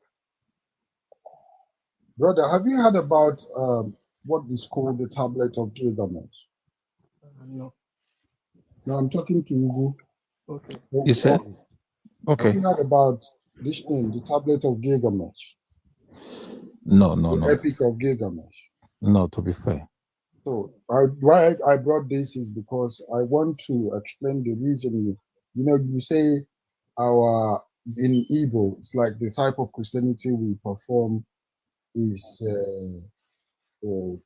conformative with the Christianity, the type of Christian we practice, isn't it? Yes, in terms of the outward display, you were looking at that. That was the reason why I brought that in. Else there was no reason to say that. Yes, I agree that there are some words especially the Old Testament, that is in line with Igbo ordinana or culture, so to say, right? Yeah. And you can agree with me that before Bible there were Igbos. Do you? Of course. Before the Bible there was the Igbos, right? Of course. Thank you very much. So do you regard that as a coincidence or a deliberate act of trying to of infusing some part of Igbo culture into the Bible just to make believe? I think, you know, what happens is that when two cultures interact at any level, it's either there is assimilation or there will be overriding, you know, one will override the other. But at that level, the influence of the European culture, which was something that was welcoming at that time, at a point, it was even a status marker for those who can speak English, as if it was a newfound world. So that, I think, had a great influence, like my brother said, the European influence and all that. Yes, that's the point I'm trying to make. Okay. So if you read the Epic of Gilgamesh, it was not written as a Bible book. Okay. It was an ancient account. It's an ancient poetic, what do you call it? Mesopotamia. Yes, Mesopotamian. Yes, account of history. Okay. Right. So that is when now you move it forward to what Constantine did. Okay. So Constantine had to now, that's why I say to you, he was not a Christian. He was looking, he was trying to build up more theories or analogies to continue to subjugate people more. And the target was Africa. Hence King James had to buy it. And I'm sure you've heard about the slave Bible as well, have you? Yes. Thank you. So what was the objectives of the slave Bible?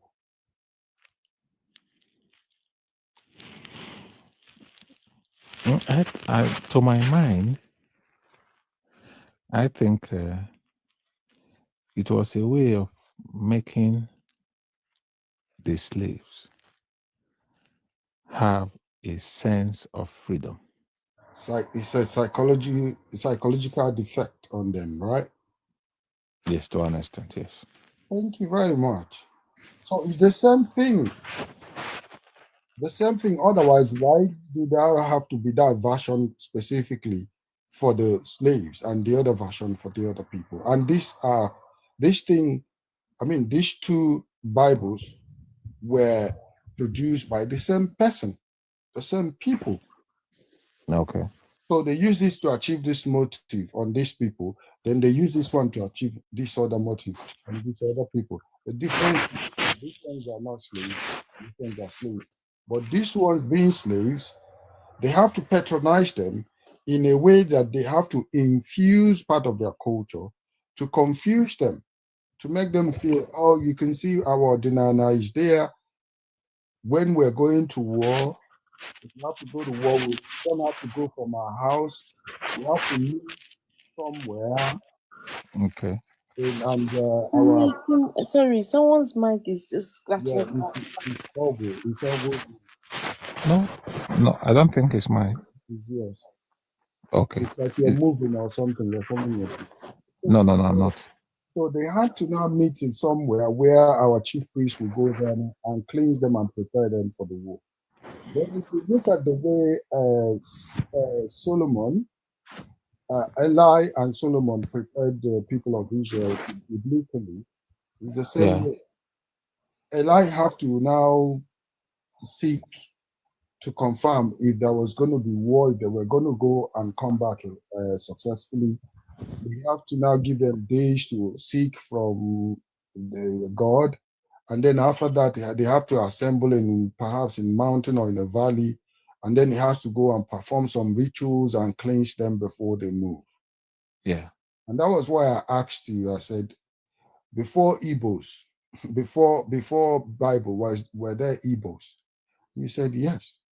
Of course. Constantine carefully knew where he extracted the piece of history he used in building up the concussion that today continues to reign supreme in the subconsciousness of our people, Africa.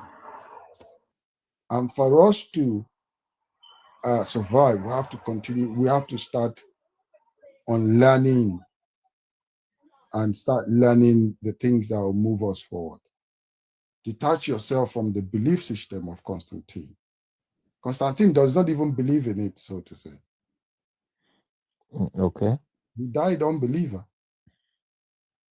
So if he was a Christian, then he would have had the moral grounds to come with a Christian narrative.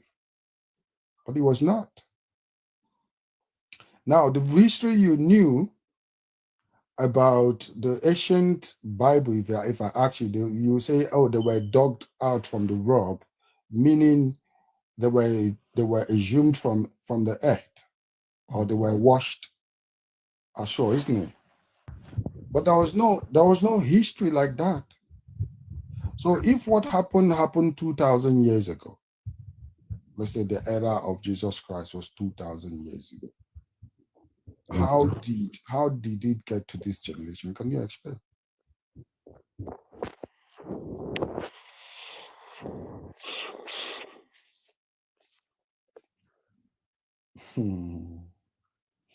Anyway,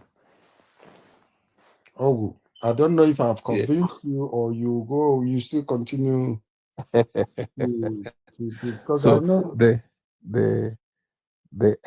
the essence of this interaction. Can I just vote in here? I think the bottom line of what you're trying to say is that this religion was imposed on us. It was not ours to begin with. The people who brought it had an agenda. Exactly. And that agenda is still thriving till this very day. Exactly. It worked for the slaves. That's why they had a slave Bible. Now, the other version is working for us. Brother, think now, my brother. One name working now. Yes, I'm listening to you. Jesus from Judea. Jesus from Judea cannot save anyone. Okay. From our part of the world, he cannot. No. Jesus said he only came for the lost sheep of his father's house. Yes. So how is Jesus from Judea?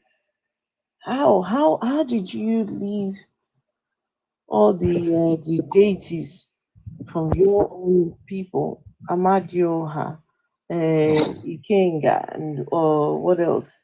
Chineke, Arusi, and now we're following Jesus. On a lighter note, are you suggesting that Jesus is a deity? Ordinana, I mean? Yeah, Ordinana is the body. Wait, Ogu, what's the question you just asked? Are we suggesting what? I said on a lighter note,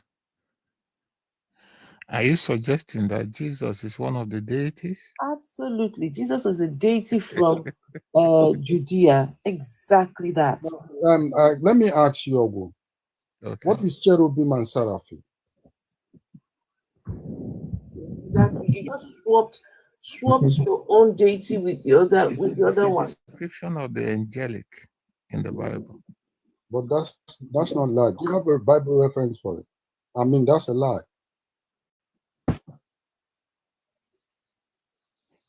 Do you have any Bible reference to say it's a description of angelic angels? I don't want to premise our discussion on so many arguments and counter argument. So I don't need to amplify it to you. I think Charles, you've given the man enough for him to go and to ponder upon. Yeah, because he has decided he wants to follow the God that was brought to him by colonialism. Okay, now let me ask a very simple question. Okay. Now, Your mic has gone again. Is my mic here? Okay, go on. I want to ask a very simple question. Okay. Okay.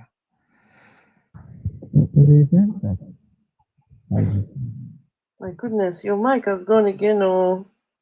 Is my mic here? Yeah, when you say it's my mic here, yes, it's here.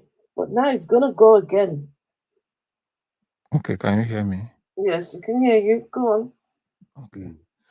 Now, in the event that I decide to think along the scope of the ideas that you are presenting to me,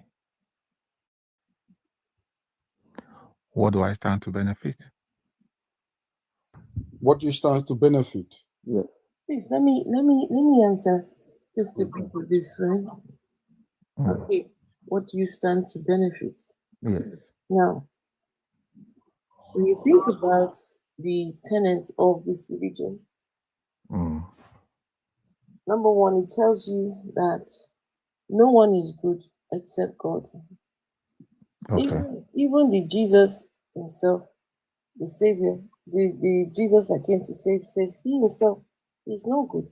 Only God is good. So, the religion teaches you that you are less than.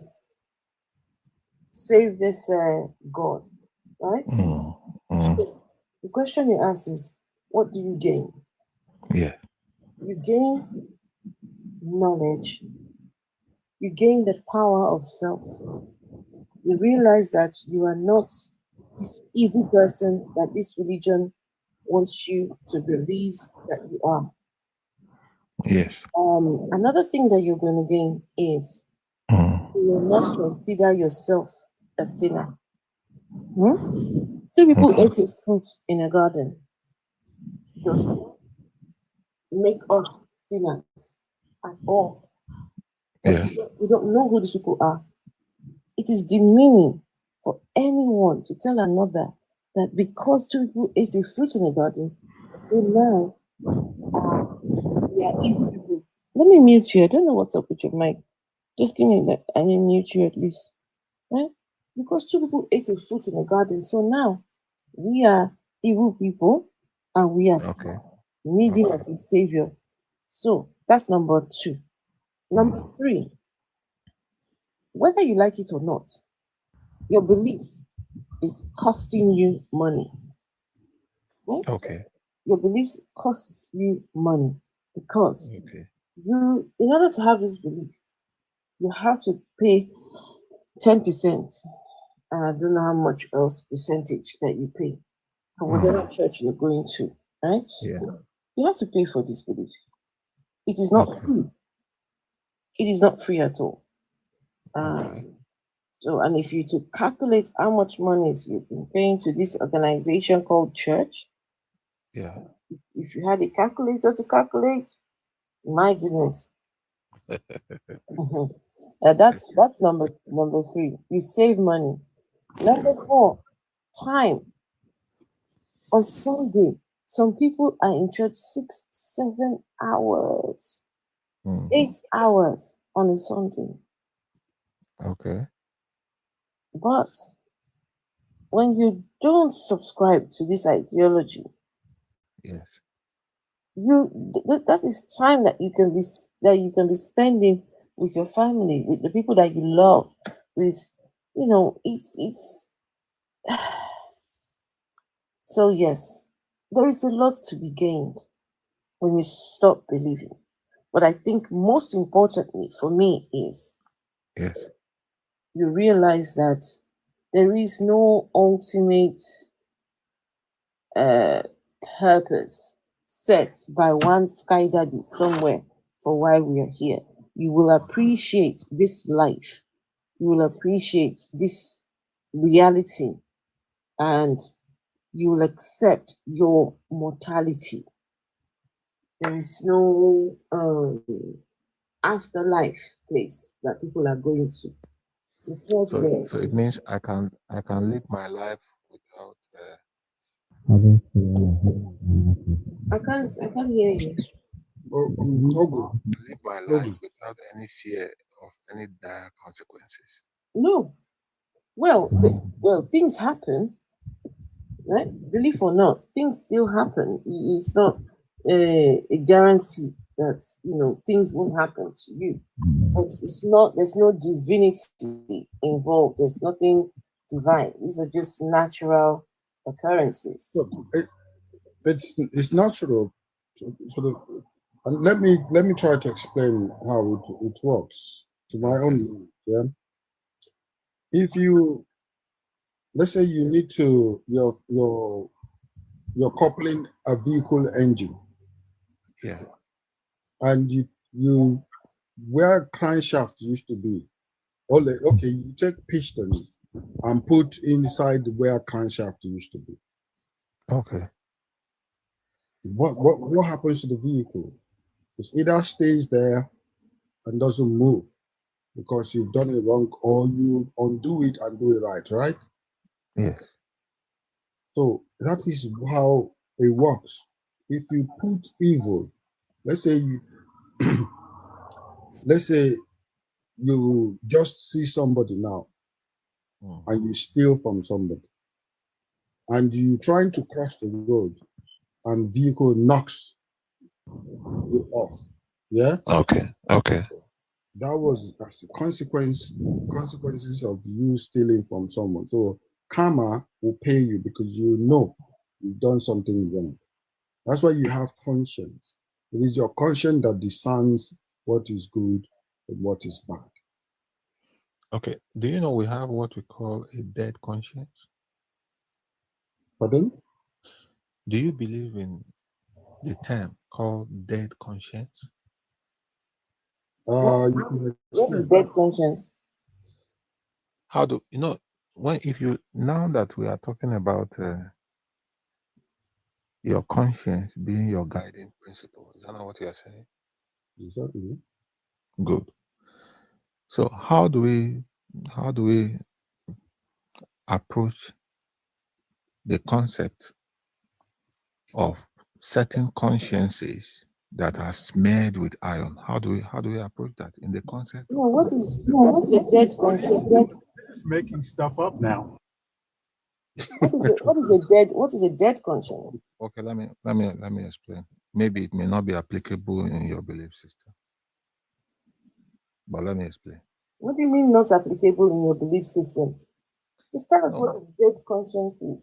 Now, let me tell you what I know about a dead conscience. A conscience that is no longer responsive to the concept of good and evil. The mindset. How do we deal with that? How does that person eat? That's what happens when. How would such a person make food in the kitchen? That's what happens when people commit crime. Do you know that? No, you can't say it's a dead conscience. That person somehow conscience works. No. Conscious is just you aware of the world around you. It can't be. Hold on. Someone is hungry. They're hungry, very hungry.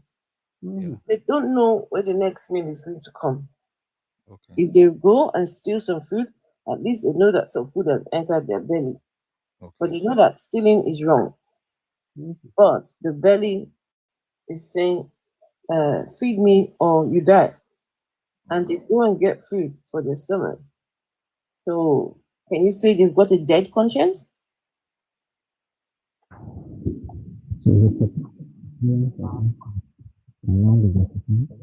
I don't know what's up with this man's mic. Yeah, mic has gone bad again. I'm here. No, it's still muted.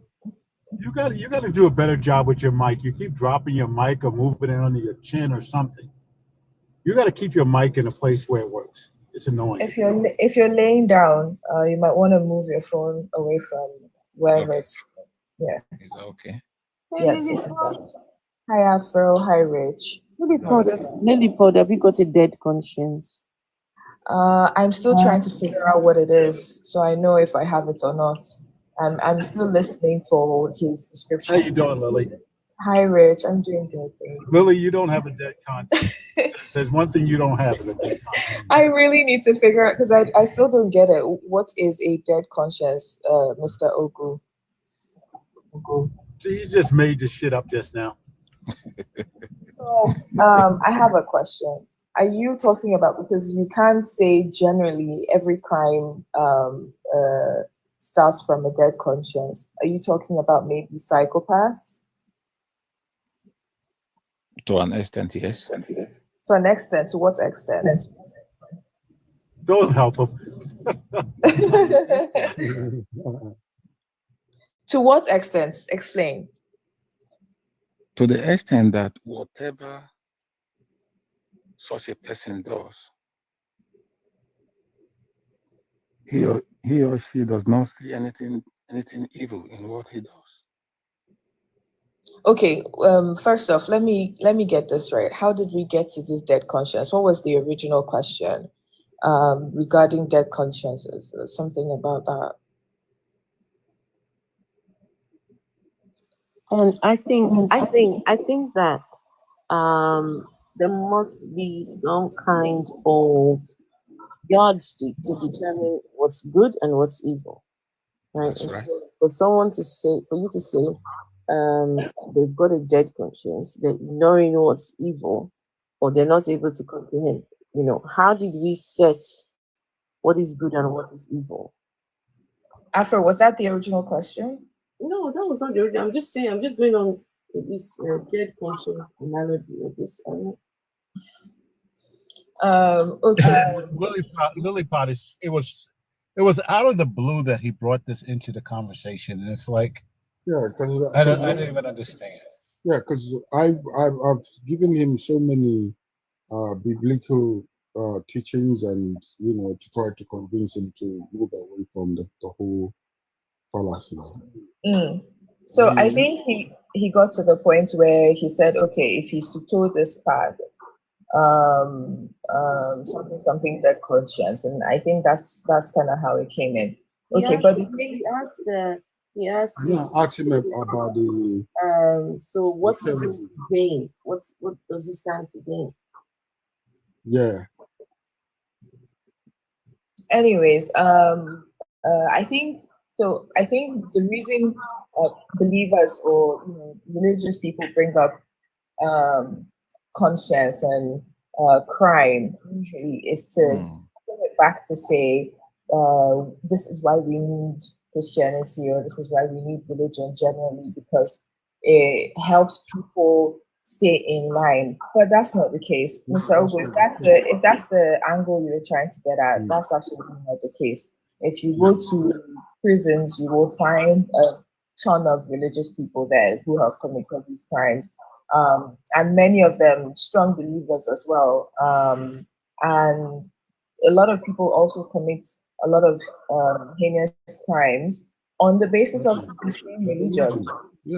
Yeah. So if you're talking about dead conscience, I don't think there's such a thing.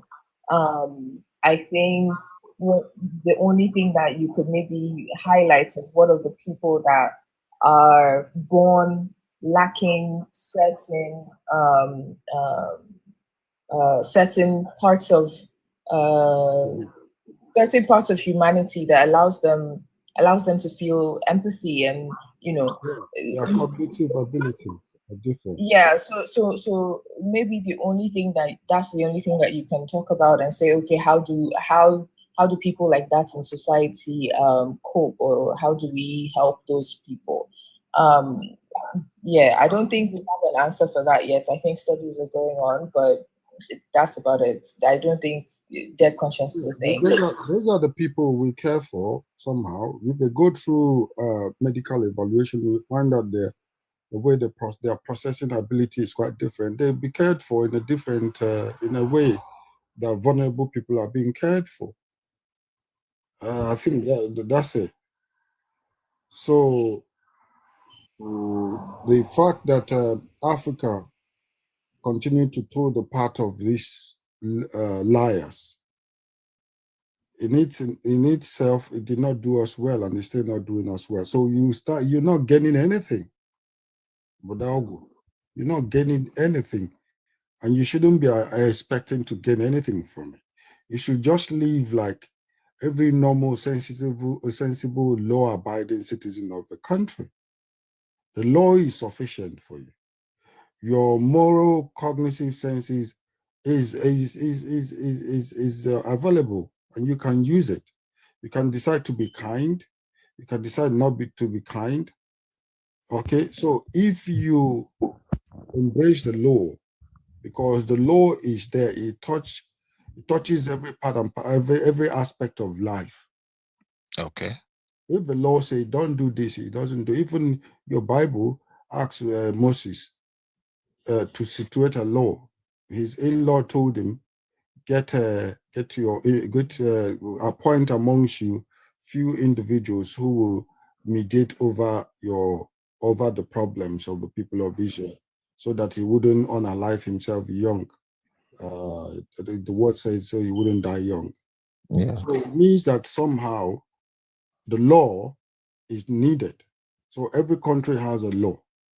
I don't know where you live, but I live in the UK. It is only the law, not even religion. It's only the law that will make me know that if I go out there now and tap somebody on his or her shoulder without his consent, the police will be out on the lookout of me. Yeah. So the law is enough. It's just that these religious pastors will make people now not paying attention to the government and the law. The judicial system of Nigeria is gone beyond repair. But the common man in Nigeria does not know that. When it affects them direct, they will say, no, only God will help them. But in the UK, I also live in the UK here. In the UK here, there are people who also hold the Christian views. Yes. Good. So now, Africa, all of you UK people. Africa. There are many in the UK. One of these days, You know, Africa. Do a meetup, UK people. Okay. Now, you live in the UK? I do. Yes. Okay. Now, I'm in the UK. Yeah. Good. Now, you see, each time we talk about Christianity and we benchmark it to Africa, to an extent, it's a disservice to the African people. Have you seen an English person Hey, using please, one second. Mr. Ugu, it's a disservice to in what sense? Please explain further. Now, it's a disservice to the African people. What I think we should concentrate on, although since it's not your worldview, the Christian worldview is not your worldview. Now, what I think in my mind we should concentrate on is the way this Christian belief is practiced in Africa. Now, let's come to Nigeria, where we share, common knowledge as far as this discussion is concerned. It worries me the way the Christianity is practiced. It worries me, especially the merchandization of Christian ideals, which is very popular today. And okay, I think, Mr. Ogo, sorry for interrupting, right? I see where you're going with this. This is the clarity that I was asking for. But unfortunately, the problems we have with Christianity in Africa, in Nigeria, they're not unique to the continent. You know that, right? That's right. Yeah, so it's very much a general problem. If you look at the US, it's the same thing. I watch a lot of documentaries, and I oh my God, if you care to look, you will find a lot of documentation about the same issues that you're facing here. This one that you just talked about, the what did you say it was? The making merchandise of merchandising. Yeah, it's a common phenomenon in the religion, right? And if the same thing, if you look at Islam, right, in Africa and Islam out of Africa, you find similar issues, right? Yes. So when oh my god, and it's traced What happened, down. Lilliput? It's traced down to poverty and illiteracy. Hold on. Lilliput, everything okay? sorry, I think I think I had an echo, and then I figured my my internet went off, so I panicked because I didn't know when you guys were cut off. But yeah, I'm okay. Everything's okay. Can I add something? The Yeah. gentleman said, you said what worries you is how Christianity is practiced in Africa. Yes. I think what should worry you is that it is even practiced in Africa to begin with. It doesn't belong in Africa. And this is the reason why this religion will never work. It will never work in Africa because it doesn't belong there. Africans do not need Jesus. Africans do not need Yahweh and all these other gods that was imposed on them. Exactly. If you're if you're worried about the practice, it's because look, the practice, the religion itself, is messed up. Okay. The religion itself is a mess. Okay. Now, The sooner you realize that, the better. We do not need Jesus. We don't need religions. Okay. Now, do you know the reason why in the West you can comfortably say you don't need Jesus? Do you know why? Please enlighten us. Nobody needs Jesus. Whether in the No. Afro, please. I really want to hear this. Now, we live in a country where there is a developed institution. Oh gosh. And because the institution is so developed, it has given rise to people to be able to assert their right and ask sensible questions. What has that got to do with the practice? I'm coming. I'm getting somewhere. Let me link it back to Nigeria. Now, we have a society in Nigeria where I come from, where the institution has failed. There is no structure.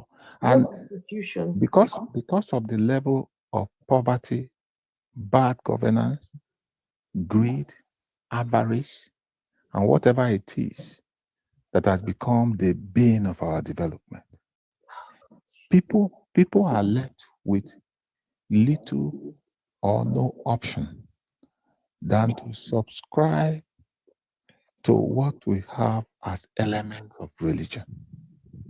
We don't need religion.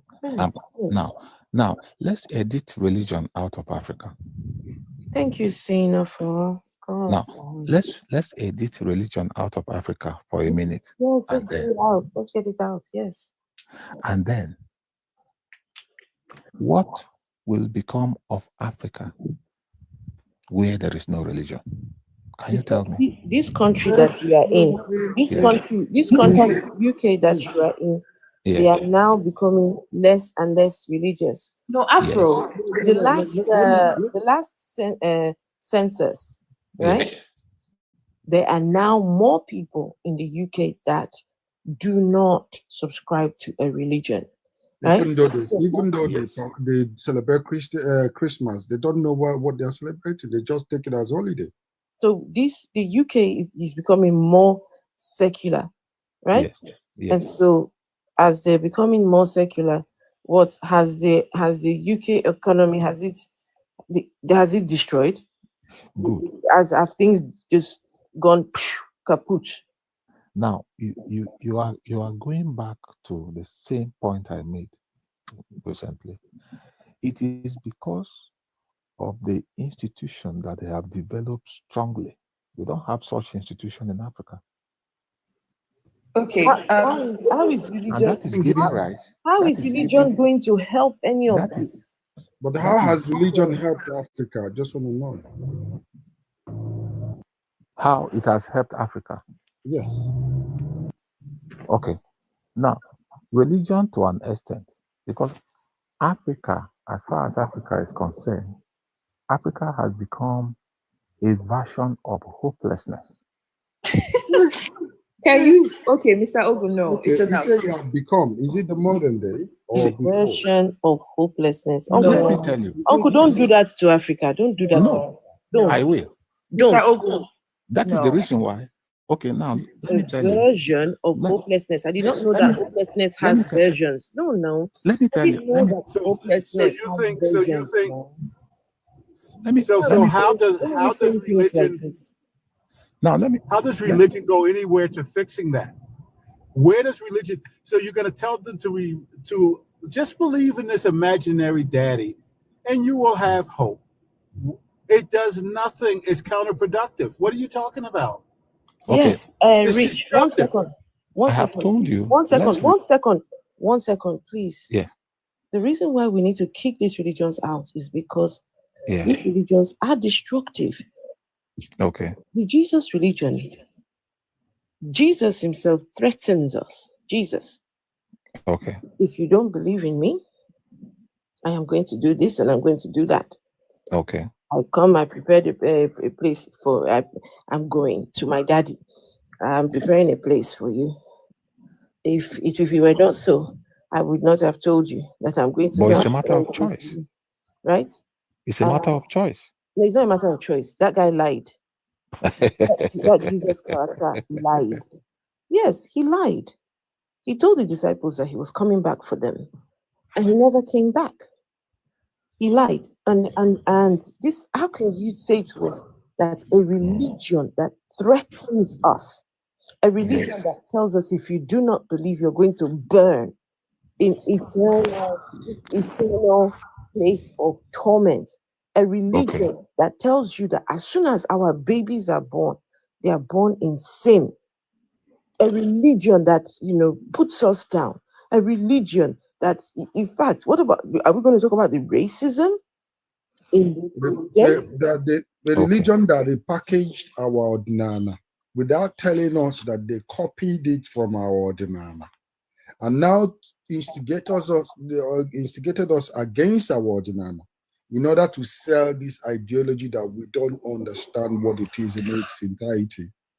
But in as much as we are also talking about the Christian religion, even our traditional religion also hamper certain sensibilities. We're not here talking about anybody. Nobody's here telling another that they should jump and become follow the traditional religions. No, we're not doing that here. No, I'm just reacting to what my brother just said. What did I say?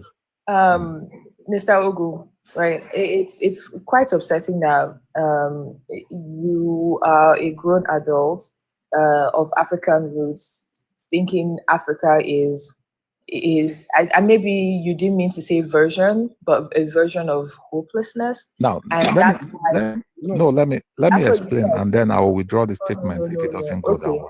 Wait, 1 second. 1 second. You know what? Go on. Explain it. Okay, now. You see, for instance, let me use myself as an example.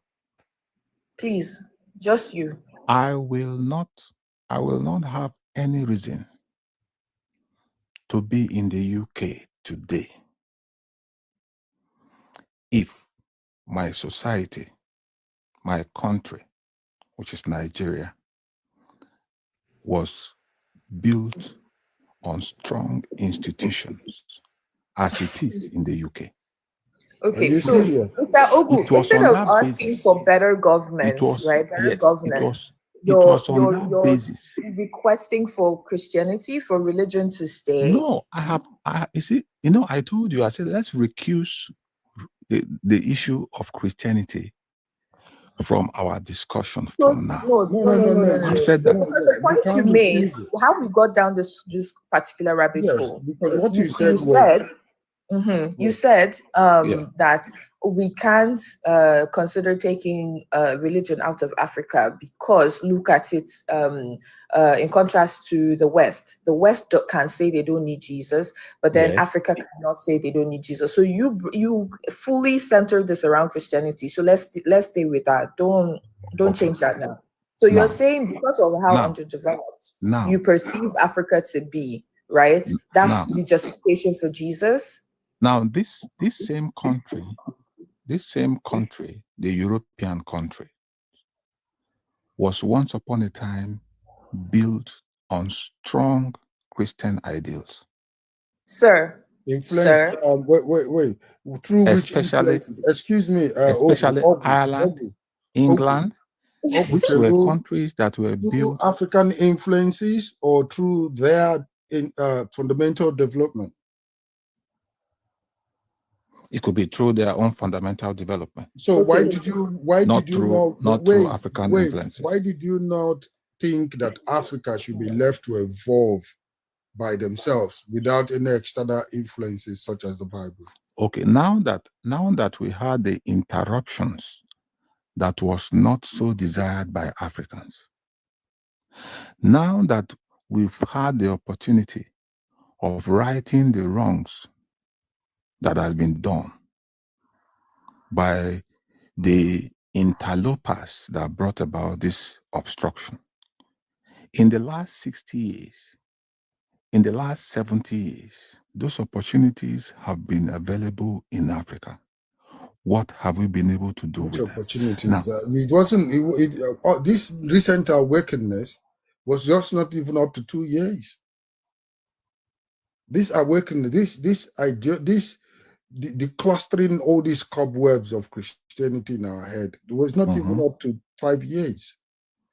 So Christianity have been dominant in Africa. They have been choosing our leaders by Christian, Muslim Christian platforms. Well, even though the past regime was headed by one of the pastors from Redeem. So what has that yield for us? Because Africa is mostly, premised on religious ideology. Recently, apart from before the religion came to Africa, we've been ourselves, we do our things ourselves, and we evolve within ourselves. Then Christianity came, everything went south, and we were dependent on Christian ideology. So what has that done for us? I've got a question going off from what you said. Mr. Ogo. Yes, please. In all of Africa, right? Would you say Nigeria has some of the most powerful or some of the most popular pastors and men of God in the Christian faith? Yes, I agree to an extent. No, not to an extent. We all know that if they list the number of them, there's going to be multiple Nigerians on there that are, in terms of wealth, in terms of followership, they're up there. Now, they've been around for years, decades, these men, right? What have they done that has developed the country, that has helped Africa generally, that has brought the change that you're saying having Jesus remain would bring? Because if they haven't done anything, that means they're not going to do anything. If they've done more harm, which arguably they have, then that means it's only downhill from here. So I'm not understanding your point. It's not like they're just starting up in the past 2 years, 5 years. They've been here for decades. Okay, do you know that these same men that you talk about,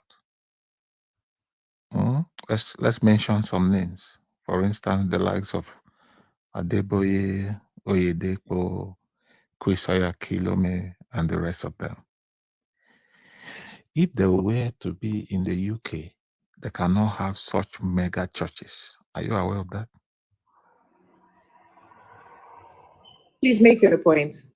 Now, I don't see the relevance. It's because of the system, the structure that we have here. It will not permit such liberality. We don't have such structures in our country.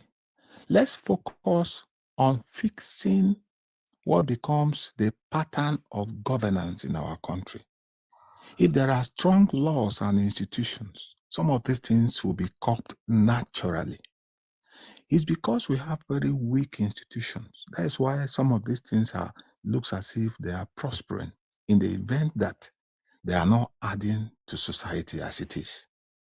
So my point is because of the lack of strong institutions. Let's begin to speak from there. If we begin to speak from there, we'll get it right. Whether or not Christianity would have fizzled out like it's doing in the Western world. If we had strong institutions, people will not run to the church. People will not run to the mosques as they are doing in their droves. That's the point I'm making. So in as much as we don't have strong institutions and the institutions are weak, we'll continue to cry around this same set of discussions. Who are those running those institutions? Muslim ticket or Christian ticket? It doesn't matter. It matters. Because the listen, bro. The reason I say it matters. Politicians have evolved beyond the religious typology that we are putting them in. They have even gone beyond that. Many of them are not even Christians. Many of them are not Muslims. That's why I asked you, did we influence them? Did we come to influence their way of life? The answer is no. They decided to set aside what they want to set aside and embrace the new way of life, which is the law. Now, in Africa, those who still lead us on religious ideologies. No, they cash in on religious ideologies and vulnerabilities. Okay, fantastic. Mr. Ogu, Go on. Sorry, finish. There's a state in Nigeria where, I think how many states in Nigeria that their school is currently locked because they are fasting? Especially in the north. Are they part of Nigeria? Of course they are. Why did they lock the schools? Because the Muslims are fasting. Yes. And they didn't even consider there are Christians in the same school. So what are you talking about? They are the ones in authority. So the only thing that will make a change is the way we are speaking here and people like you are listening.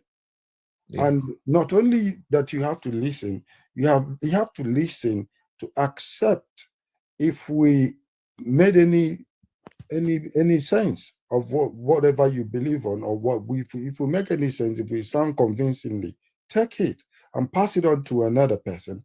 That is how things will change. We started not even 3 years ago. We know where we are, and we're going somewhere because we have given you people enough chance to prove that God is coming now. We have repented and waited into repentance, yet nothing happened. Now we step out of repentance and we're now doing the law and using common sense. So allow the common sense that is not common. Well, of course, it's not common. That's why we are here deliberating, and we are still deliberating and trying to unlearn us. Please, can I say something? Someone in the comments is busy saying something about Christians. Something about Christians. Or the budget set by your government. Was it Christians that set it before? Before? You don't know? They're Christians and Muslims. You don't know that Christians are the ones that determine your constitution, your constitutional rights. Huh? Have you gone and had a look at your constitution?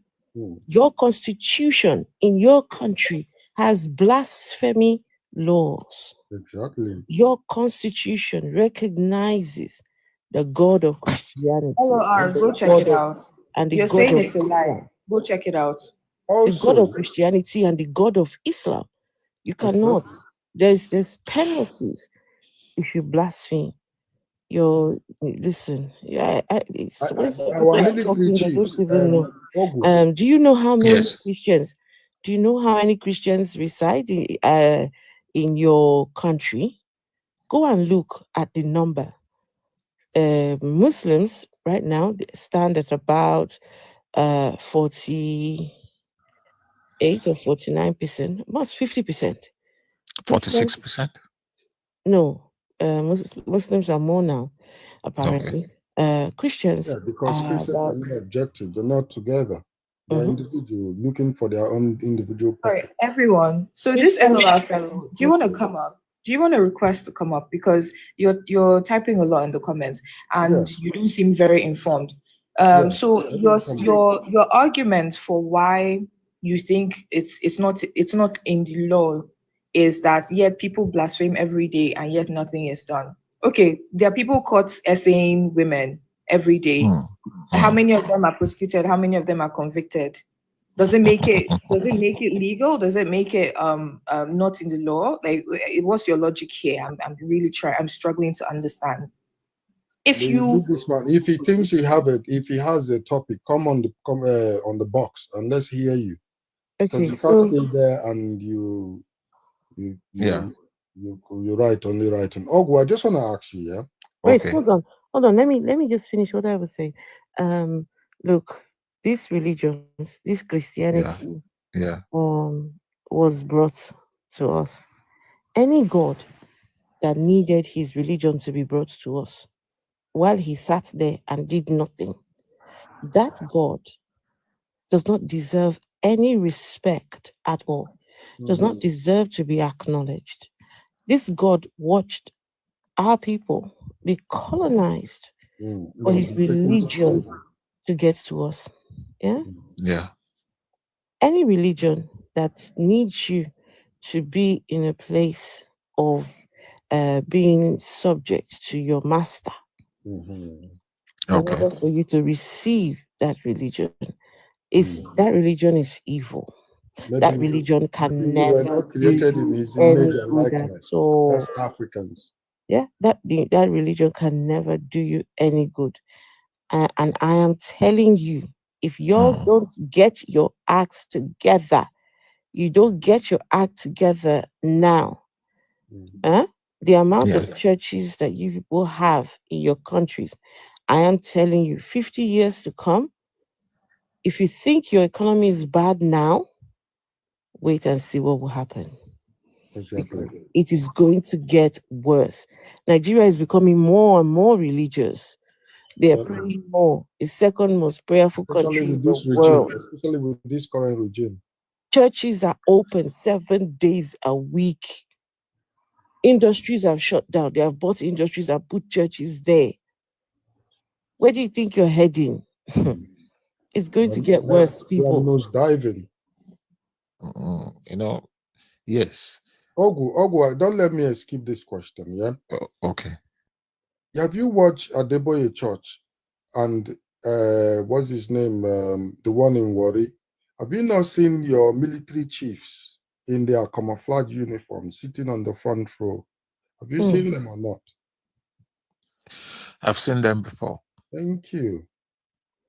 Have you seen a military man on the street of United Kingdom wearing a full camouflage uniform?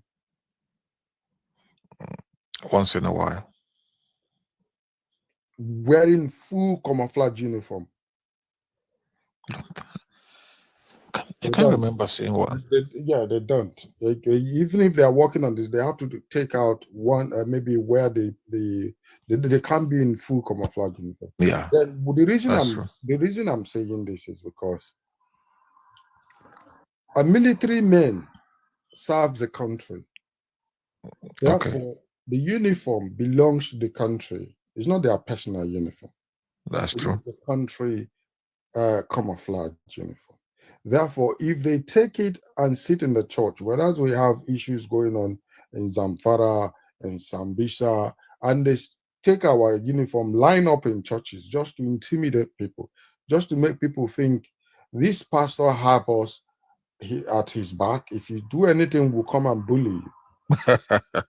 Yes, because that's why they always show them. They pan the cameras around them to show us that they are there, seated gidigba. But each time they appear in their vulnerabilities.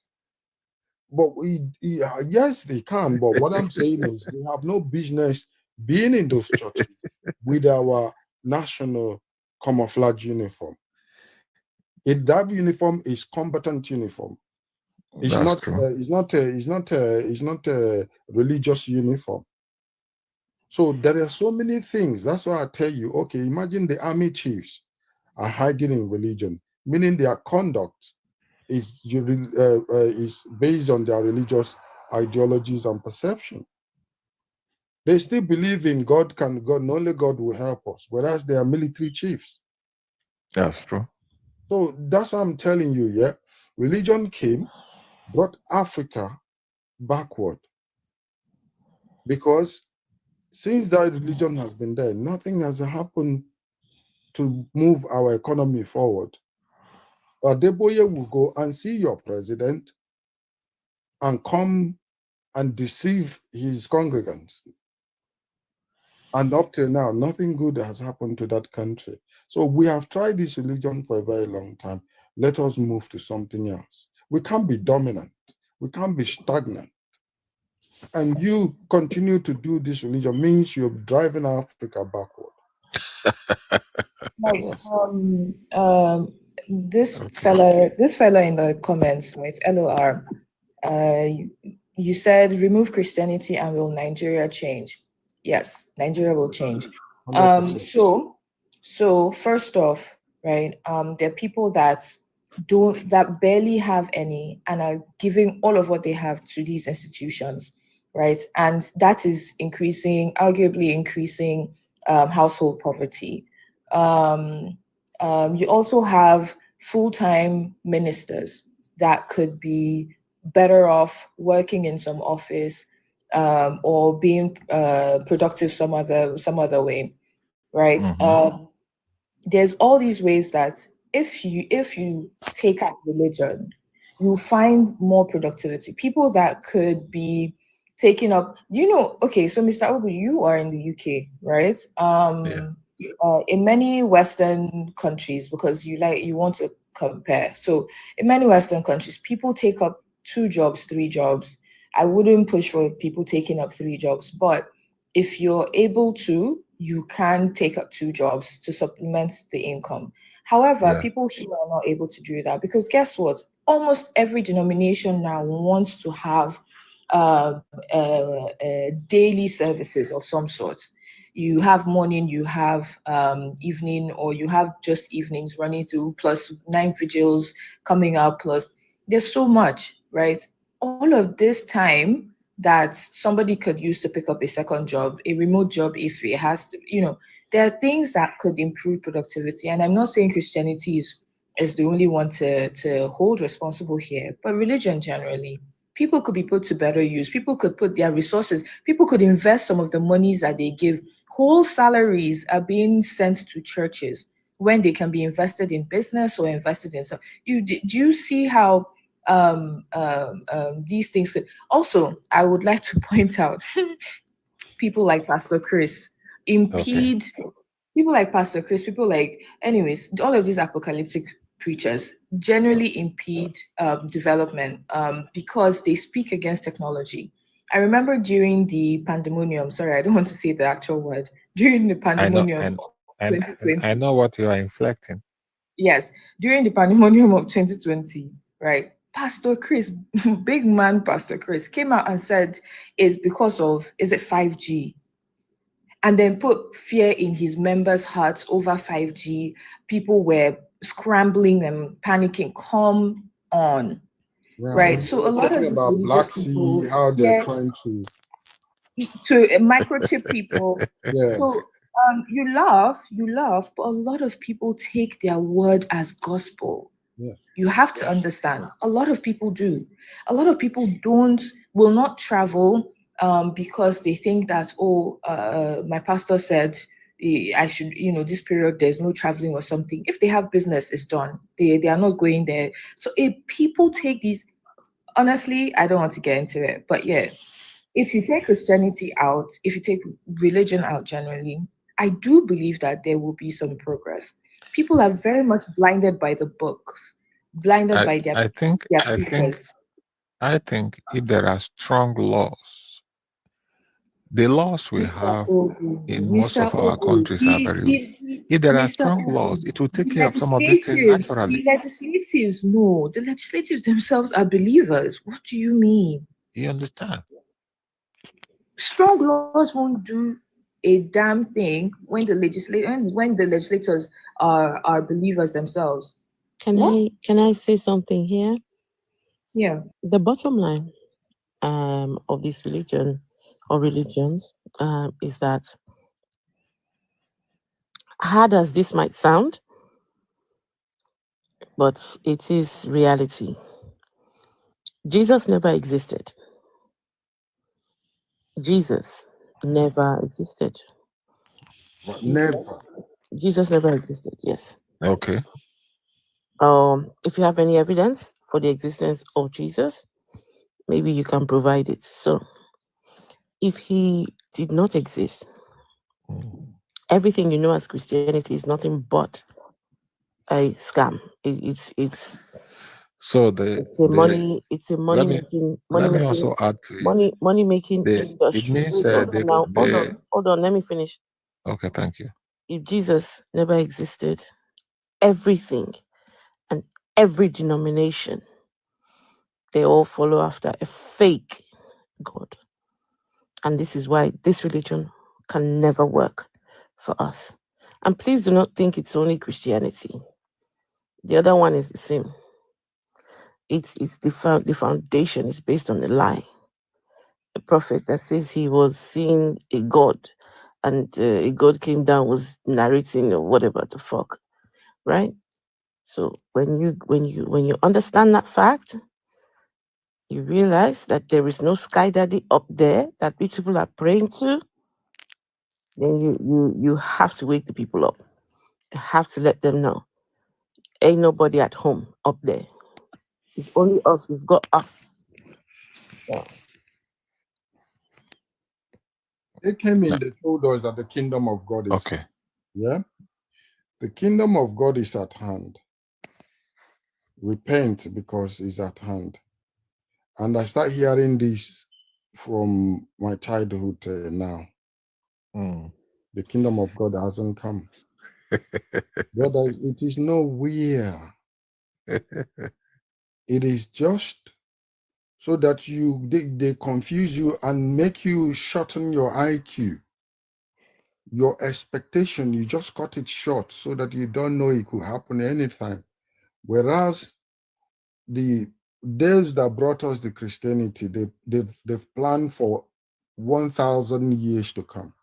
Do you know that they developed a technology where human brain can be freezing to up to minus 200 and something degrees, where it can house another body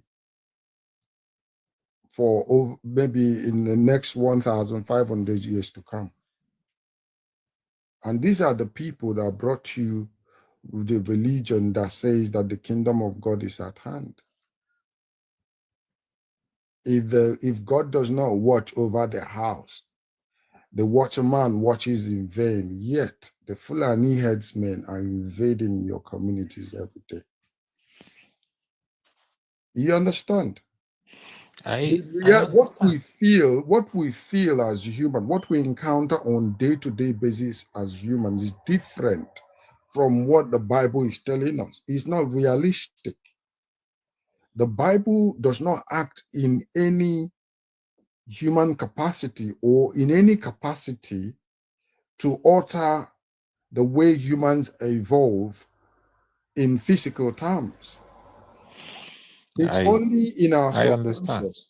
And the worst weapon against human is anything that touches their subconscious.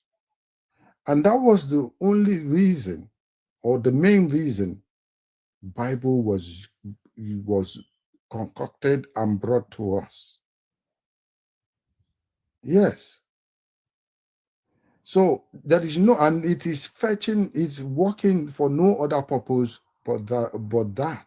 Look at our mineral resources. Just because the Burkina Faso man decided to say, no, enough is enough. I'm going to take charge of my country. Is it Mali? I think it's Mali. I'm going to take charge of my country. I'm going to mine my minerals myself. And when he started doing that, he paid off their debt. And today you can see what he's doing. They're no longer owing. So that is what we need in Africa, for people to retract their steps and say, no, we've done this enough. It's not working. Let us do a new pact so that we can save what is left of us. The people that gave us Bible is not doing the Bible. So what are we waiting for? Do you know how ignorant they were, and the Western people were? Done to them by this same Bible theory. But they evolved within themselves and started using common sense to say, no, we're not doing this anymore. I think the advent of Scientology that gave the break in the Western world. So I think let us learn. Let us not always argue. Or well, you're not arguing that much. I think to some extent. What I am saying, I know that this interaction is an avenue where we rub minds and learn. And learning is systematic and gradual, so that we should know. But what I am saying is that the problem in Africa is very, very endemic. Endemic in the sense that this same two sets of people that we refer to, especially in Nigeria, their major religion is politics. It's not even Christianity. It's not Islam. No, politics is not religion, bro. They have weaponized. Sorry. Don't call it hypothesis. They have weaponized religion. Politics is not religion, boss. It is. It is not. Because this same set of people. Mr. Ogo, you're stopping halfway. You're almost there. If you would, open your mind and dig further a bit, you'd find that your books, the holy texts, all of them are written in such ways that they are meant to be weaponized against groups, because that's the only way the religion stands.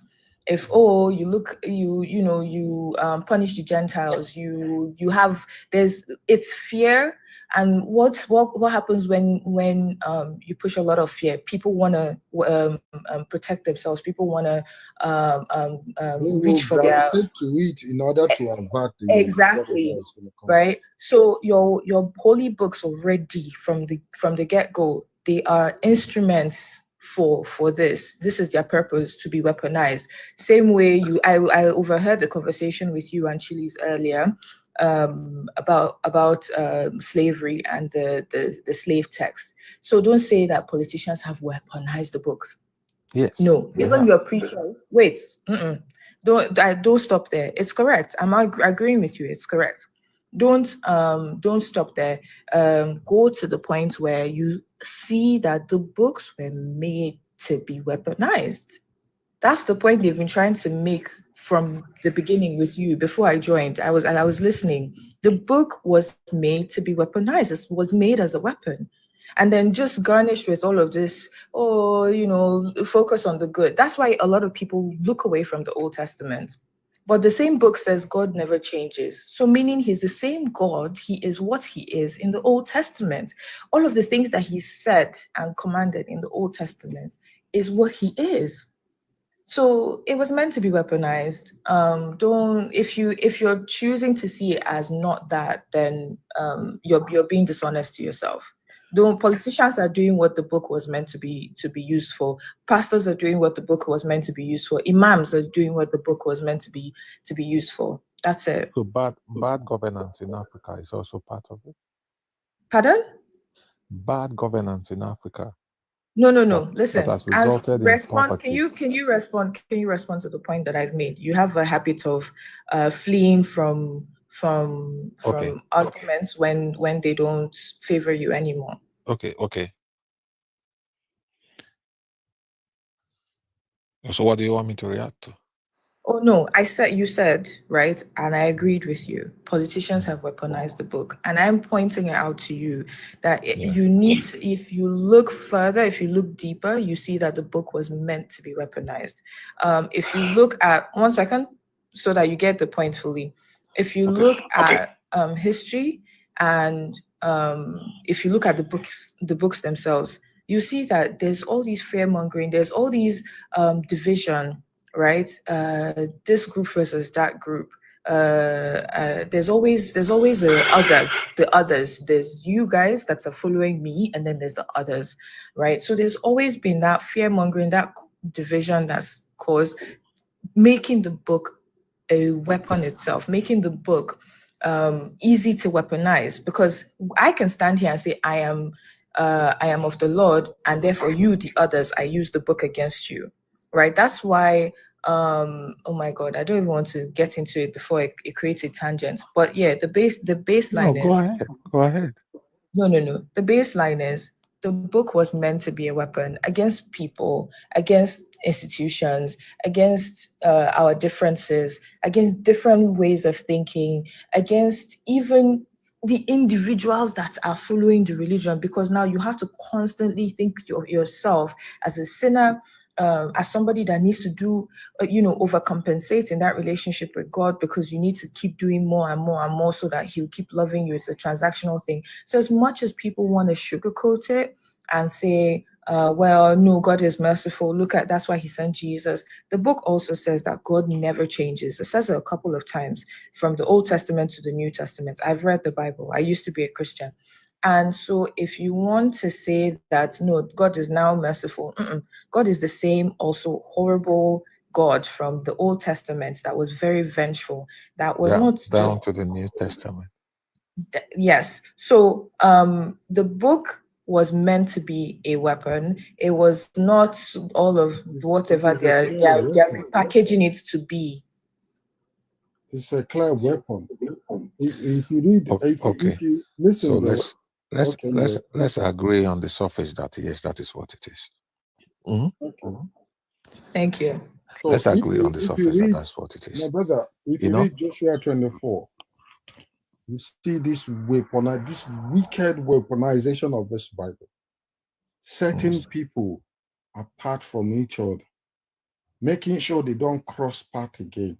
To the point he asked them, choose amongst you who you will serve, where he cited their ancestors and said that he brought them away from their ancestors.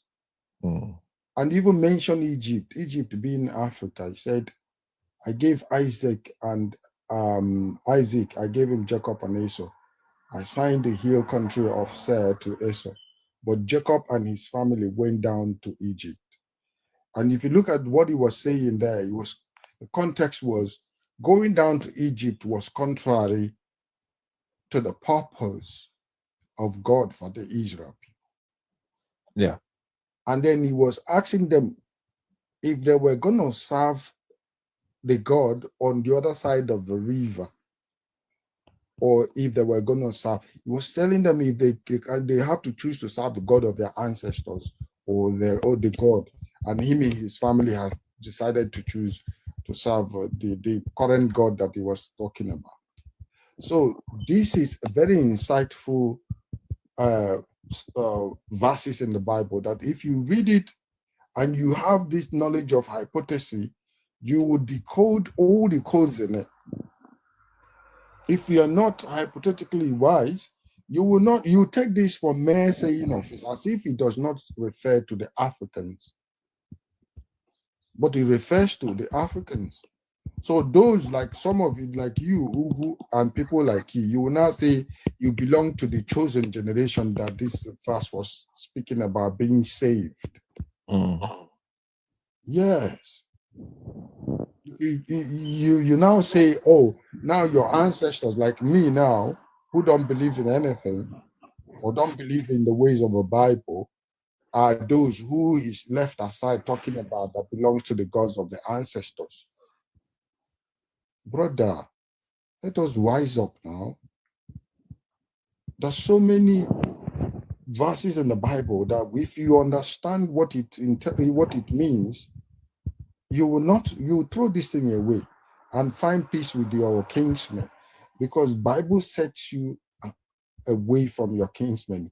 It literally said, Jesus said that he has not come to bring peace, but to bring mother against the child, father against the mother, isn't it? So what are you talking about? If Jesus can say that, and you when I talk now, they'll say, oh, depends on your sense of discernment, how you interpret it. To some people, they can interpret different, but it's A, B, C, D, Y, Z. It is plain, in plain English text.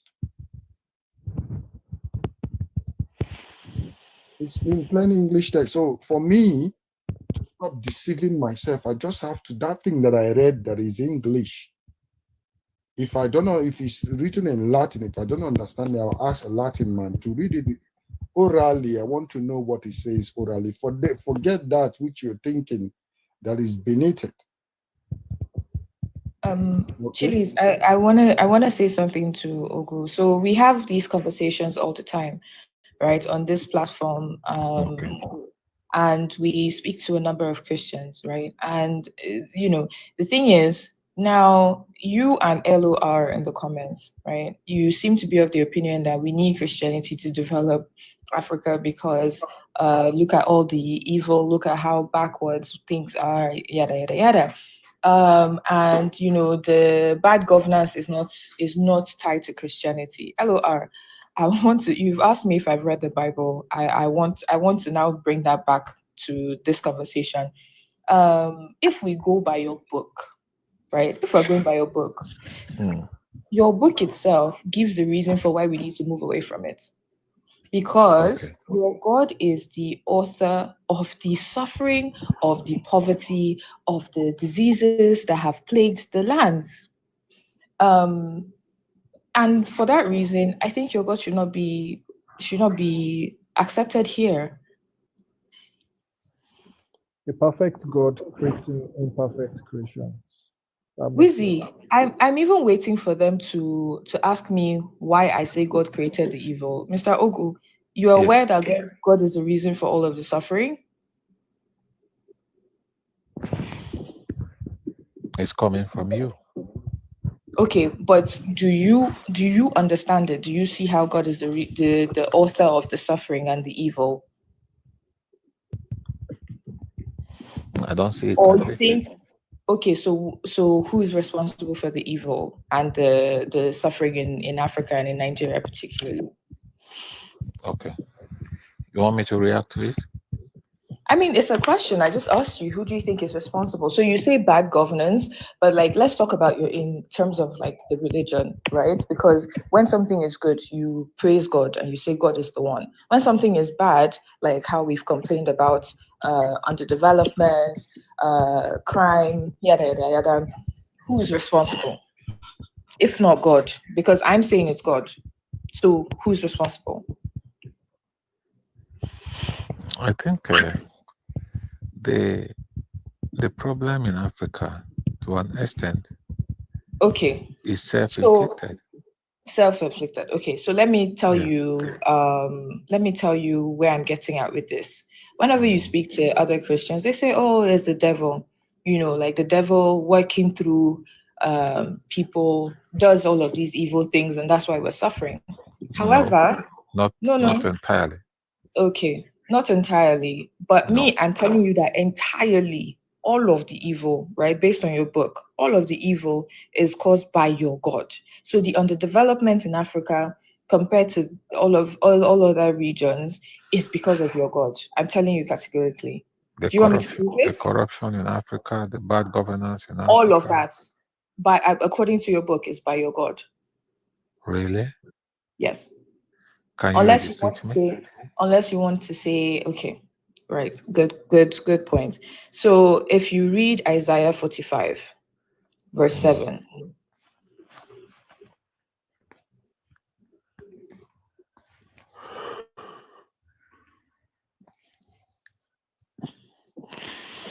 Is this you looking for the verse, or should I read it? What do you want? Go ahead and read it. Okay. So Isaiah 45, 7. This is God describing himself, right? Says, I form the light and I create darkness. I make peace and create evil. I, the Lord, do all these things. So the development you're seeing in the West is God. The underdevelopment, the suffering, the corruption, the war, the diseases is still God in Africa. So your religion has no place here, because why is he supposedly favoring the West and then punishing Africans? It's because we have decided to choose and pick. So your will is more than God's, is above God's, because I think when you people pick and choose when God's will is superior. Because if something, if you apply for a job now, you Mr. Ogu, if you apply for a job now, and you don't get it, you say, oh, it's not God's will. God's time is the best. Nothing happens without God's permission, right? So how is it that it's us picking and choosing again? It's your God causing the evil, all of it. It's in the Bible, or you want to argue it? I just read it for you. You can read your own translation if you think it's different. So unless you're saying man's will is above God's. How do we decompose this hard sentence? No. Can you first admit that? Because see, I tell you, you're fond of clean arguments when it doesn't favor you. I think Can it's you better. first admit? No. Can you first admit that your book says let's look for either a common ground or your a book, very good solution. your book. I'm going by your book. By your book, God is responsible for all of the suffering. It did not minus one. It did not say, oh, except for famine. Okay. Say except for war. Now let's do this now. Okay. God is responsible for all the evil, including that translate? Suffering in Africa. The only time I'm going to drop this is if you admit that either the book is not something that should be followed, or the God is something that should not be followed. Because all these things that we are talking about is how it will impact positively on Africa. Yes, I'm with you on that. For us, right? For us, God for said some of us that are that here, He created evil. For some of us that are here, we have escaped the wreck and ruins of philosophy from Africa. That's why we are having this type of very well packaged opinion. I'm sure when you were in Africa, you were not having this type of well-grounded opinion. Were you having it? No. Still did. Still did. No. I'm telling you, no, I still did. You said? I did. Okay. But you see, you were not having exactly. If you check the comments, somebody's just pointed out that they're atheists in Nigeria. Yes, but you were not having a very fertile environment to practice this type of ideology. No, absolutely not. Again, Ogu, it depends on your environment and your resolve, to be honest, right? How I became an atheist is by reading the book itself, to be honest. And that's why I can quote verses for you. It's because I read it, I got baptized, I read the book, and I tried to really, follow God. That's what happened to me. And then I started having too many questions that never got answers. or they would give me some flimsy excuses. So you see how I asked you to answer who created the evil that we are facing, and you can't really, right? It's because that's what it's because I chose not to. You chose not to. It will lead to several layers of argument, and I don't want to. No. So this is the thing. It won't lead to several layers of arguments in this space, but in your head and in your environment, it will raise arguments, and you don't want to be found because the fear mongering. They say even if you think a bad thought, you have sinned. So you're so afraid that you don't want to see something for the way it is. Your book says it clear as day. It is not a proverb. It is not any of that mental gymnastics you people can do out of this. It says, I am God. I created evil. I created all of it. So now, in talking about... You are qualifying the book that I have not left with this level of fantastic adjectives. Ogu. Yes. I put it to you that your God commanded you to make him an idol, and he worships God. He likes idol, and he promotes idol worship. Okay. And I know that some of you don't know, because you are not biblical scholars, and some of you don't care about reading these things so you can understand things for yourself. You just go and sit and quote that the Adeboye said this and said that, and the likes of them. But you don't read these things yourself. The Bible told you, or not, the Bible didn't even tell you some of these things, but you already start. On the surface, you should know that the person interacting with you is not so downward spiral in terms of knowledge that will not be able to search for himself. Okay.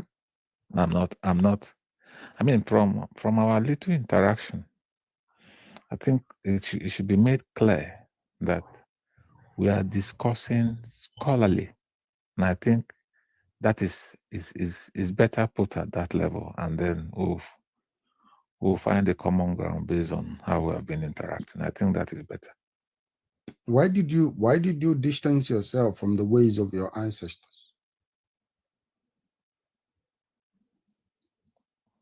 Did you know we have been discussing Christian ideals, so we have not really delved into that aspect. Then you would have known what my take will have been. Because the Western people took every principles and norms of their ancestors, and up to today they are still celebrating them.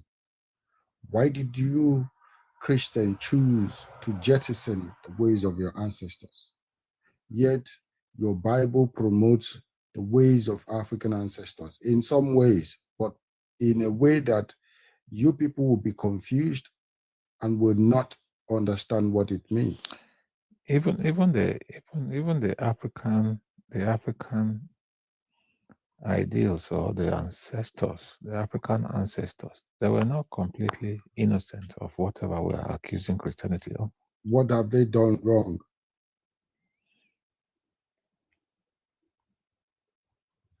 What did they do wrong? Because our traditional practices, the traditional gods that we worship, they were so cruel. They never worshipped any gods. What were we doing? They were never worshipped. How do you worship? We pay libations. You do we what? Make sacrifices. How do you worship your God? You bow down, or what do you do? You pay obeisance in terms of sacrifices. Sacrifices to who? Your Bible made quantum of sacrifices. Animal sacrifices. You are talking about the African traditional worship here. Not worship. Africans, my people didn't worship nothing. Are you referring to the Igbo culture? Yes. Never worshipped anything. The way of life is called ordinala, and is a way of life. It's never to worship anything, and they didn't worship anything. They're not even in the belief system. Okay. Is that different from idol worship? Yeah, when you say idol worship, just like, okay, you worship God now, right? Mm-hmm. How do you worship God? You go to the tabernacle, you kneel down, or you bow. The Catholic, when they are crossing the line separating the altar and this, they bow, isn't it? Yeah. They go to crucifix, they bow. Yeah. They go to Virgin Mary, they bow. Is that not worship? Moses does go down on his face and worship, innit? Yeah. So that is when you say worship, that is called worship. That was our ancestors doesn't do that. They didn't do it.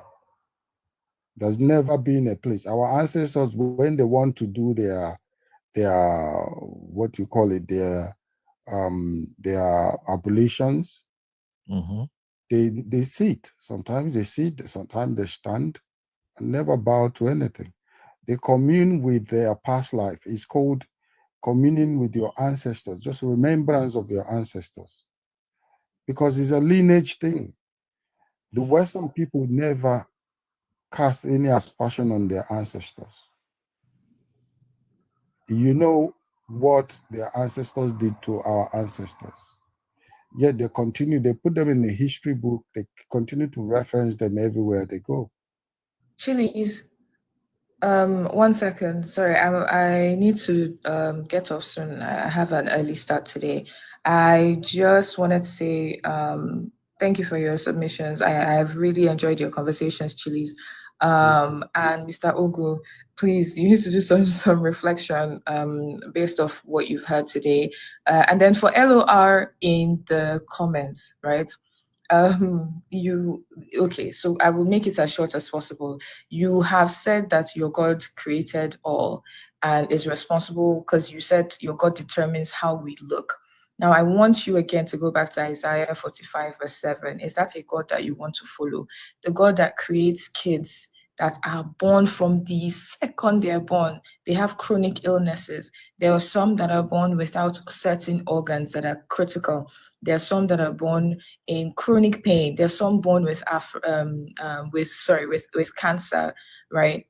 Your God is responsible for causing all of that pain. Forget the adults and what adults suffer for a second. If you look at that alone, doesn't it send chills down your spine? Because how can your God intentionally create pain and suffering for kids who nobody can argue kids are not innocent. Like kids are absolutely innocent, but your God creates them to come and suffer. Some don't even make it past the first couple weeks of their lives. They suffer and unalive, right? Again, go back to your Bible, 45 verse 7, Isaiah. You see that your God is responsible for all of this, and you still choose to follow this God because you choose to be voluntarily, I don't want to say a bad word, but anyways, you choose to be selective about what you believe, right? You're not being a good person because you think because it's good enough for you, the whole world should accept the pain and suffering that your supposed God is unleashing. Anyways, good night, everyone. Thank you for having me. Leopold, Hello, thank you very much. Thank you for being here. Thank you. Thank you. Good night. Have a good night, yeah? Okay, thank you. Thank you. Thank you. So, Ogu. Yes, please. You see, the same idol worship that you mentioned. Yeah. I want to read a verse for you. And after this verse, I want you to explain it to me and tell me what is the difference between the idol that you know with your ancestors, what you call idol, and this idol that I'm going to read for you. Okay? Okay. I'm reading from Exodus 25. Okay? Yeah. Let me just read verse 1, just verse 1. The Lord said to Moses, verse 2, tell the Israelites to bring me an offering. Okay? And he said you are to receive that offering on his behalf, right? Okay. And then the God named what he wants as those offerings. He said, these are the offerings you are to receive from them: gold, silver, and bronze, blue, purple, and scarlet yarn, and fine linen. Yeah? Yeah. Goat hair. Okay? Okay. Ram skin, dyed red, and another type of durable leather. Acacia wood. Pay attention, underline that acacia wood, right? Okay. Olive oil for the light.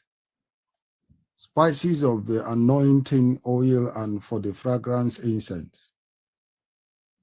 An oxy stone and onyx stones and other gems to be mounted on the ephod and the breastpiece. Verse 8, he said, then have them make me sanctuary. He said, then have them make sanctuary for me, and I will dwell among them. Make this tabernacle and all its furnishing exactly like the pattern I will show you. Now, verse 10, he said, have them make an ark of acacia. I refer you back to the acacia that I mentioned. Yeah. The acacia wood.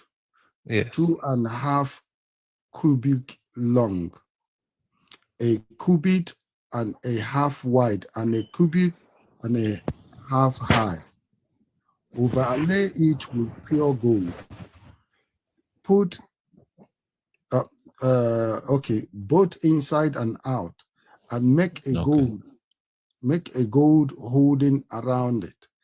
Cast your gold ring for it and fasten them to its 4 feet. Has it started having a shape of that idol that you're picturing? Yeah, I'm asking you. Yes. Yeah, I can read it again. I can read this verse again. He said, no, you don't need to. Says, cast 4 rings for it and fasten them to each 4 feet. With 2 rings on one side and 2 rings on the other. Then make poles of acacia wood and overlay them with the gold. Insert the pole into the ring on the side of the ark to carry it. The pole are to remain in the ring of this ark, and they are not to be removed. Then put in the dark the table of the covenant law, which I will give you. In the essence, these were cherubim and seraphim that was made here. Yeah, I don't want to go down because there's a lot of it. And okay, let me read this one. Make an atonement cover of pure gold, 2.5 cubit long and a cubit and a half wide. And make 2 cherubim out of hammered gold at the end of the cover. Make 1 cherubim on one end and the second cherubim on the other.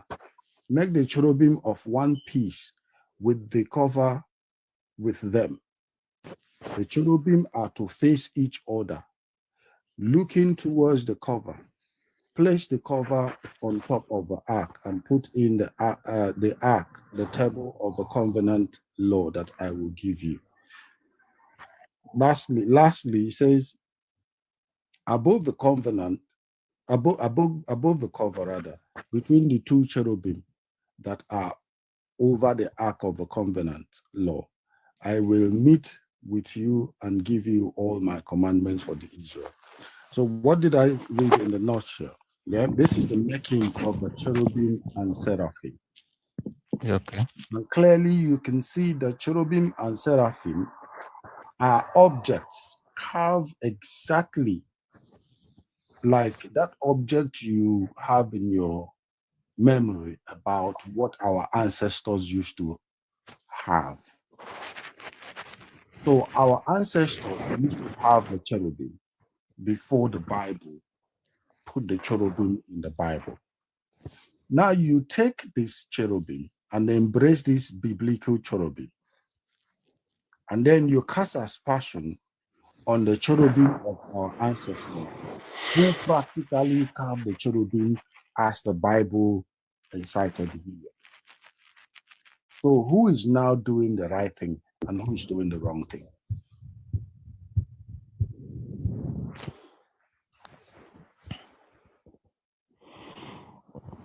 So this is a justification of the African belief system. Is that not what you are trying to do? Well, this is to say that African belief system was right anyways. If you say it is belief system, it is right anyways, but it's not belief system, it's a way of life. Sorry, can I ask Mr. Ogo a question? Yes. So, first of all, I enjoy having you on this platform. I really enjoy the way you maturely answer questions around your belief. But why do you think it's okay for Africans to throw away their own religion? Why didn't the Chinese throw away theirs and other parts of the world?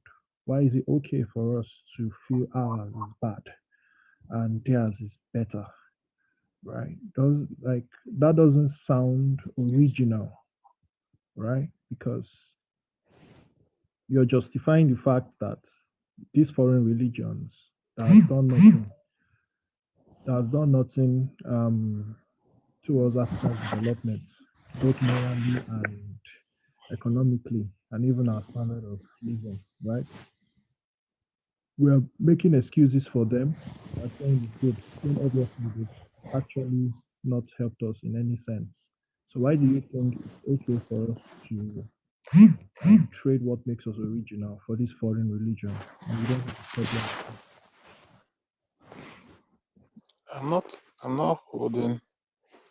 I'm not holding brief for how people perceive their culture. I am proud to be African. I'm proud of my roots. Sorry, your audio. Can you hear me? Yeah, I can hear you now. Okay. I don't hold brief for whoever had debased their own originality, their culture, as a result of a newfound belief. But what I'm telling you here is that I am proud to be African. I'm proud of my origin, and that I have never denied any time. So, but what we are driving at is that, you see, when you look at people that are African that have found a new belief, be it Christianity or Islam, you see themselves trafficating towards the African religion, whether they like it or not. So that should be settled. It's just that the brainwashing that goes with whatever belief you have, that is very sacrosanct. But if you talk about Christianity, if you are ready to take up a Christian belief, it will inflect on your original African belief system. That is obvious. And as a result of westernization, those things were debased. So that is a different kettle of fish altogether. But when you talk about what people hold as beliefs, you can't separate it from some of this divergence. But in our own, in the African people, we have seen Western mode of living as superior. It's not because all of them have denounced their Africanness. No, that's not what it is. Okay? The Europeanness, you mean? No, denouncing their Africanness because they have become more European than African. That's what I think is the problem. For instance, there are people, despite the fact that they are in Europe, as a result of how they have become so enmeshed in European beliefs, they now begin to debase their own original African status. So that has a long way to change whatever has become of their own culture. I am a proud African. I'm a proud Nigerian. I'm a proud Igalama. And I cannot but appreciate part of my culture. There are certain things that I cannot separate myself from. So that doesn't mean that I'm not a Christian. Okay. May not be. Now, so my second question would be, after thousands of years of practicing this Christianity in Africa, what has that solved for us, and what has that how many prayers have been answered after? Yes. You know, most of our problems that we have in Africa, it's not even the problem that God should be solving. Most of them were created. It was a man-made problem. A man-made problem that is expecting a supernatural solution. But some sorry for interrupting you. I agree with your man-made problem. But when you go to most of our churches, right? Yeah. These clergymen, they also tell the members to pray for solutions for these problems that they know that is man-made problem. Meanwhile, the people who brought this religion to Africa, the name of their religion is religion of common sense, right? The white man used common sense to solve his problem. But my people are seeking divine intervention from a God they've not seen. They can't even describe. They can't even describe this God. But they are seeking for him to come solve these problems. So how will that then bring development to the continent? Or how are we going to solve our problem when you have Africans, right? The people who should solve the problems, right, are running to religious homes and praying for solutions. When the solution is No, it's because the platform that should make these things available have been wrongly misplaced.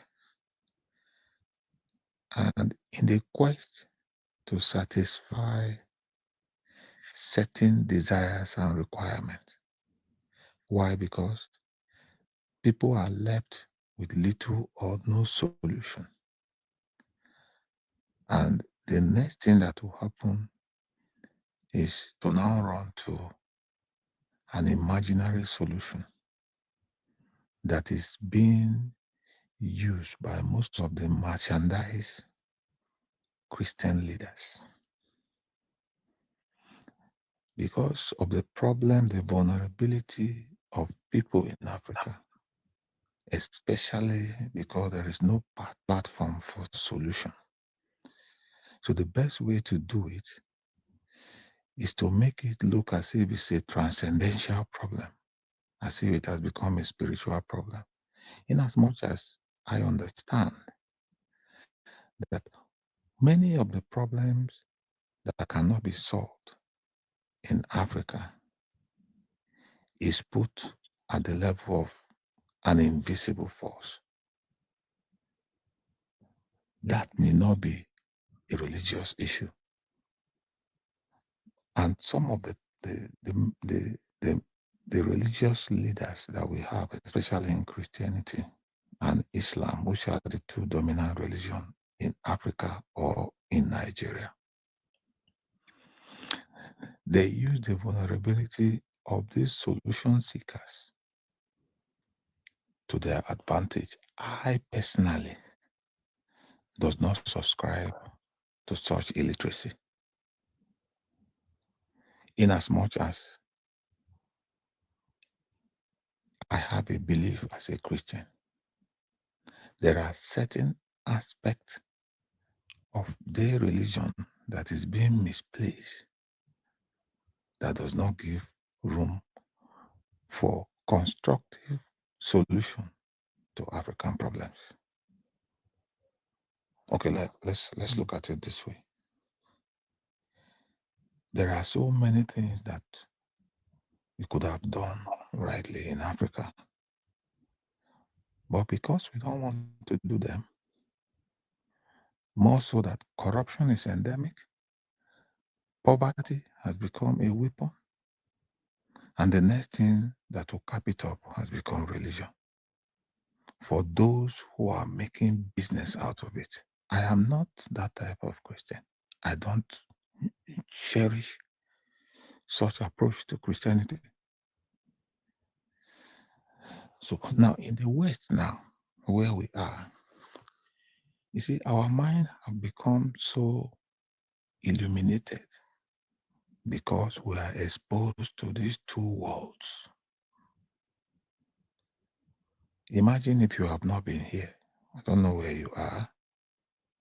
Your worldview would have been so short-circuit, limited to what we have in Nigeria, for instance, in Nigeria. Okay? Yeah. So our worldview has become more expanded because we have seen the rest of the world.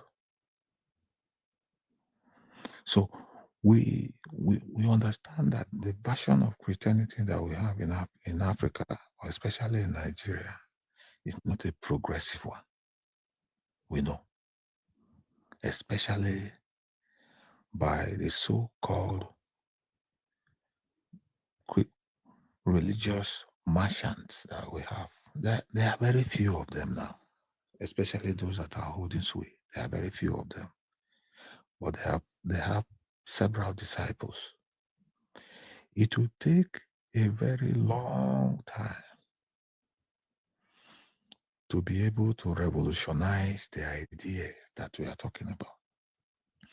But one thing that would have been able to solve the problem is if we have a good structure. A good structure in Africa will eradicate 70% of the falsehood that we are seeing today. And this is where the problem is. But the churches or the religious institution won't want a good structure because that would, as despite the problem in Africa, people benefit from it, right? There are people making profits from Of course. So of course, they will also fight it. They will also fight people like us that don't believe in God, right? They will fight it, and you know that, and you are even seeing signs of pastors arresting people, right? That's the kind of that's the thing going on in our continent, right? So, in a nutshell, right, religion has not really done so much good for Africa, right? And there is statistical data to back that up. Like when you look at countries that are less religious and more scientifically driven, they are outperforming nations that are more religious. And nations that are more religious have higher corruption, right? Compared Of to course, that are the scientific. level of ineptitude is very high. Yeah. You know, people become very docile.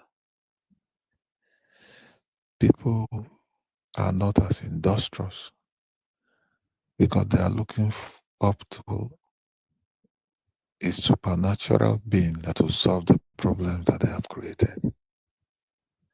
Okay? Yeah. And this is what the so-called business-minded religious leaders are using as a weapon to put people under perpetual bondage. But do you know something? Mm. The advent of technology, especially the social media platforms, you can see that people are beginning to question some of those, ideologies. Okay, look at what we are doing here. Yeah. People are beginning to raise decent voices. People are beginning to ask questions. Yeah.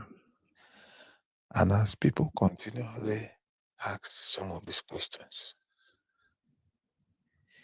it will begin to dismantle some of these chronic and highly destructive deviations from the ideals of the religion. You see, now it has become possible in the West because of a very high institutional base. And that's why, as a result of time, we can now say that the level of attachment to religion has become very, very minimal. Yeah. Sorry to interrupt you. I like the growth you've just spotted in the West, right? Yeah. Brings us back to that comparison, right? Yeah. When you compare both approach, science and religion takes in seeking the truth, they are actually different. Unlike science doesn't make bold claims. It just makes those claims when it finds the truth. And science is like more open. So if today, right, science says 1 + 1 is 10, right? And tomorrow science then finds out that 1 + 1 is equals to 2. It will come outside and say, yeah, I was wrong, that 1 + 1 was equals to 10. This is the new truth. So, but unlike religion, right? Religion means you should just believe, right? For instance, most believers have never seen God, right? They have never seen God, but you're conditioned to like believe there is a God. But when you start questioning things like who created God, you head into this infinite loop. And we then say, okay, no one can create God. So if that concept applies that no one can create God, why do we then feel man was created? Why can't the same approach be applied to humanity that no one created man and we all came as a result of our parents having us as people? So why can't we question these truths? Why do we have to believe something is true when we can't even prove it? And if we've never seen God before, how then do we know the properties of God? How then do we know God can see the future, but we've never seen him? Or how do we then give him these attributes or properties?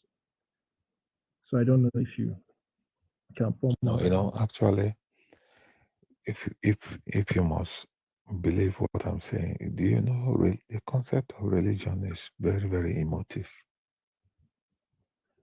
What do you say, emotive? Yeah.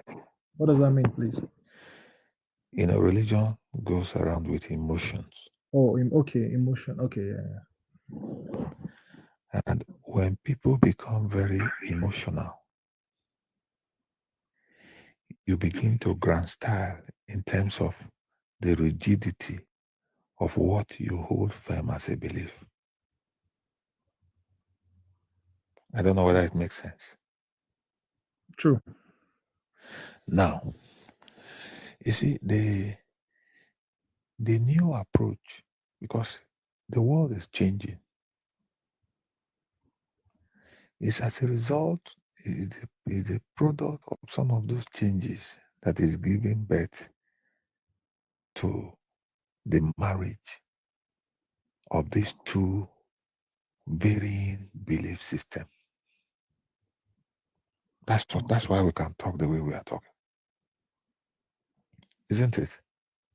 Yeah, but that was as a result of science, not religion. That's what I'm saying. Yeah. See, Science actually gave us this platform for us to. Science is distinct from religion, right? Yeah. Science is an ideology, is it not? Yeah. Do you agree? Yeah. It's a And then religion too is an ideology. Yeah. There was a time where the cross-pollination of these two ideas was not permissible, isn't it? Yeah, but I don't think science and religion can never cross paths. I don't think that. No, Instead, religion I'm is not even. I'm not okay. even. We are not even talking about crossing paths. There was a period where this type of sustained discussion was not possible. Yeah, that was when religion was in control. That was when they Good. even unalive people. Good. So questioning now, as time goes on, because of the failures of the institutions that represent these blocks of religion and ideas, as one begin to crumble, the infiltration of other forms of ideology becomes permissible. Now, if religion were to be producing good governance, producing good way of life, the dividend of a good society, morality, correcting the ills, even if there were certain deviations, there were certain things that were wrong and unacceptable about some of this religion, it will still be respected. Am I making sense? Yeah, you're making sense, but at the same time, you're contradicting.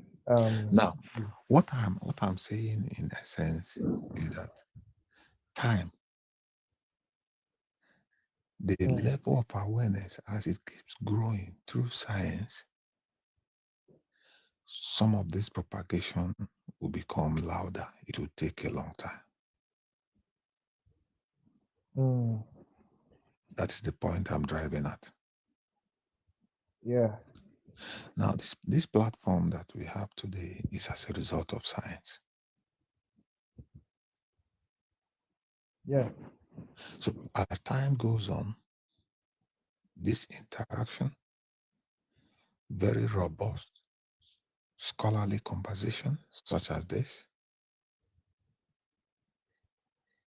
yeah, it will go a long way to conscientize people. But the only thing that will reduce the propensity of Christian beliefs, Islamic beliefs in Africa can only be possible when we start having strands of good governance. When people are hungry, people are unemployed, people don't have access to basic health care, housing, all they can do is to, in their frustration, is to look forward to a being that they have not seen for solution. That's what is happening in Africa. Mm. And it takes a long time. I put it very straight to you that if we have 60% of some of the opportunities that we have here in Western world, Mm. I am one of those people that will not be here. Same here. I don't know whether the same applies to you. Yeah, same here. Same here. So when you have certain social freedom to be able to provide for yourself, your security is guaranteed, the state takes care of their obligations, and you also do your own part. The amplification of religion will become very, very minimal. And that is what they have succeeded in doing in Europe. So we have this type of robust idea today because we are here. How about those that are in Africa that have not had access to these two worlds in its raw sense? That's the point I'm making. Yeah. So it's still a very long haul from now. And it will take a very long time for us to crack this nut.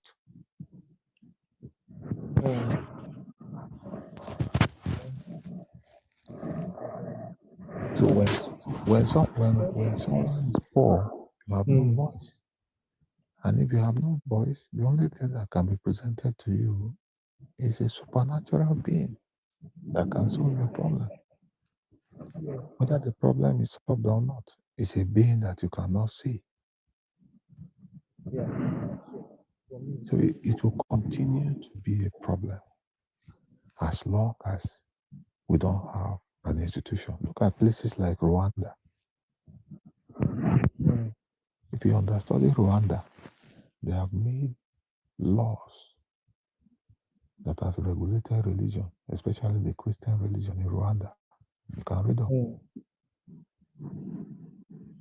It has been benchmarked that if you don't have a degree in theology that is registered by the government, you cannot even establish a church.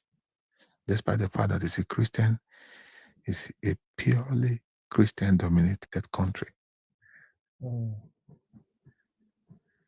It's because there is an institution.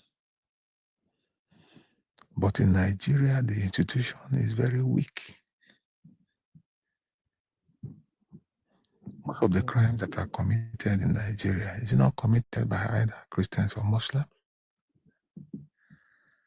And those people go to churches and they go to mosques. So we still have a very long way to go, though it's sad, but that's what it is. I don't know whether I'm making sense anyway, but that's the way I look at it. You're making sense. But so is it fair to say religion has failed us? I know Yes, you're a religious person. yes, to a great extent, yes. So why then are you still a Christian? Why then do you still believe in religion? Or why are you a Christian?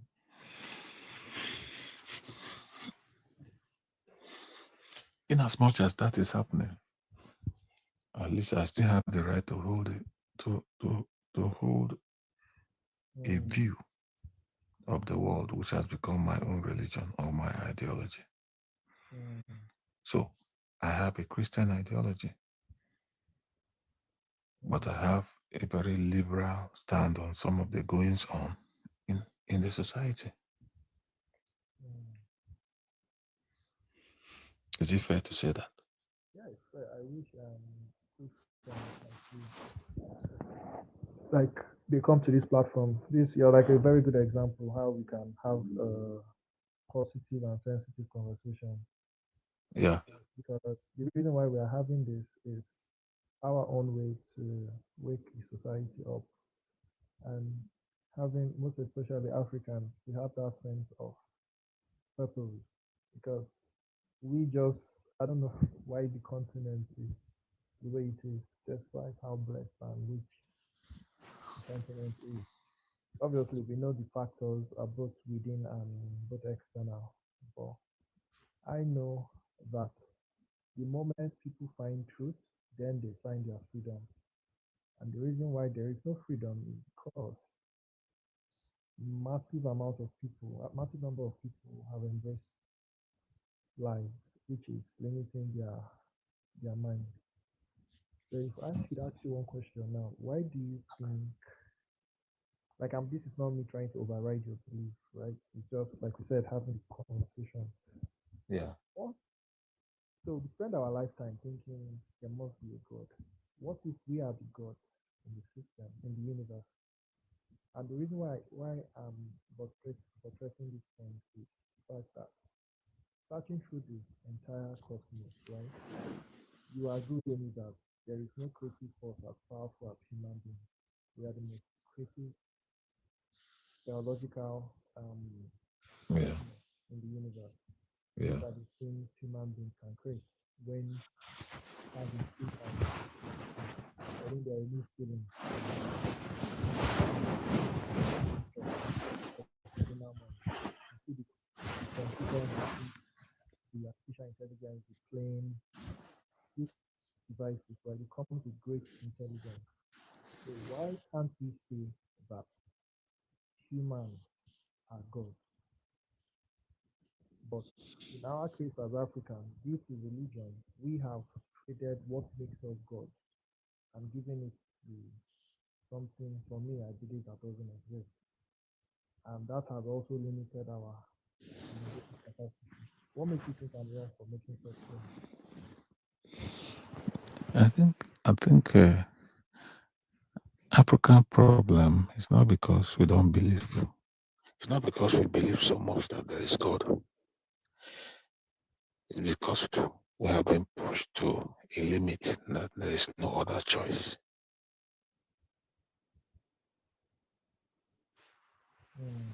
Does that make sense to you? That was just an excuse. It doesn't really. No, it's not an excuse. It's not an excuse because there is no viable alternative presented for which people will leave the God they are holding right now. That, for me, that's because we've been conditioned that by the same people who enslaved us. They know that an African mind that is religious is really not a threat. But an African mind that is technologically driven is actually a threat. For instance, right? Look at the knowledge of milk, right? No, I don't think an African country has milk, right? But an average African knows the Bible from cover to cover. So if there was really power in the Bible, I'm not sure they would have given that to Africa.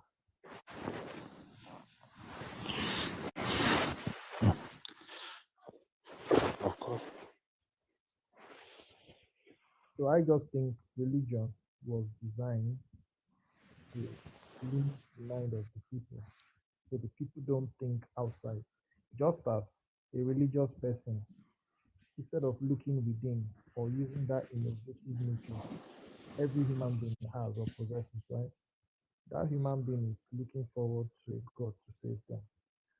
As I think some of this is It's a very big problem that it will take a very long time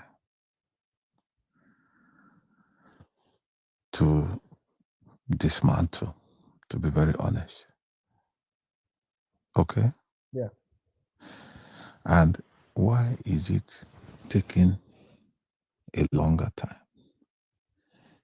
Is because if you look at Africa or Nigeria, for instance, There are two very prominent,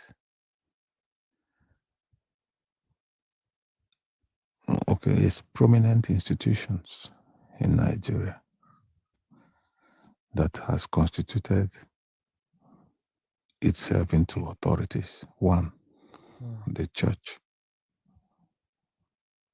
And then secondly, politics. Okay?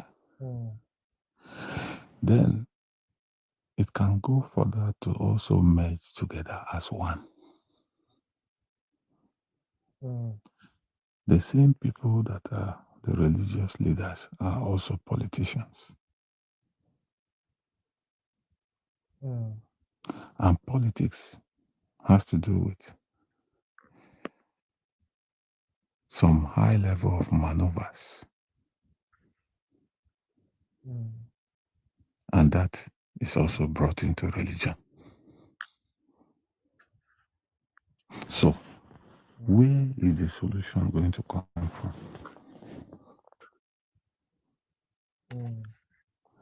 It's going to be a very long term solution. Maybe in a distant generation from the ones that we are in now. But the only time that these things will start happening is when people with these radical ideas, because these ideas are radical ideas, start having access to position of authorities and government and decision making. If not until that time happens, this will remain at the level of academic exercise as far as Africa is concerned. It's a long haul from now. Because people with this type of ideas had access to decision-making positions in this country and other countries of the world. They were able to bring about legislation, ordinances that have decentralized the place of religion. And that's why this society is working. But that's not the same in Africa. That's not the same. Nigeria is far from what we are talking about. Anytime you hear news out of Nigeria, you continually feel ashamed. Feel ashamed either as a Christian or you feel ashamed as a non-Christian. Why? Because we know that the solution that we seek to our nation is not found in any supreme being. And that makes it very shameful for some of us that know. So it's a long but sad distance from here. I don't know when that liberation will come. Okay. Mr. Wizzy. Hi, beyond the same. Greet you. I greet you too. It's been a long ride. Yeah, but your audio, your microphone is quite low. Okay. Can you hear me? Yeah, I can hear you now. Mr. Samuel, I've heard what he's saying. It leaves me wondering, why are you still Christians?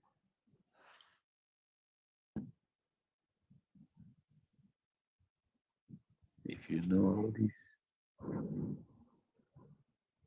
if you know and accept all this, why are you still a Christian?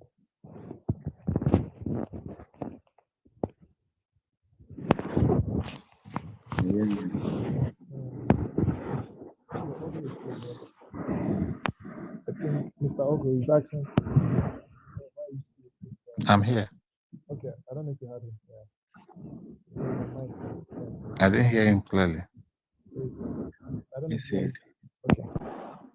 that I've been hearing you speak, and okay, from your response, I was just wondering, then are you still a Christian? Yes, I am.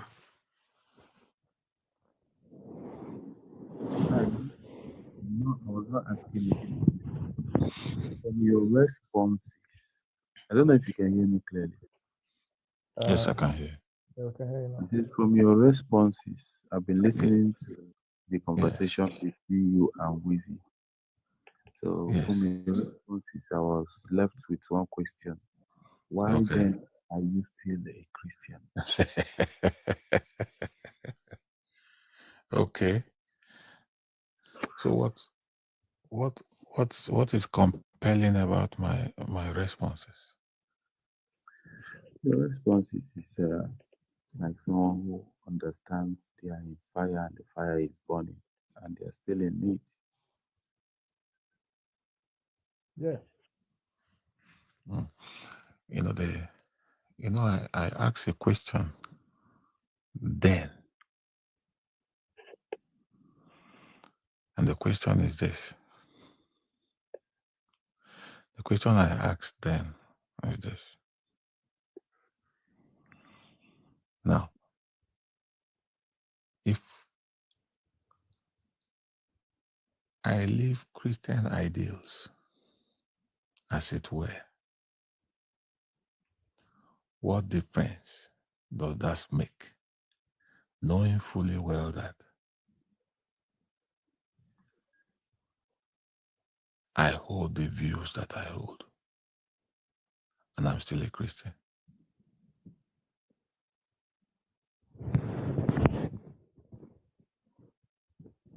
Did you hear me? Yeah.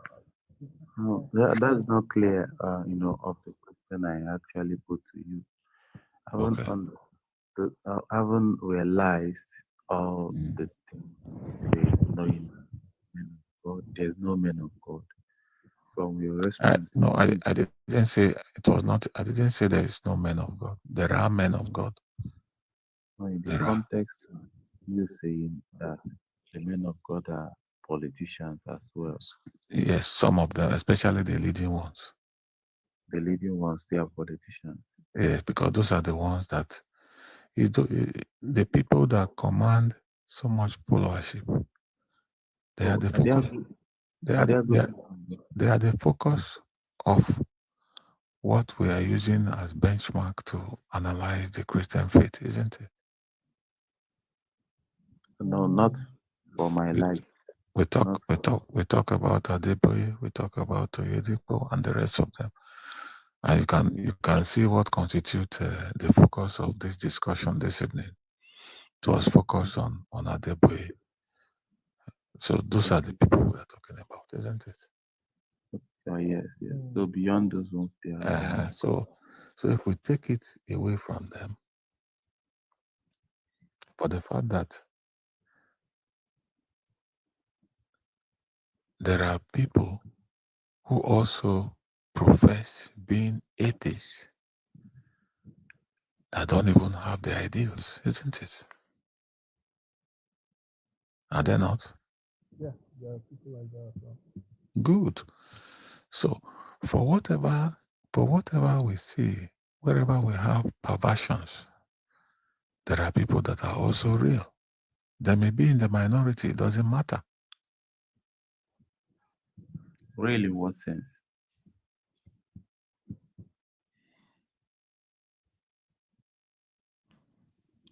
Now, I have said that I'm a Christian. Did I say that? I've always said that, isn't it? Yeah. Good. And I have held on to my intrinsic belief. And I also hold a liberal view of certain things that goes on in the Christian faith that I may not agree with. Those people's,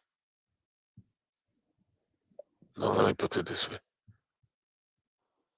The fact that we see strands of these deviations does not affect me as an individual not to profess my religion. It's a view that I hold. So, in as much as I agree that the effect of the generality of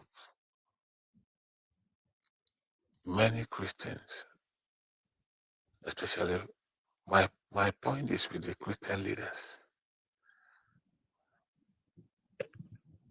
It is the leaders that have perverted the religion to an extent, to the extent that I can say that some of us, all of us that are talking, at a point, we had a reflection of Christianity. At a point. Okay. Yeah, I was. Mr. Sama. Yeah. I was looking for what is exclusive with you and the other good men of God in quotes, right? Yeah. Why are you still a Christian? I'm a Christian because I believe in the tenet of Christianity. What are the things? The basic tenet of Christianity. Okay. Is basic tenets of Christianity away from basic morals of life? It's also enshrined in the tenet of Christianity, basic morals. Yes, I mean the basic morals. What are the difference between the basic morals of humanity than Christianity that you are holding?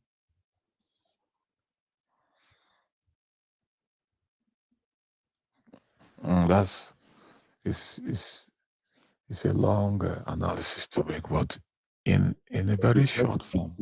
Very simple, right? In a very short form, is my belief in the salvation of my own soul as a Christian that is encapsulated in the Christian ideals. That's what I hold. I speak for myself. That is what I speak for, and I stand for that. Can I ask a follow-up question?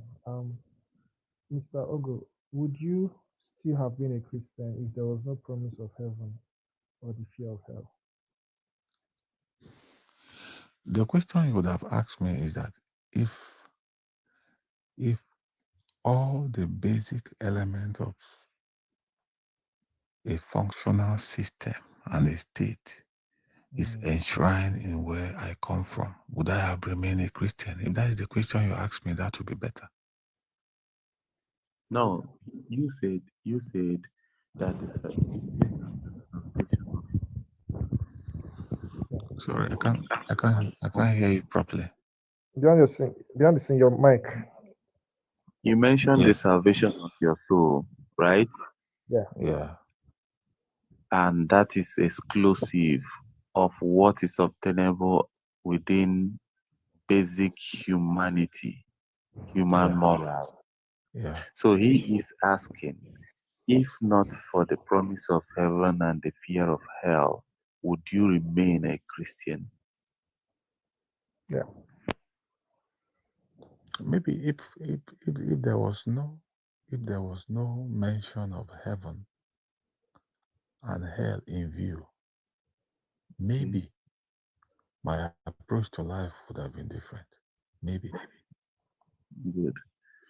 Now, what if you said maybe the promise of the saving of your soul isn't correct? What would that be if maybe you find out that it wasn't correct? That somehow Okay, let me answer your question this way. Okay. Let's Have you imagine. ever doubted? Can you hear me? Yeah, we can Yes, hear. yes. Let's imagine that the concept of heaven and hell is not real. And I hold on to this same belief that I have without breaking the law of the government. Abstaining myself from what is lawfully evil and attempting to do those things that are good.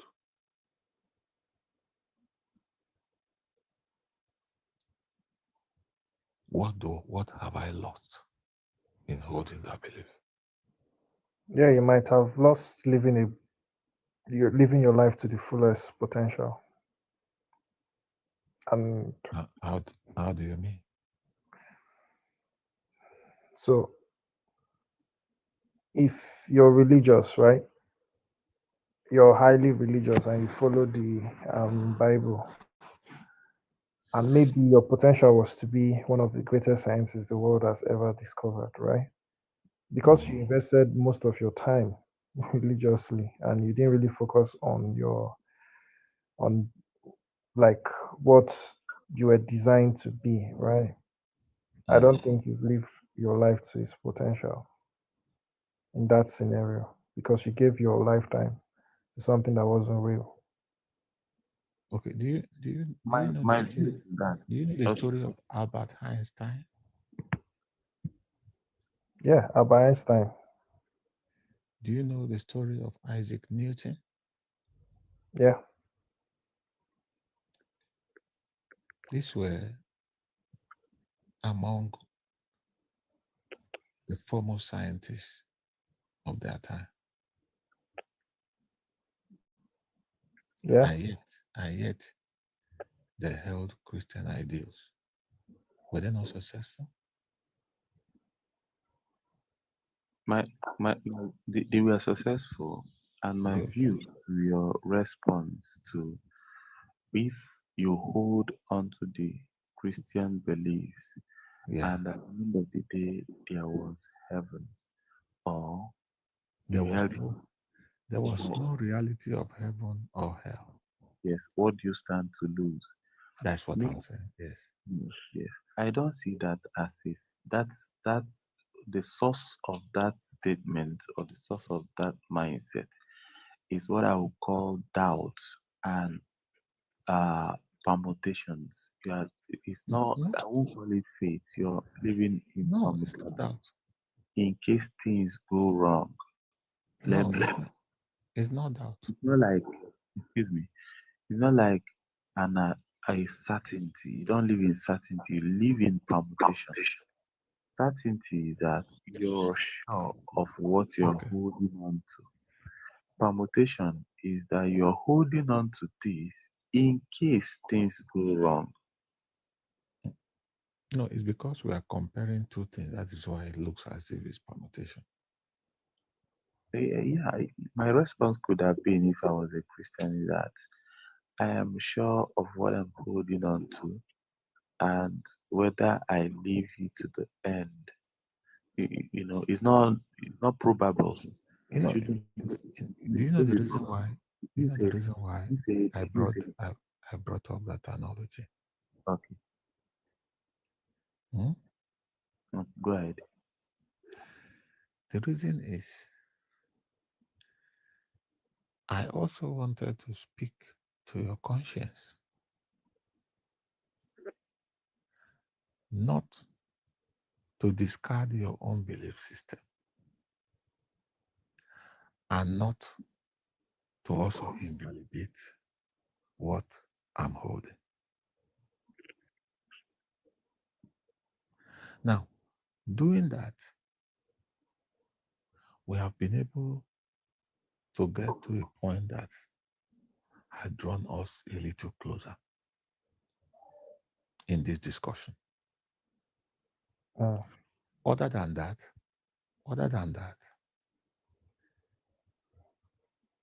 our views would not have been any close. Do you think so? Yes. Okay. Because Okay. because it has succeeded in reducing the quarrel that we have between these two ideological leanings. Okay. It has also succeeded in bridging some level of peace between these two opposing ideological leanings. I think so. And again, it will safely land us at a point that since it's just an ideological leaning, as long as it doesn't create so big a conflict between you and I relating, we can choose to relate and keep interacting until a superior viewpoint sways one to the other side as we keep interacting. Yes. Okay. Can you see that? Yes, Mr. Sama. Yeah, well, it's now left for me to accept.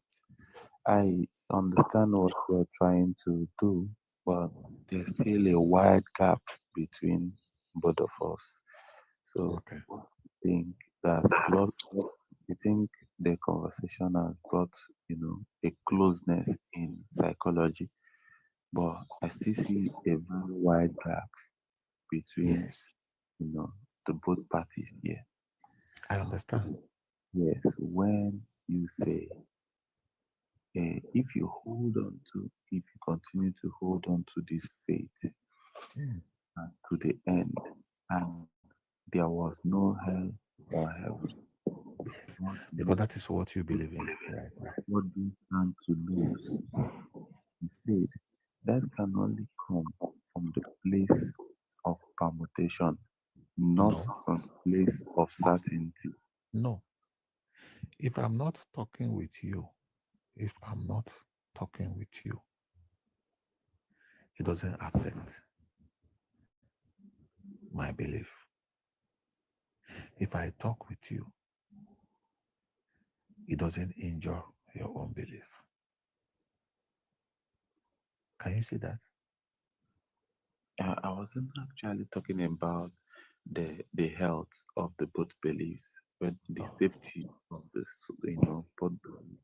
Okay. I'm speaking about the psychology that empowers the speech that let me hold on to this, or if I continue to hold on to this faith to the end, and there was no heaven, there was no hell, I have nothing to lose.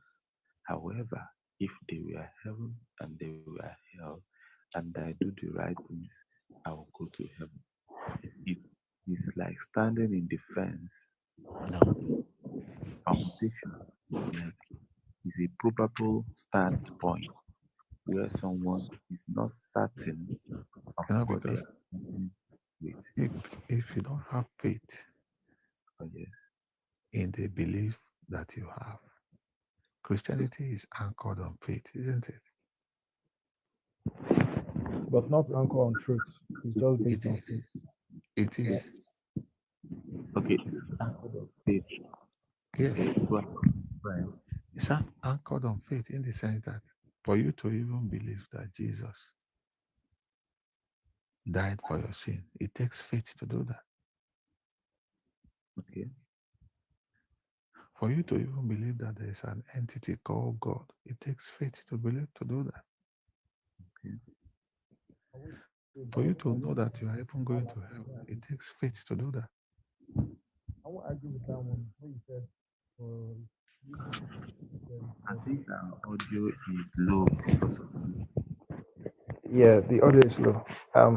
The reason why I would agree it takes faith is because other tribes and other people like Asian tribes, they also have their own gods as well, right? Yeah, So, it's because we are talking about Christianity. If we are talking about that religion too, it will also have to do with faith. so it's not anchored on truth, it's just anchored on faith. No, I said religion, my belief usually is anchored on faith. I didn't say truth. So shouldn't faith be truthful? You cannot separate faith from truth. That is the point. Now you're saying it is anchored on faith, not truth. You see, the truth is the baseline of every religion. If there is no, if you don't believe in the truth in that religion, you will not go into it. Okay, if you believe in the truth, right? Have you Something to questioned the believe or something that is factual. Did you hear my question, Mr. Sam? Is that? I said, is truth something to be believed or something that is factual? Something that is factual that you also believe. Mr. Sam. So you believe the Red Sea was divided, and truth is something. something to be believed. You know. Hello. Yeah, we can hear you. What did you say? So I'm saying you. So first of all, why I'm asking the question is, if you believe in the truth, have you questioned the inconsistency or the contradictions in the Bible? And also, you also believe the Bible is the Word of God when you know it was written by man, right? Now, have you also questioned the evil things that were done in the Bible? For instance, the slavery in the book of Exodus, right? Have you read those parts and questioned the morals of that God? You know, one of the things that religion does, every belief system does, is that you develop a mindset. Though there are areas that you question and you will not. It's only when you don't want to hold that belief again that you begin to question those areas. The reason we question is because when others believe in faith, we believe in truth.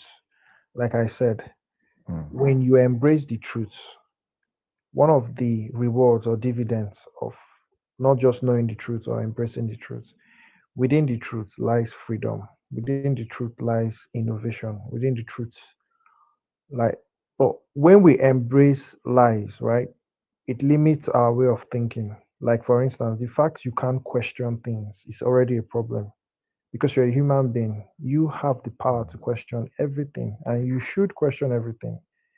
And you will never arrive at the truth if you don't question it.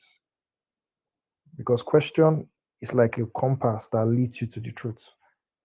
So if you have questions that you're even scared of asking, then you're not free. You have to be free to question everything. So if you've read your Bible well and you believe in this Bible and you've seen some things done in this same holy book that we all believe, can you say such God, right, is a good God? This same Bible you believe in, you can't tell me or one person that Satan killed, but you can see thousands of people this good God. I'm sorry, not unalive, right? But you can see thousands of people or millions of people, this good God, unalive. So why So can't you question the morals of this same God? That your mind makes Satan better. I don't believe in any of them, but I'm just saying, like, according to the Bible, right? No, Satan is I was just trying to follow up on the statement that you just made. no, I'm just saying, right? I'm saying the good guy has even unalived more people than the so-called bad guy. right? According to the fictional book, because for me, that's just a fictional book of control. Yes, invariably, what you have also established is that the God was more harmful than the Satan. Yeah, because the same book, like I said, So if that is the case, then yeah, then the Satan is the lesser evil. like I'm using the same book. It means That's why I said question is the second contradiction. part is the lesser evil. Don't you think so? I don't think so, because if I think so, then I will not hold the view of the religion that I'm in. Okay. So is the mission, is the aim to hold the religion, or to see truth? Is the truth That no matter how, no matter how, that I have come to believe, that informed my ideological base, that has become my religion. okay, so the aim is to defend the religion, whether it is No, it's not to moral defend the religion. or not. No, we are saying that. Can't you see that, looking at the scriptures, that the good God has unalived more children, more innocent people than the bad guy? Can't you see it? Did you not read So it? indirectly. So No, we are the bad seeing. guy. Let's stay on the seeing. Did you see it in the scriptures? No. So why is it that you are boxing me to the corner and you don't want us to explore all the possibilities? No, we'll explore this possibility. We'll take it one after the other. And I'm asking, I think at the it will be first better. stage. It will be better because of the proximity that they share, that we quickly tackle them together. That will be fine. No, this thing comes in stages. The first stage is seeing. Did you see it? You say yes, no, I didn't see it, or yes, I saw it. The second part is, what do you now make out of the things you have seen? That the bad guy did never unalived anybody, and the good guy gives order for the unaliving of women and children. Now we will now move on to what's your decision on it. But did you see it in the scriptures that the good guy gives order for the unaliving of children and women and everybody who are not directly involved in the offense to which he gave the order?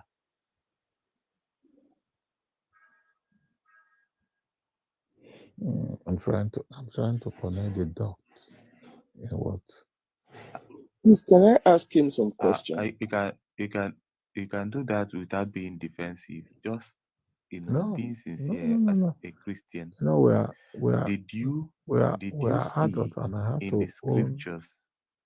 I have to own every interaction that I make at this point, isn't it? Good. Please, So do you what we're mind if saying I is ask him this. some questions? Yes, well, a minute, please, Ollie. Okay. Now, what we are saying is, these are the sensitive parts that that's the reason why some of us today are unbelievers. The truth actually made us unbelievers. The truth made us unbelievers. We have been living in lies of defending these things. So we are the core right now. We are the core of your faith. We are the core of your belief system. And if you are sincere enough, you can respond to it accordingly. And we are saying, did you not see that the good guy gave orders for the unaliving of innocent people more than the bad guy in the scriptures? It's because we are being historical in our analysis of this God that we are Samuel, talking about. We are Mr. being Samuel, historical. Mr. Samuel, it will be nice and genuine if you become sincere here. Okay. Did you not see that the bad guy never ordered for the unaliving of people? Okay, so I Did should serve the you bad guy. not? I'm not asking who should you serve. I'm saying, did you not But see? It's a you are, question of yes, I saw, no, or you are, no, I you are didn't see. you are presenting two options to me. It's your script. We are talking about the Bible, right? And Yes. you've read the Bible. And we are saying, in the Bible, did you or did you not see that the bad guy never ordered for the unaliving of any human, but the good guy gives order? You know, if you give me time, I'll repeat this for over 20 times. Okay. But I believe you've gotten my point. If you The believe question you've you are gotten my asking point, it's in a just left very for you to be simple way. sincere and genuine about it. And answer the question like a human, not a Christian, just as a human being. Because you can't tell me, sir, that without a book, you won't know what is good or bad. As a human being, you have conscience. So you know this is good and this is bad. So did you not see the unaliving? I'm not looking at it from the angle you are looking at it from. So what angle are you looking at it from? Now, What angle are you looking at it from? My belief in Christ. Your belief in Christ is what? That era that you are talking about. What era? The era, there were two dispensations in the Bible. Okay. You are Which talking dispensation? to me from the Old Testament. Yes, it's the word of God. Correct. But the coming of Christ had validated all those. Okay, Mr. Sorry, hold on. Sorry, how do you pronounce your name? Ogu Samuel, right? You can simply call me Samuel. So that all right, Samuel. Okay, that's fine. Hi, I'm Holly. Pleased to meet you. Hi, pleased to meet you as well. Can I ask? Sorry, I'm not being rude. Why are you whispering? Is that how you speak? Because you come across as if you're whispering. No. Oh, okay. I have a question for you, and I want to engage you. I think I listened to you last night. I was very busy, so I couldn't come up and engage your conversation. And by the way, Weezy, I really loved your submission last night. Thank you. I have some questions for you, Mr. Samuel.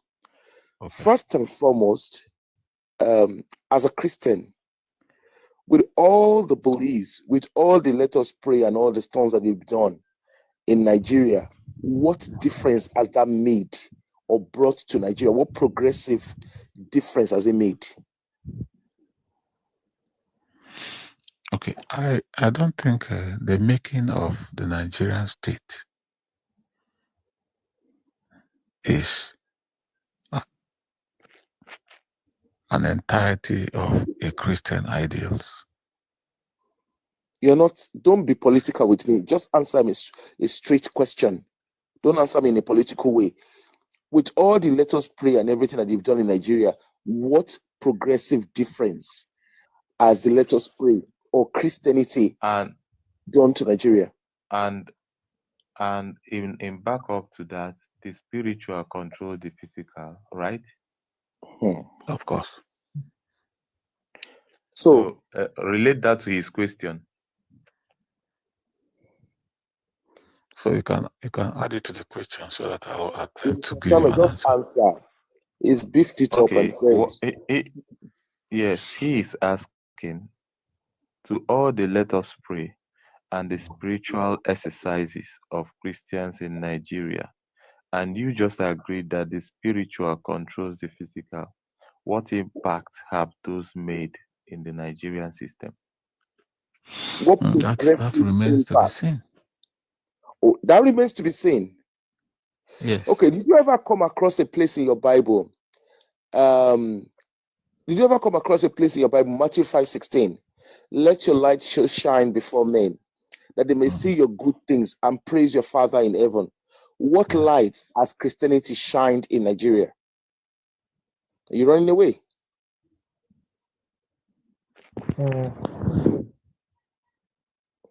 Mr. Samuel? So some of your mute in case you're there. Well, the thing is this, Mr. Samuel, if you can listen, these questions. Okay, go ahead. He's back. He's back. Okay. Yes. You quickly went to read your Bible, right? No. Okay, so can you answer? Oli, What? Oli, Okay. Oli, can you hear me? I'm listening. Please, let's not be antagonistic. Let him just answer the question. No, I don't mind if you're antagonistic. It doesn't matter. I'm not being antagonistic. I'm just being interrogative. I'm not even perceiving it as an antagonistic view. No, okay. I don't. So can you answer my question, please? I think the question is not exclusive to Nigeria. It has to do with a generalized view. Except if you reduce it to Nigeria, then you are not servicing the question very well. Okay, my question is focused. Hold on, Mr. Samuel. Sorry for jumping in. My question is specific to Nigeria for a reason. So let's come down to the Nigerian. Let's come back to Nigeria. I have a reason, and then I'll bring it on a comparative level. So with Nigeria, can you answer that straight, please? I don't think the state that Nigeria is today is because of Christianity or Islam. I don't think so. Okay, I'm not talking about that Islam. The spiritual controls the physical. So how does the spiritual control the physical in the way you understand it? It's in the concept. It's in the concept of religion. Okay. Thinking that whatever happens has a spiritual dimension. Is that not the part you're talking about? Okay, I'm not talking about. No. The part he's talking about is that the part he's talking about is that Nigerians are religious people. In other words, spiritual people. They engage in several spiritual exercises because from the mindset that the spiritual control the physical. So if you agree that the spiritual control the physical, not in a blanket statement. Okay. What has the spiritual? Hold on. Behind the scene. How has the spiritual controlled this physical? Okay, let me forget about the spirituals and the physical stunts. And Oli, you can be all over the place with your questions, and none is attended to. We were asking him on the question of what do you see in the issue that the good guy, which is God, unalived more people than the bad guy, which is Satan. He has not answered indirectly. Indirectly. I understand. I think if you can just try to be patient with me. Just try to be patient with me and let me engage him. All right, Mr. Samuel, can you answer my question, please? Which is your last question now? The one I asked you, the previous question I asked, that you're here to answer me. But what I know is what I'm telling you.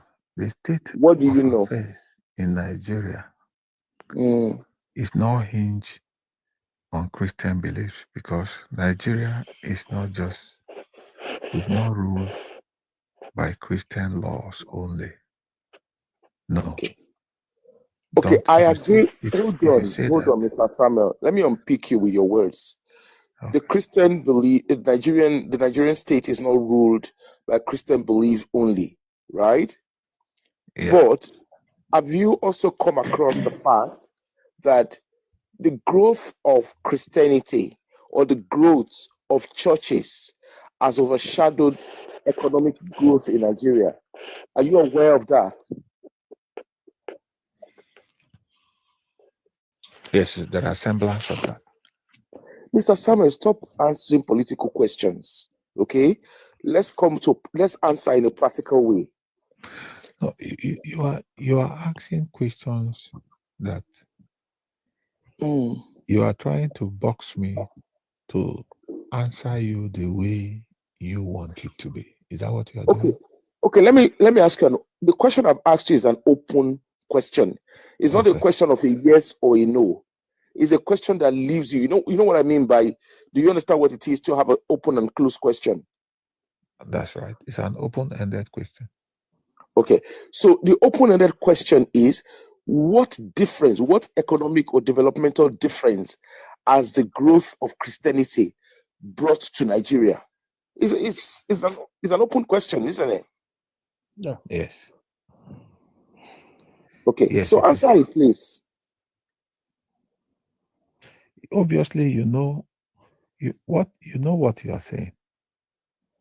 I don't know. That's what I'm asking. The development of Christianity is not solely responsible for the economic woes of Nigeria. Okay, let's talk about. No, it has not answered my question because you're being political. Okay, so the growth of the growth or the rise or the prevalence of the church, okay, of Christianity in the last 20 years, we've seen a high prevalence of growth of churches. Okay. And we've also, and the last 20 years, we've also seen a decline, a massive decline of economic development in Nigeria. Okay. Now, the question is, I mean, if you do simple economics, okay, when there is a high demand, when there's a high supply, it means there's a high demand, isn't it? Okay. Okay. So let's come down to simple things. So it seems there's a high demand from the last 20 years. There's been a high demand of churches, and there's been high demands of faith-based organizations in Nigeria. However, when you look at the economic development of Nigeria as a state or as a country, like you claim, right? We have seen a high decline in economic development. And the question is, if there's a high prevalence of church growth and there's a high prevalence of economic decline in Nigeria, how can you relate that? What you can tell me is that there is high establishment of churches. Is that not the simple English I've just said? No, they are not the same. Okay, so answer me. Answer me based on how you. Now, I think we should be able to disentangle the growth of churches. So can you list from the institution of state? Hold on. Can you list two goods of churches in Nigeria? For me, I'm not ready to along that argumentative line. Why are you avoiding that? I mean, I'm asking your question. Listen. I'm asking you a question based on your answer. I'm not putting words in your mouth. You said we should be able to identify the good of churches, right? And I said, list two good of churches. Growth. Okay. List two growth of churches. Okay. List two growth of churches, please.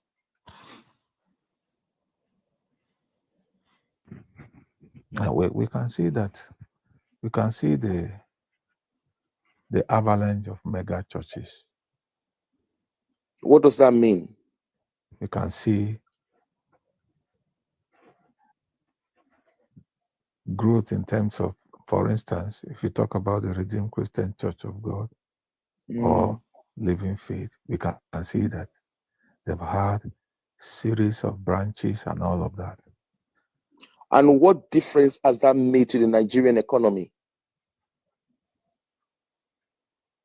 It was not meant to make a direct impact on Nigerian economy to the extent that you are saying, because okay, what is the indirect impact? Okay, hold on now. What is then the indirect impact? Yes.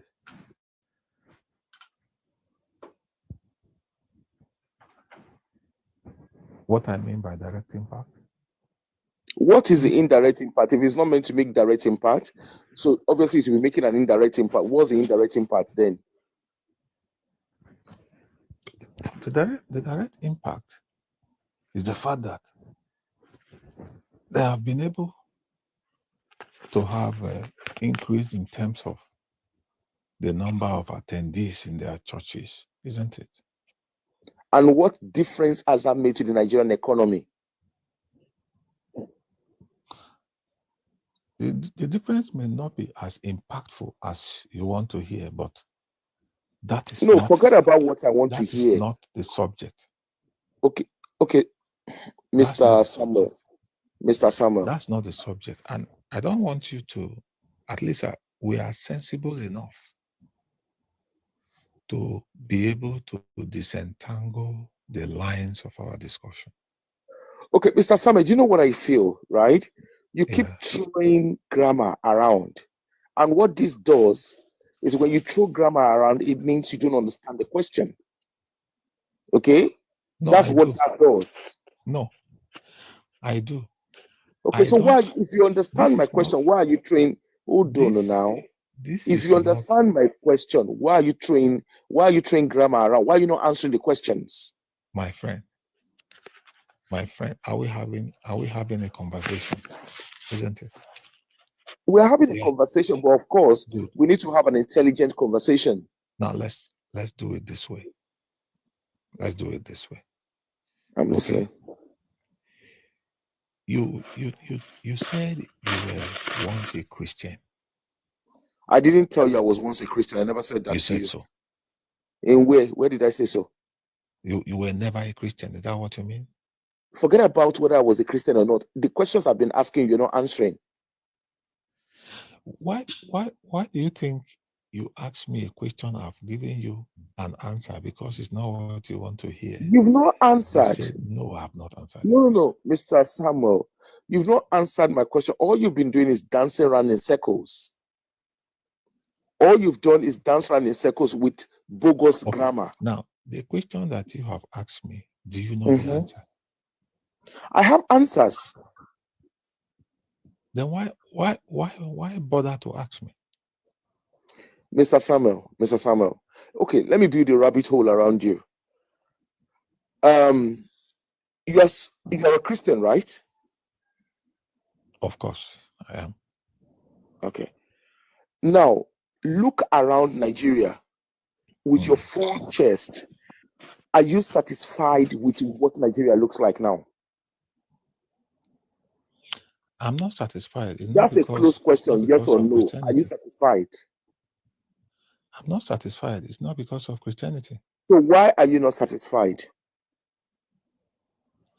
I'm not satisfied because we don't have a structure in terms of governance. We don't have an institutionalized based developmental pattern. Our development format is based on individuals, not on institution. For that reason, development cannot be sustained. Okay. Mr. Samuel, can I ask you a question based on your answer? Okay. You're not satisfied because we do not have a structure. That was your first answer, right? Yeah. Now, what is a structure? Okay. A structure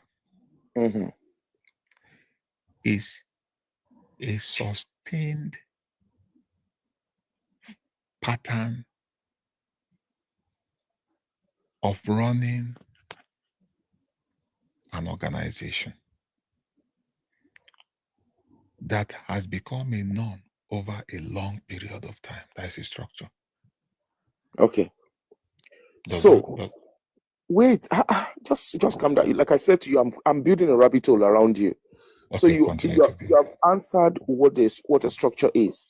So you're a Christian, and the church have got structures, right? Based on the definition that you have given. Of course. Okay. Now the structure that the church has, what difference have they made in the society?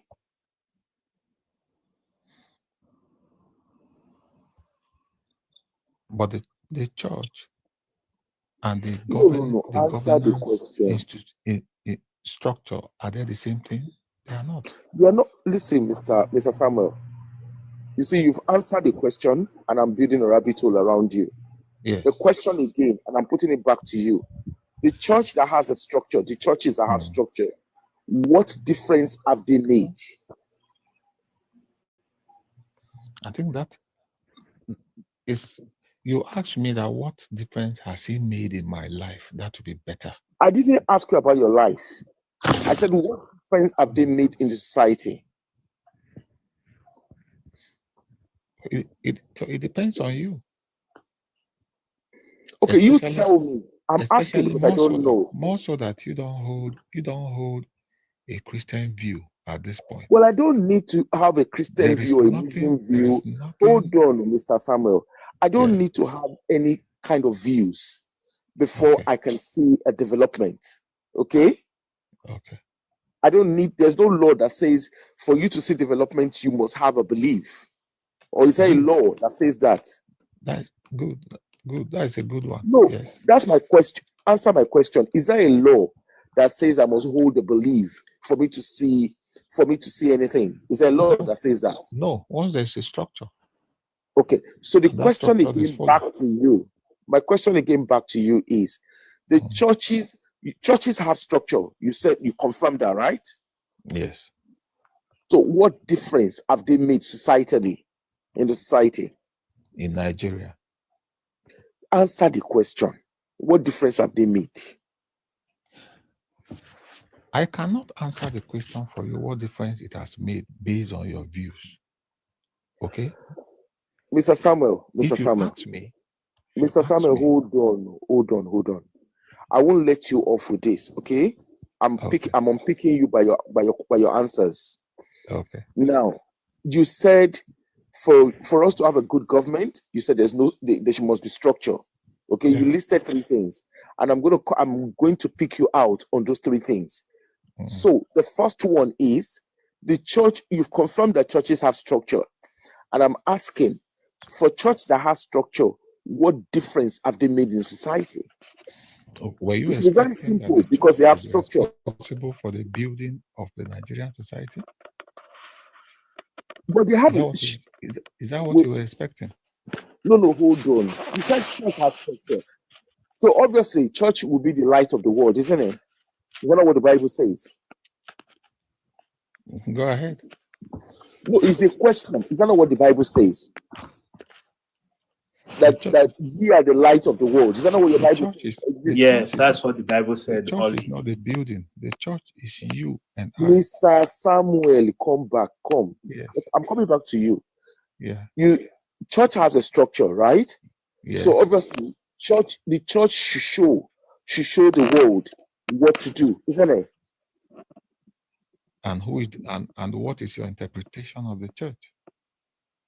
Okay, let me ask you a question. Have you ever come across a place in the Bible that says, have you ever come across a quote in the Bible that ye are the salt of the world? Yeah. What do you understand by that? We are the ones that give flavor to the earth. It's as good as saying we should be exemplary. That's what it means. Fine. That is a perfect answer. Okay. So church has a structure. Okay? And the question, the simple question is, what difference has a church made to society? Because they have a structure. I want to learn from them. That's what I'm asking. I don't know the context in which you are asking the question. There is no context here. You've answered the question, and I'm answering you. If it's a blanket statement, okay, then answer in a blanket then way. you are expecting too much from the church in Nigeria to the extent of the Don't underdevelopment listen. in Nigeria. Listen, Mr. Samuel. Forget about what they're expecting from Nigeria. Well, forget about what Nigeria is expecting from the church. You said for us to have a good governance. I asked you a question, and you said the governance of that Nigeria does not have a structure. That's why That's why Nigeria is where it is, and that's why Nigeria is underdeveloped, right? Yes. So my question, and you said church has a structure, and I said church that has a structure. What difference have they made to society? It shouldn't be a difficult answer for you, shouldn't? I'm not lacking the competence to answer your question. I'm sure you know that. Then tell me, do you want to answer or not? Because you're dancing around the circle. Do you want to answer yes or no? I don't want to answer that question. Simple. Then you don't have to lie. Just say you don't want to answer. That's all it is. All right. Can I come back here? Can I come back here, please? So you can ask another question. Sam. You are trying to link the church to the development of Nigeria, and that is why I don't want to answer your question. Yeah, because the church has a big role to play. No. Really, Ollie. Sam. Yeah. If you are from Nigeria, come on, and you are not a Christian, the same question is thrown back to you. How do you answer it? What question? What question are you throwing back to me? The same question that you have asked me. Okay. The question I'm throwing back to, okay, I should answer your question, right? Yes. So if churches have got structures, right? I'm going to answer your question. I'm not going to run away from it. Since churches have got structure, right? What would love to see? What I would have loved to see if I was a Christian, okay, is the church to lead the society on understanding structure. Because if church was progressive, you would see the progress in church so much so that the world will, that the country will learn from them. This was the advent of guys. Ollie, let me come in here, please. You've been on for the last 35 minutes with Ogu. And if I should respond to that question, I think that's a wrong question anyway, in as much as I am not a Christian. Yes, I'm not a Christian. I'm an unbeliever. That's a wrong question. The structure of the church. It's a very wrong question. Okay. Let me respond to that question. You see how wrong it is. What the purpose of the church is to coordinate human morals, that an average human will be less evil than an unbeliever, like people in the world. What does that imply? That the success of a church in a human being is that human being becomes someone of moral uprightness. That human being becomes someone you can trust. That human being becomes someone you can count on, someone that you're safe with, someone that when you lose your phone in the bus, in a commercial bus, someone will call you and say, "I have the phone, come and take it." So if you say what has listen, let me finish. So what difference has a church made in the society on that? Listen. Now, how does that make a wrong question? To the number of people in line with what I just explained, it means that the church has succeeded in broadening a class of human beings who are morally upright. That's a big success in a society. They are not morally upright. Guys, don't use the few people that it's not everybody. Judge others. It's not expected that you can't do that. It's wrong. Listen. Can you allow me 2 minutes to finish up? Okay. You can now interject. What I'm saying is this: to the number to which these people that I explained are in our country is a great success for the church. It is the purpose of the church. We are not saying that everybody should be in that light.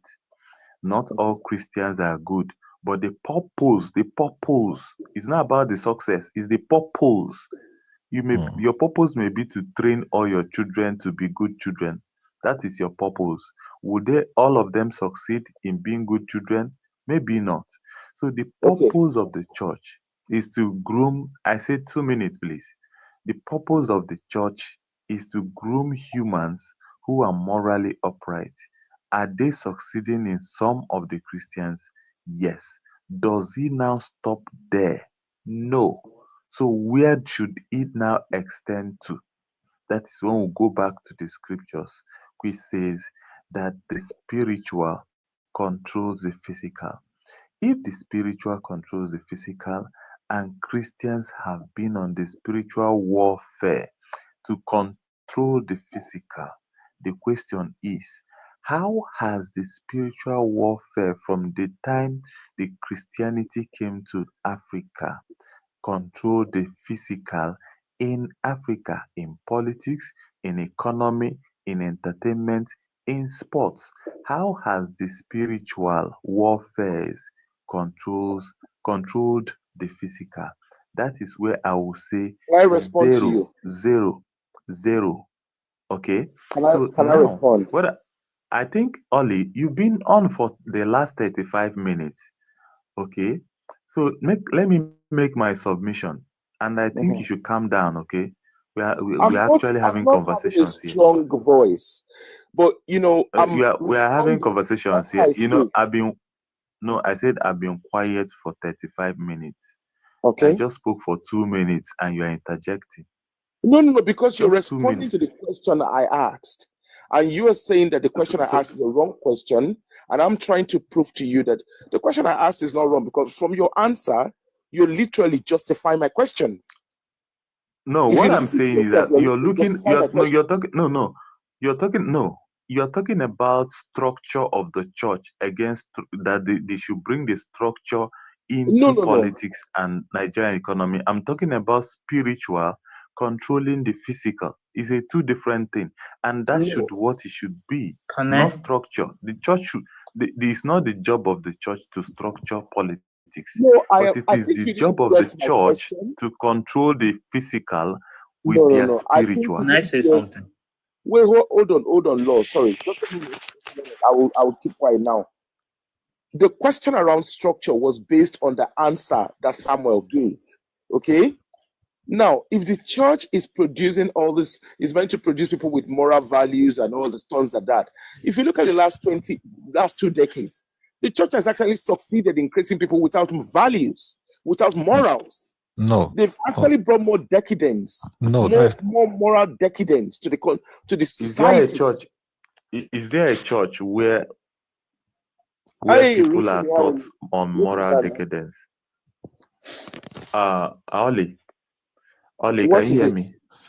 Yeah, I said, is there a church that gather people to teach them on moral, on vices and moral decadence? Okay, can I ask you a question? The likes of you've got. No, you didn't answer me. You didn't answer me. You didn't answer me. Now, calm yourself down. I said, listen. I should actually be telling you to calm yourself down, not me. You said that churches has produced more people with moral decadence. And I said, I asked you, is there a church that gather people to teach them on social vices and moral decadence? Yes, churches do. Where have you been? What church is that? What is okay? Let me ask. What is moral decadence and vices in the society? What are they? Sorry, maybe I used the wrong word. Redeem is telling people you shall be healed. Okay. He's telling people this Adeboye, the Adeboye that is on your this thing. What good has it done to Nigeria? Oh, no, you are going all over the place. No, you're not going all over the place. You talk. That's why I repeat. You're going all over the place. See, listen, Ollie, listen. Ollie, listen. I'm not a Christian. I'm an antichrist. If you don't know, okay. I'm more angry than you. But once you go wrong, I'll tell you. You said that the churches have groomed. I have more said the people wrong with thing. moral I decadence. have said it the wrong way. Okay. Obviously, so Okay, take that back and say it the right way. Say it the right way. Let me listen. Say it the right way. Okay. Basically, the church has not helped anybody with moral values. It's as simple as that. How do you mean? What do you mean? How do you mean? What value, what good morals have the church projected? Is a question. What list one for me? Is it you are just the good moral behavior that you are making according to behind you just made a statement, and I need you to expatiate, and you are What saying that what statement did you make? you said the church has not contributed anything to morals in the society. Is that not what you And just have they contributed? Is the question, have they contributed? They are Ollie, received. Have they contributed? And I have asked you Ollie, again They are that using in what industries. way, They are using industrial areas. have to not? do this thing. And you guys are, what let are me you ask saying? you. Ollie, let me ask you a question. If you come down to have conversations, let me ask you a question. Is there a good Christian and bad Christians? Well, I'm not a Christian, so I wouldn't know whether what is good or bad in their midst. Good. Because what they've done Okay. is I used to be a Christian. Now let me ask you again. When is you there were a morally upright person? Listen. All right, don't listen. focus your question on me. Let's go back to what the topic is. Don't focus your question on me. Is there a morally upright Christian, a morally upright human? Let's take Christianity out of the way. Out of the way. Is there a morally upright human being and morally bad human being? Okay, I won't answer that your question. You know why? Because it's taking away the whole context of the conversation. Now you are being ingenious, because you have asked over 35 or even 40 questions to Mr. Samuel. Now you are avoiding. Listen. Now you are avoiding just one question, just one. Okay. Okay, ask the question. You're trying to be smart, right? Wait, you're trying to be I'm not trying to be. You actually trying to be funny. I will answer you. Ask the question. You're being funny, and that doesn't make a good conversation. Excuse me. Be mindful of your words. Don't call me Connie. Be mindful of your words. You say I'm being smart. I'm trying to be smart, and that's not be smart. It doesn't mean anything You're bad. taking things personal. The essence of this interaction is to have a good conversation. Yeah, you are being smart. It's not a rude. It's not a rude answer. It's not a rude thing. Samuel. Yes. Back to the conversation. The question I asked you about the good guy in the Bible and the bad guy in the Bible. I'm not really trying to get you to answer the questions. I'm trying to let you know why people like me are unbelievers today. Yes. Now you said that what happened in that place is in the Old Testament, that Christ came to do a thing, right? Are you listening to you? I'm listening. Good. That Christ is the new version of this whole thing called God thing. Now, should we focus on Christ and leave what has happened in the past? You can, if that will help the discussion. Okay. But I would have asked, why should we leave what has happened in the past? Is it because can I answer this? It's not in favor of the good guy? Can I answer this question behind the scene? If Samuel permits you, you can answer. Let him go ahead. Okay. Okay. Thank you so much for how calm you've been behind the scene and how truthful. So, there's one thing that really makes me believe in God, right? if I were to sell myself to anybody, I would mostly focus on only the good things that I have done, right? But Okay.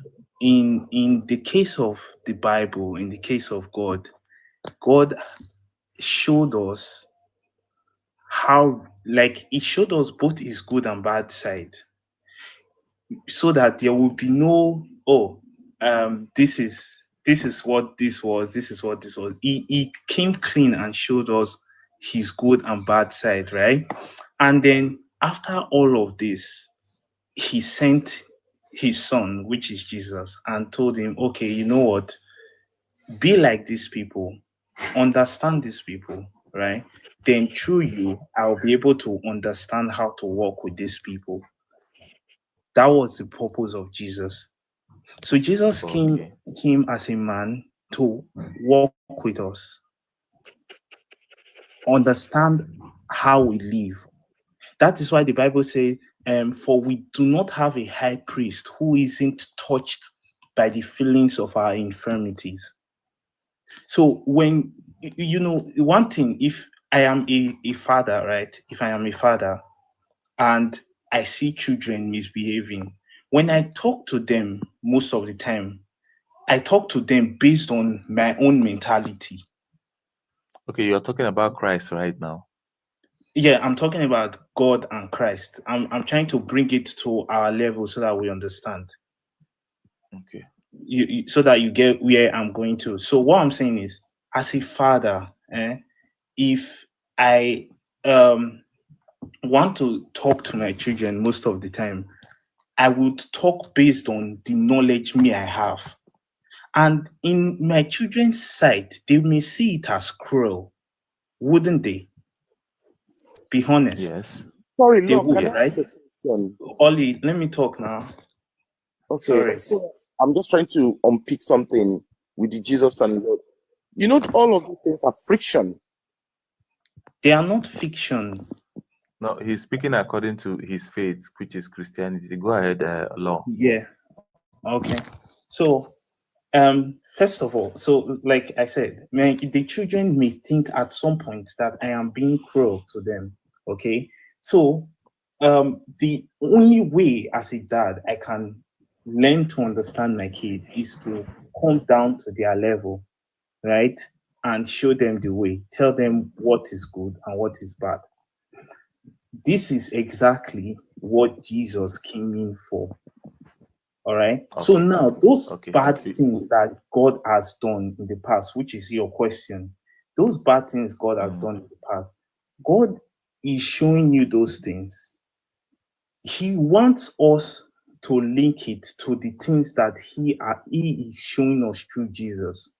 Now, okay, like in most of it, someone in a minute, Sorry, we'll go on to, you are now at the part of Jesus. Okay, that is where I stopped it with Samuel.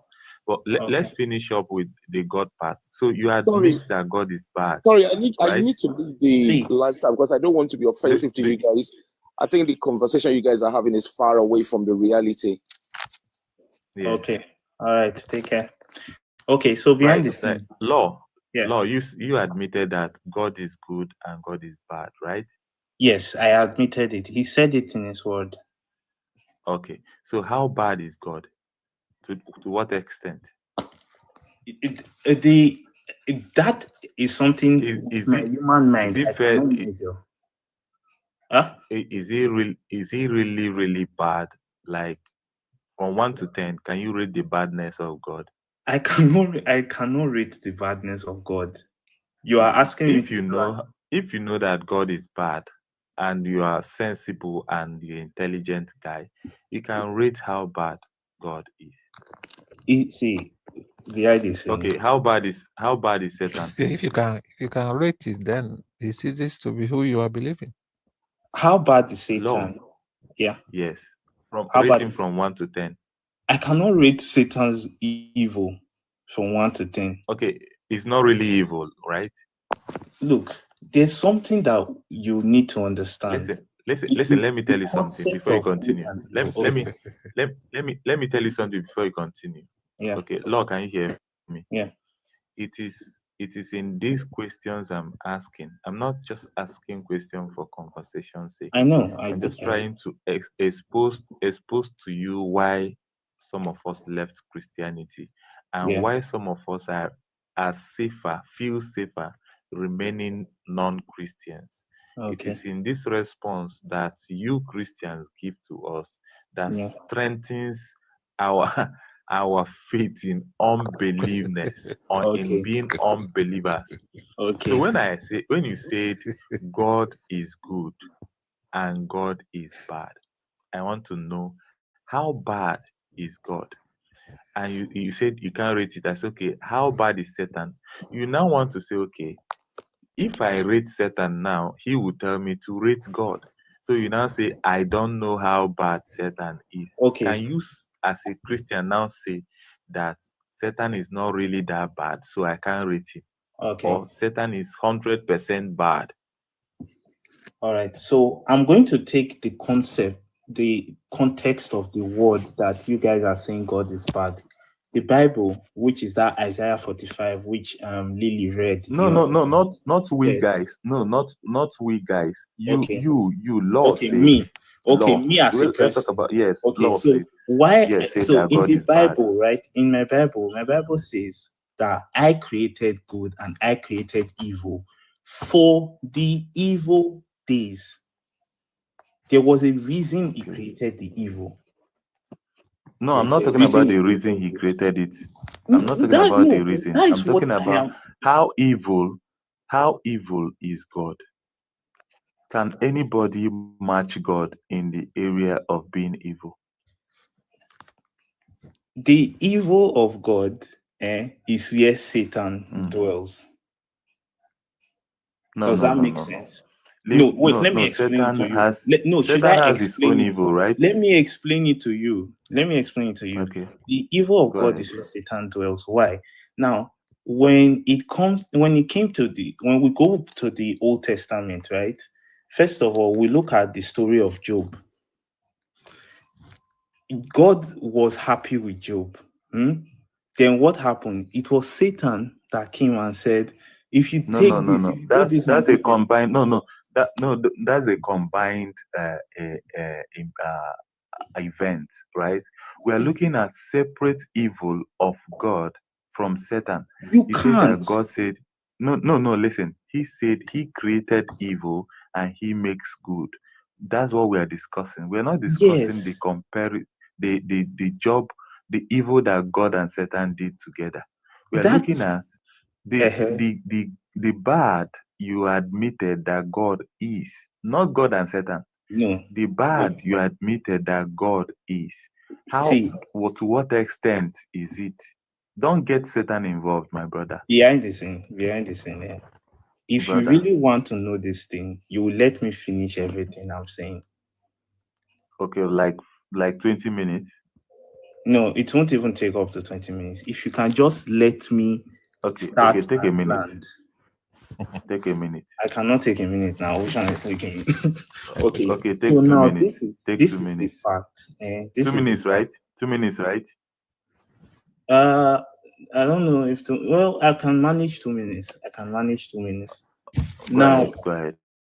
Now, the reason why I cannot call the evil that God created without talking about Satan, is because he is an embodiment of some of the evil that was created.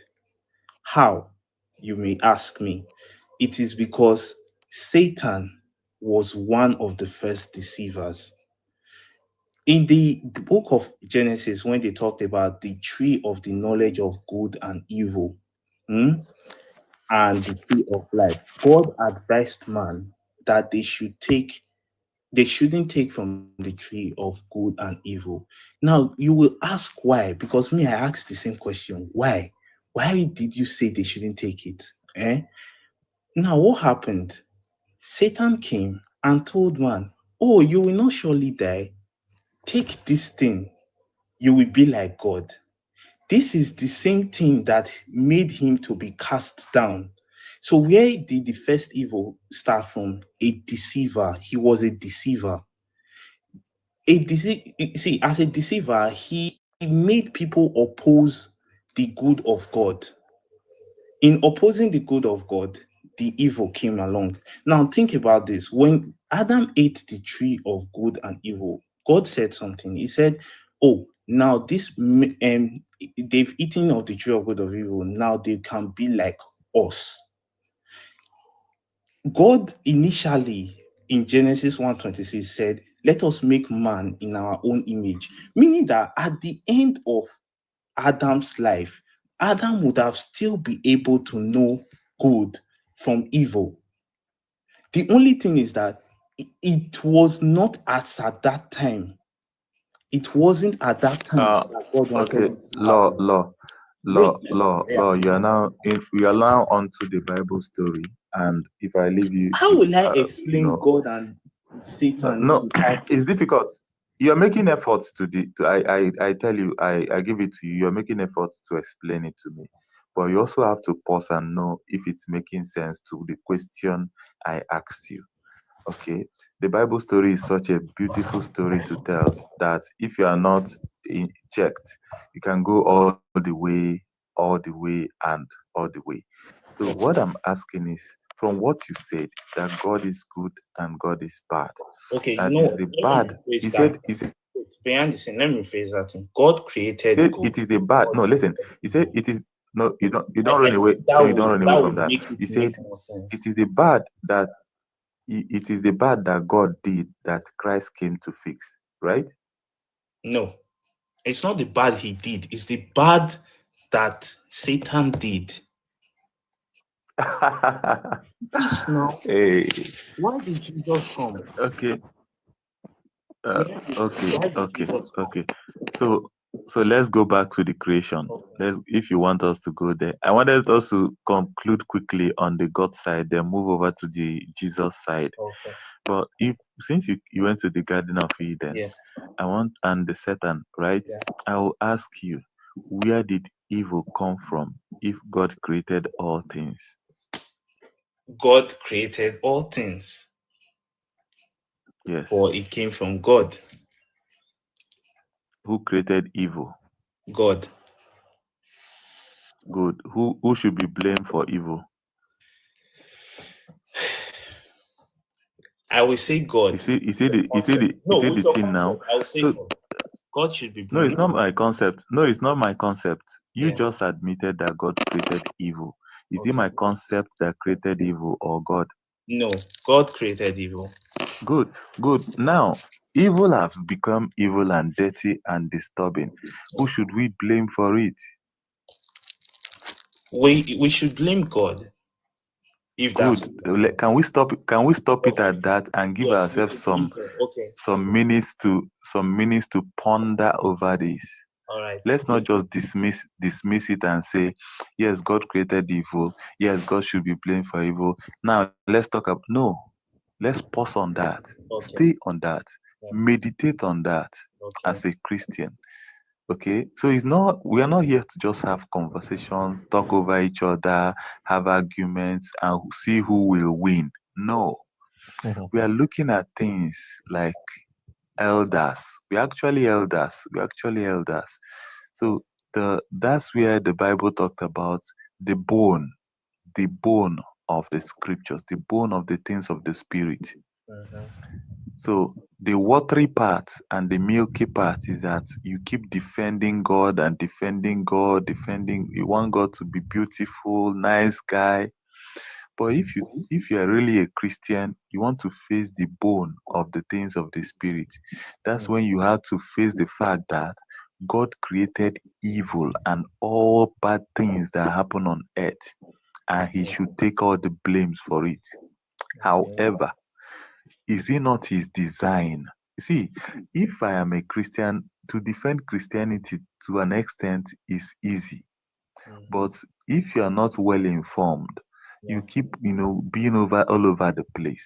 So what we have established now on the God side is God created evil and should take all the blame for it. Are we done on that so that we move on to Christ now? Yeah. Good. Now, when you say Christ came, he has seen the evil he created. I mean, God. He now said, how do I control a kind of damage control? He said, okay, let me bring Christ. Now, Christ. Sam, you've been laughing, you've been enjoying yourself. I have to laugh. Okay, continue. I'm at work. Yes, So, you're enjoying yeah, yourself. yeah. Now, I need now, you to rush it. Yeah. now, now, Christ have come to clean up the mess God believes He have made. Okay. He's not actually doing this because of the love He has for man. He's actually someone that is playing around. God is someone that is playing around according to the Bible. If you knew all these things will happen and you went ahead to let them happen, you're actually playing around. You're joking with humanity. Yeah. Now he said, let me make effort to clean up this mess. He now sent Christ to return man to the original state. Okay. Which was why the original state is when he created Adam and Eve. He never intended for them to die. He never intended them to have the capacity of doing evil. So he in the process of sacrifice for sin and atonement for sin, that in the Judaism way of coming back to God, he saw that all those sacrifices of animals and all those things can bring man back to the original state. He now said, okay, let me sacrifice my son, not somebody, not millions of people, my son. He sent him from heaven to earth to clean up the mess that he has made through Satan. Now, the question is, did Jesus succeed? Did Jesus succeed at that? The answer I will say is no. Why? He Why didn't do you say succeed no? at that. Why do you say no? Good. The reason for his coming was to make sin. He said it is finished. That's he who has Christ in them. That once you accept Christ, you should lose the capacity to sin. You should lose the capacity to die. You should lose the capacity to know good and evil. You should know just good. Because that's the original state of man. The original state of man is to just know good and not evil. No. The original state of man is not. Listen. No, that's not the when original God state of created, when God created Adam and Eve, his purpose was that they should know no evil. No. Right? No, that's wrong. See, for you to be a ruler, right? What was now wrong for them to eat the fruit of knowledge and evil?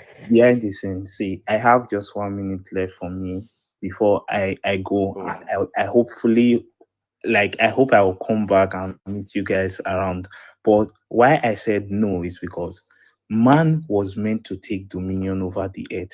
You can't rule in a place without the knowledge of what is. No, wait, so God say, was do you wrong accept that? expecting them. Do you Yes, I accept? accept that man should have the knowledge of good and evil. I agree Exactly. But God does not agree with that. No, God did he said no.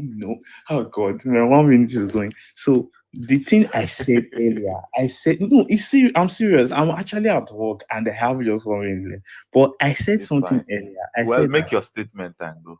Okay, I said something earlier. I said God, when man ate of the fruit, he said, oh, they have become like us. But the problem was that they were influenced by Satan to disobey the law that was given to God as at that time. It's just like, I'm going to just use this analogy and I'm done. It's just like my dad got me a phone and he dropped it somewhere and he said, don't open that box until I get back. And then someone comes to tell me, oh, open that box, there is something in there. then I now really open it. I will indeed see something in there that my dad had gotten for me. But the problem is that wasn't the law. I wasn't supposed to open it. That is the disobedience. That was the problem. So I will stop here. I will go and come back. And I hope you guys are still around, please. Thank you. I'm coming. It's okay, Lord. I have Samuel here, so I continue with Samuel. Samuel, let me know if you're there. Yes. All right. So now you were saying that Christ came, that we should overlook. I'm not sure if you are in agreement with what law his position as a Christian. I was because listening. law accepted that God is evil and God is good. Do you subscribe to that? I won't. You won't, right? No. Good. Now that's why I said he has a different position. Now you are agreeing that God is. He will further his stance when he returns back. Oh, okay. Now let's move over to Christ. You agree that whatever mess God has made in the past, that Christ came to clean it up, right? If I agree to it, it means I've agreed to whatever he has said. Okay. I'm trying to find out your my own line position of before he discussion came in. should not be an Your extension position of is where that he has stopped. no. Your own line of thought is that I was trying to say the good guy and the bad guy in the Bible, which is Satan and God. Yeah. That's God. That God has ordered people, ordered the unaliving of more people being a good guy than the bad guy, which is Satan, who never. Yes, who never ordered the unaliving of we're people trying and to make a children. comparison. Now you said that is in the Old Testament, and I agreed. I said, okay, for a moment or for the sake of conversation, should we now move over to the New Testament? Yes, that was where we left it. Okay. Now in the New Testament, Christ came and for many purposes to so many people, because if you ask people why did Christ come, they will have so many reasons. Let me ask you, why did Christ come? Why was he sent?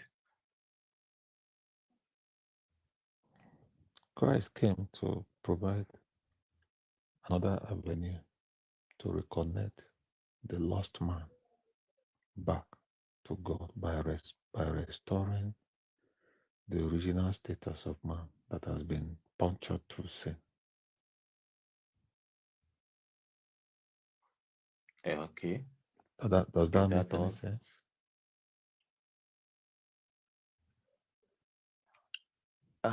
Well, it makes sense to Christian faith. Yeah. I believe. When you were a Okay. Christian, it made sense to you, but now it's no longer making sense. Yeah. It makes no sense to me now. So it will be difficult. It will be difficult if I for study. you. It will be difficult for you.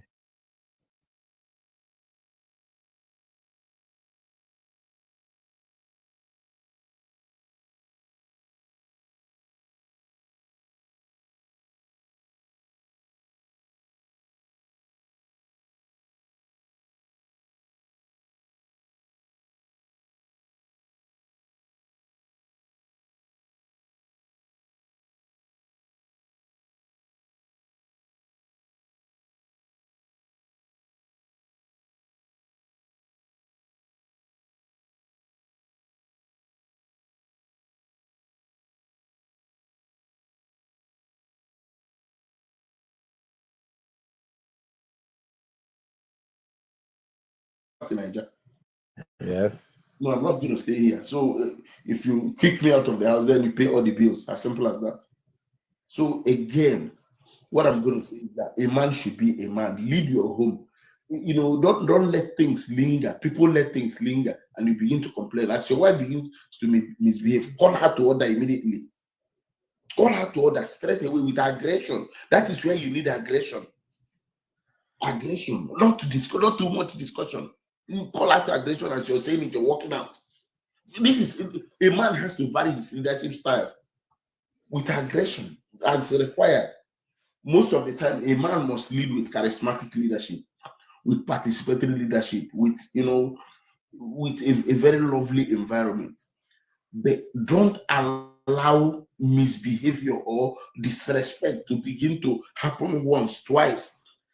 You can't even allow it happen the third time. Once it happens once, you look with the eye and it doesn't stop. The second time, pounce and curtail it there straight away. Not too much discussion. With warning. This is how men talk. Yeah. So we just need to. For me, my brother, help do whatever you have to do in the home. But if you notice that it has become your job, dump it and call her attention. Say, I'm not going to do it again. You do it. So, but I don't think. But one thing I've also realized is that if you marry over a long period of time or extended period of time, all these things don't become any problem again in the house. Yeah. And again, we model good behavior for our children. So you do what you're supposed to do. So I think I'm going to end it here. For the guys, be a man. Don't allow anybody program you. Don't allow any person program you. Be the man. Don't allow your wife to children. Don't allow your wife to tell you how to talk. She can correct you. She can correct you, no problem. She can correct you. Take correction from your wife. There's no problem with that. But when it becomes repeated, becomes regular, you have to nip it in the bud with aggression. That is why, and that is the aggression they want to drop. A man must be aggressive sometimes. Aggression doesn't mean that you're going to fight somebody. You have to have some level of aggression. And that's what makes you masculine. And that's what makes you a man. Your wife must also fear you. When I mean fear, I don't mean that she start to, but she must fear what the consequences of her bad behavior will be. Yeah. And like I've always told you, I teach men, you must set examples that will make her fear you. Remember, fear I'm talking about is not like she's afraid of something. There must be just that little fear factor in there. Yeah. Don't be too close. Have that gap, mystery gap. Don't be too close all the time. Sometimes you sleep on downstairs. Sometimes you sleep on the sofa. You vary your leadership. Sometimes you just frown your face. In the morning they greet you. You act in different ways. Some unpredictability there. Yeah. So don't allow madam to lead you. Please don't allow her lead. You have to be she can lead in various areas of the home, like in the kitchen, but you must be the overall leader. You must have the final say in the home. Final say. It's not something to be contested. Final say in the home. And your no should be your no. Your no should be your no. But anyway, I'm going to end it there. Thank you, guys. I know you've written a lot of things. The ladies don't like some of the things I've said, but yeah.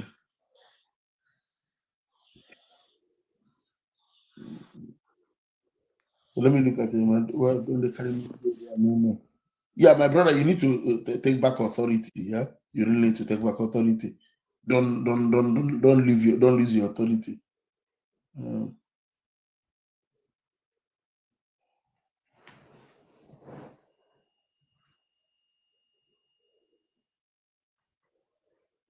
Somebody says, tell me hard. You don't need to divorce your wife, just establish control.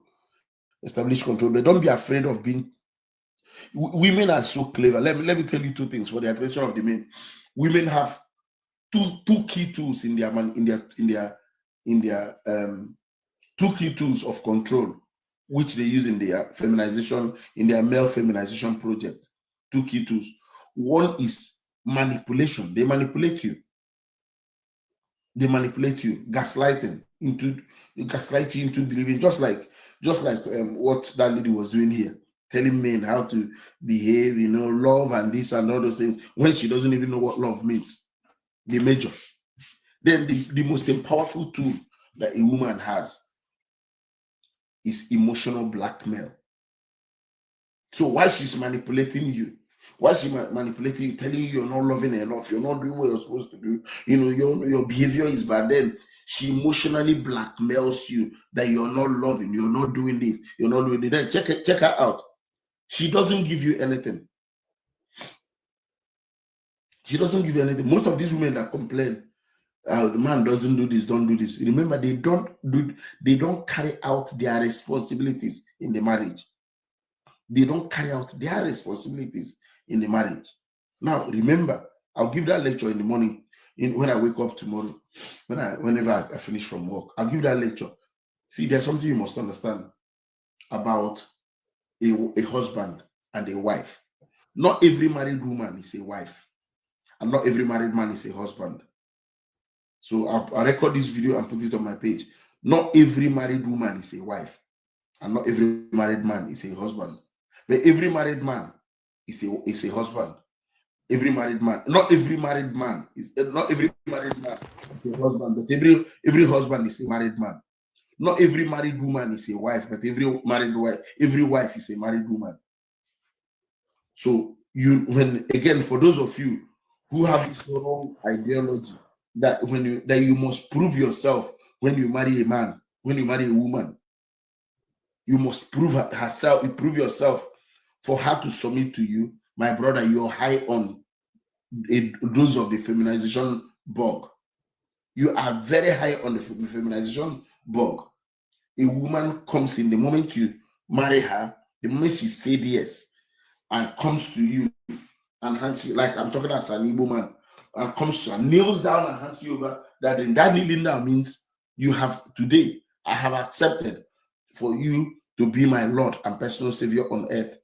I've accepted for you to be my leader.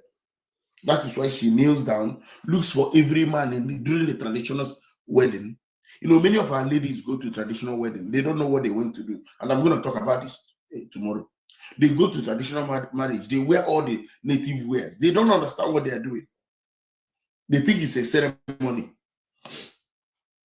They think it's Halloween. You paint. Once you paint, wear beads. They don't understand what they are signing up to. Traditional marriage, there's a reason why I mean, the other one they do in church is also a traditional marriage. But the traditional marriage, you're accepting to be married according to the culture of the land, according to the cultural values of the land. That's what it means. And when you take a drink, searches in the crowd, or you search in the crowd, and you identify your husband, you kneel down, drink, give him the drink. What it means is that I have today accepted to submit to you. This is the public witnessing. I have today accepted to come under your leadership. I have today agreed, and you did a covenant. You drank, he drank, and you gave him to drink, and he drank and gave you money. You established a covenant that you are going to come under his leadership. And that is why, as a man, if you kneel down to give a woman a ring as an African, can you kneel down where you are now? Put your two hands in the air. Say, Father, forgive me, for I do not know what I did. If you ever saw yourself kneeling down to give your wife a ring, please, wherever you are now, kneel down in front of the phone. Put your two hands in the air as I pray for your deliverance. Or in front of the wife. Father, forgive me, forgive me, for I did not know what I was doing. You do not kneel down to give a woman a ring. Again, a ring is not our ring. If you also look at the importance of that thing, that ring, it's a chain, life imprisonment that you're committing to. You're going to be with only one woman. That's what it means till the rest of your life.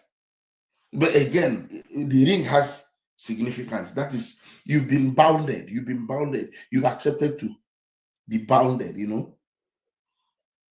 Then you go, they put you. You've entered a prison together. You kneel down, which means you told the woman, I am coming, I have accepted to come under your leadership. That is when you kneel down to a human being, a woman. I have accepted. Then, does it make sense to you that after kneeling down to give her a ring, you're so good that she now kneels down again? Which means you've brought equality into the marriage, which is not supposed to be. So I'm going to do this talk properly later today. You don't kneel down to give a woman a ring. Number one, you're not supposed to give a woman a ring. It's not African. You don't need all those things. They don't keep marriages. It has no place. It offers nothing. He offers nothing at all in the very first place. He doesn't keep marriage. He doesn't make marriage. He doesn't offer anything to a marriage. But to the women, he remembered that when you knelt down, gave him a drink, drank, he drank, you entered into a covenant before the land, before the air, before the sea, before the gods of the land, before everybody, that you are going to come under his leadership. So when you come, men that don't know themselves, somebody's asking me, how did you ask my wife to be? I asked her just a question, will you be my wife? Simple. I'm giving you 48 hours to give me an answer. And that was it. Didn't. Then again, if you go to church to go and do a traditional wedding, you were also brainwashed. That's a Roman traditional wedding that was embedded into the Catholic Church. You had no reason to do that. Again, that was you doing another traditional marriage of the Romans, which offers you nothing. If you need a pastor, if there's any reason for a pastor to come and pray for your marriage, let him come to your house the day the marriage was made. But again, you don't need a pastor. A pastor has nothing more than you. Your parents are the only two people that can curse or bless you. Those two people, they are the only people that can curse or bless you. So you don't need a pastor. Pastor doesn't have anything to do with your marriage. Marriage is a traditional ceremony. It's a socio-cultural ceremony. Pastor, after all, you don't know who called the pastor. So you don't really need that oath. Look at the oath you sang. I promise you to be your only wedded husband, to cherish and to hold in life and in darkness, in truth and in spirit, in water and in the rain. No. God, our God is a God of choices. God does not ask you to swear an oath. That tells you that is illegal. That a woman wrote that thing and got her husband to seal it. It has no biblical underpinning. That oath that oath you take, that tells you that it's still part of, that was the beginning of the male feminization project. It has nothing to do with Christ. It has nothing to do with Christianity. Our God is a God of choices. He doesn't mandate anything on you. So how can now somebody turn around and tell you to swear an oath when God did not ask you to swear an oath? So I'm going to end it here. People should understand. Uncle, please, how will I ask a man to be my husband? I want to marry this year. And my dear sister, we don't ask men to marry. Women don't ask men to marry them. Please, that's an abomination. The man will not value you. It's a man's duty to ask for your hand in marriage. Okay? You don't ask a man to marry you. Anyway, I'm going to end it here. Anyone I didn't bring up, I'll bring you up to later in the day. But it's very important that we understand certain things. I'm not going to bring anybody up at the moment. Please, guys, I need to go and sleep, even if it's for 3 hours before morning. But it's been a pleasure having you here. And it's been a pleasure having you guys listening to me. Although you put in, when I'm teaching you, I'm not seeing aeroplanes flying. No aeroplanes flying, no fishes, no universe. What I'm teaching you here, you can't get it anywhere. Again, very few are men who can talk boldly the way we talk here. Very few men can boldly say the things because they're afraid of either not getting coins or they're afraid of women not liking them. I don't need you to like me. Those that will like me will always like me. But I love all of you. Okay, guys, thank you so much for listening to me. We will continue, rescuing more men and women. Nikki, you said you give me next time. Well, it's not a problem. I'm okay. If you don't give me, I'll continue saying the truth. I wouldn't change it so that I can get coins. No, the truth has to be said. But anyway, it's been a pleasure having you. More ladies want to come in, but I can't do that now. Okay, guys, I need to go just catch some little sleep. Okay. But see you later. Thank you so much. Thank you to Sunday. Thank you so much. Thank you. So one of the days you come into the box and say hello, that's all we need from you. I was actually scared about you, or just really, really scared I wasn't seeing you. If you go to your Facebook, you notice that I dropped you a, because I just wanted to genuinely know what happened to you. Okay, thank you, Nick. If you learned something, that's all that matters. Yeah. Somebody says give references when they talk about abominations. Okay. Sunday, thank you. Yeah, we do not propose to men, please. Your duty is to accept or reject, correct? Please don't propose to a man, please. Don't try it. Please don't do it. And again, all this idea of giving the ring, for me, ring is for fashion. Yeah, all this idea of wedding ring, even don't do those things. Don't go to the, thank you, Sunday. Don't go to the church to wed anybody. It offers you nothing more. It's a, I mean, I know you do want to do it as a ceremony. It does not bless your marriage. It does not offer your marriage anything. Let's be honest. So, and again, most of the churches today are business centers. They are not. Thank you, Mr. R. Most of the churches today are business centers.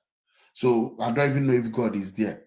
Although the Bible says we are 2 or 3 are gathered in his name, that he is there. But again, if what most of these pastors are doing in terms of money, and I'm going to talk about them next time, but I don't believe in any of them. They are business people. Instead of them to come and hustle the way we are hustling, they are using church to cover up. It's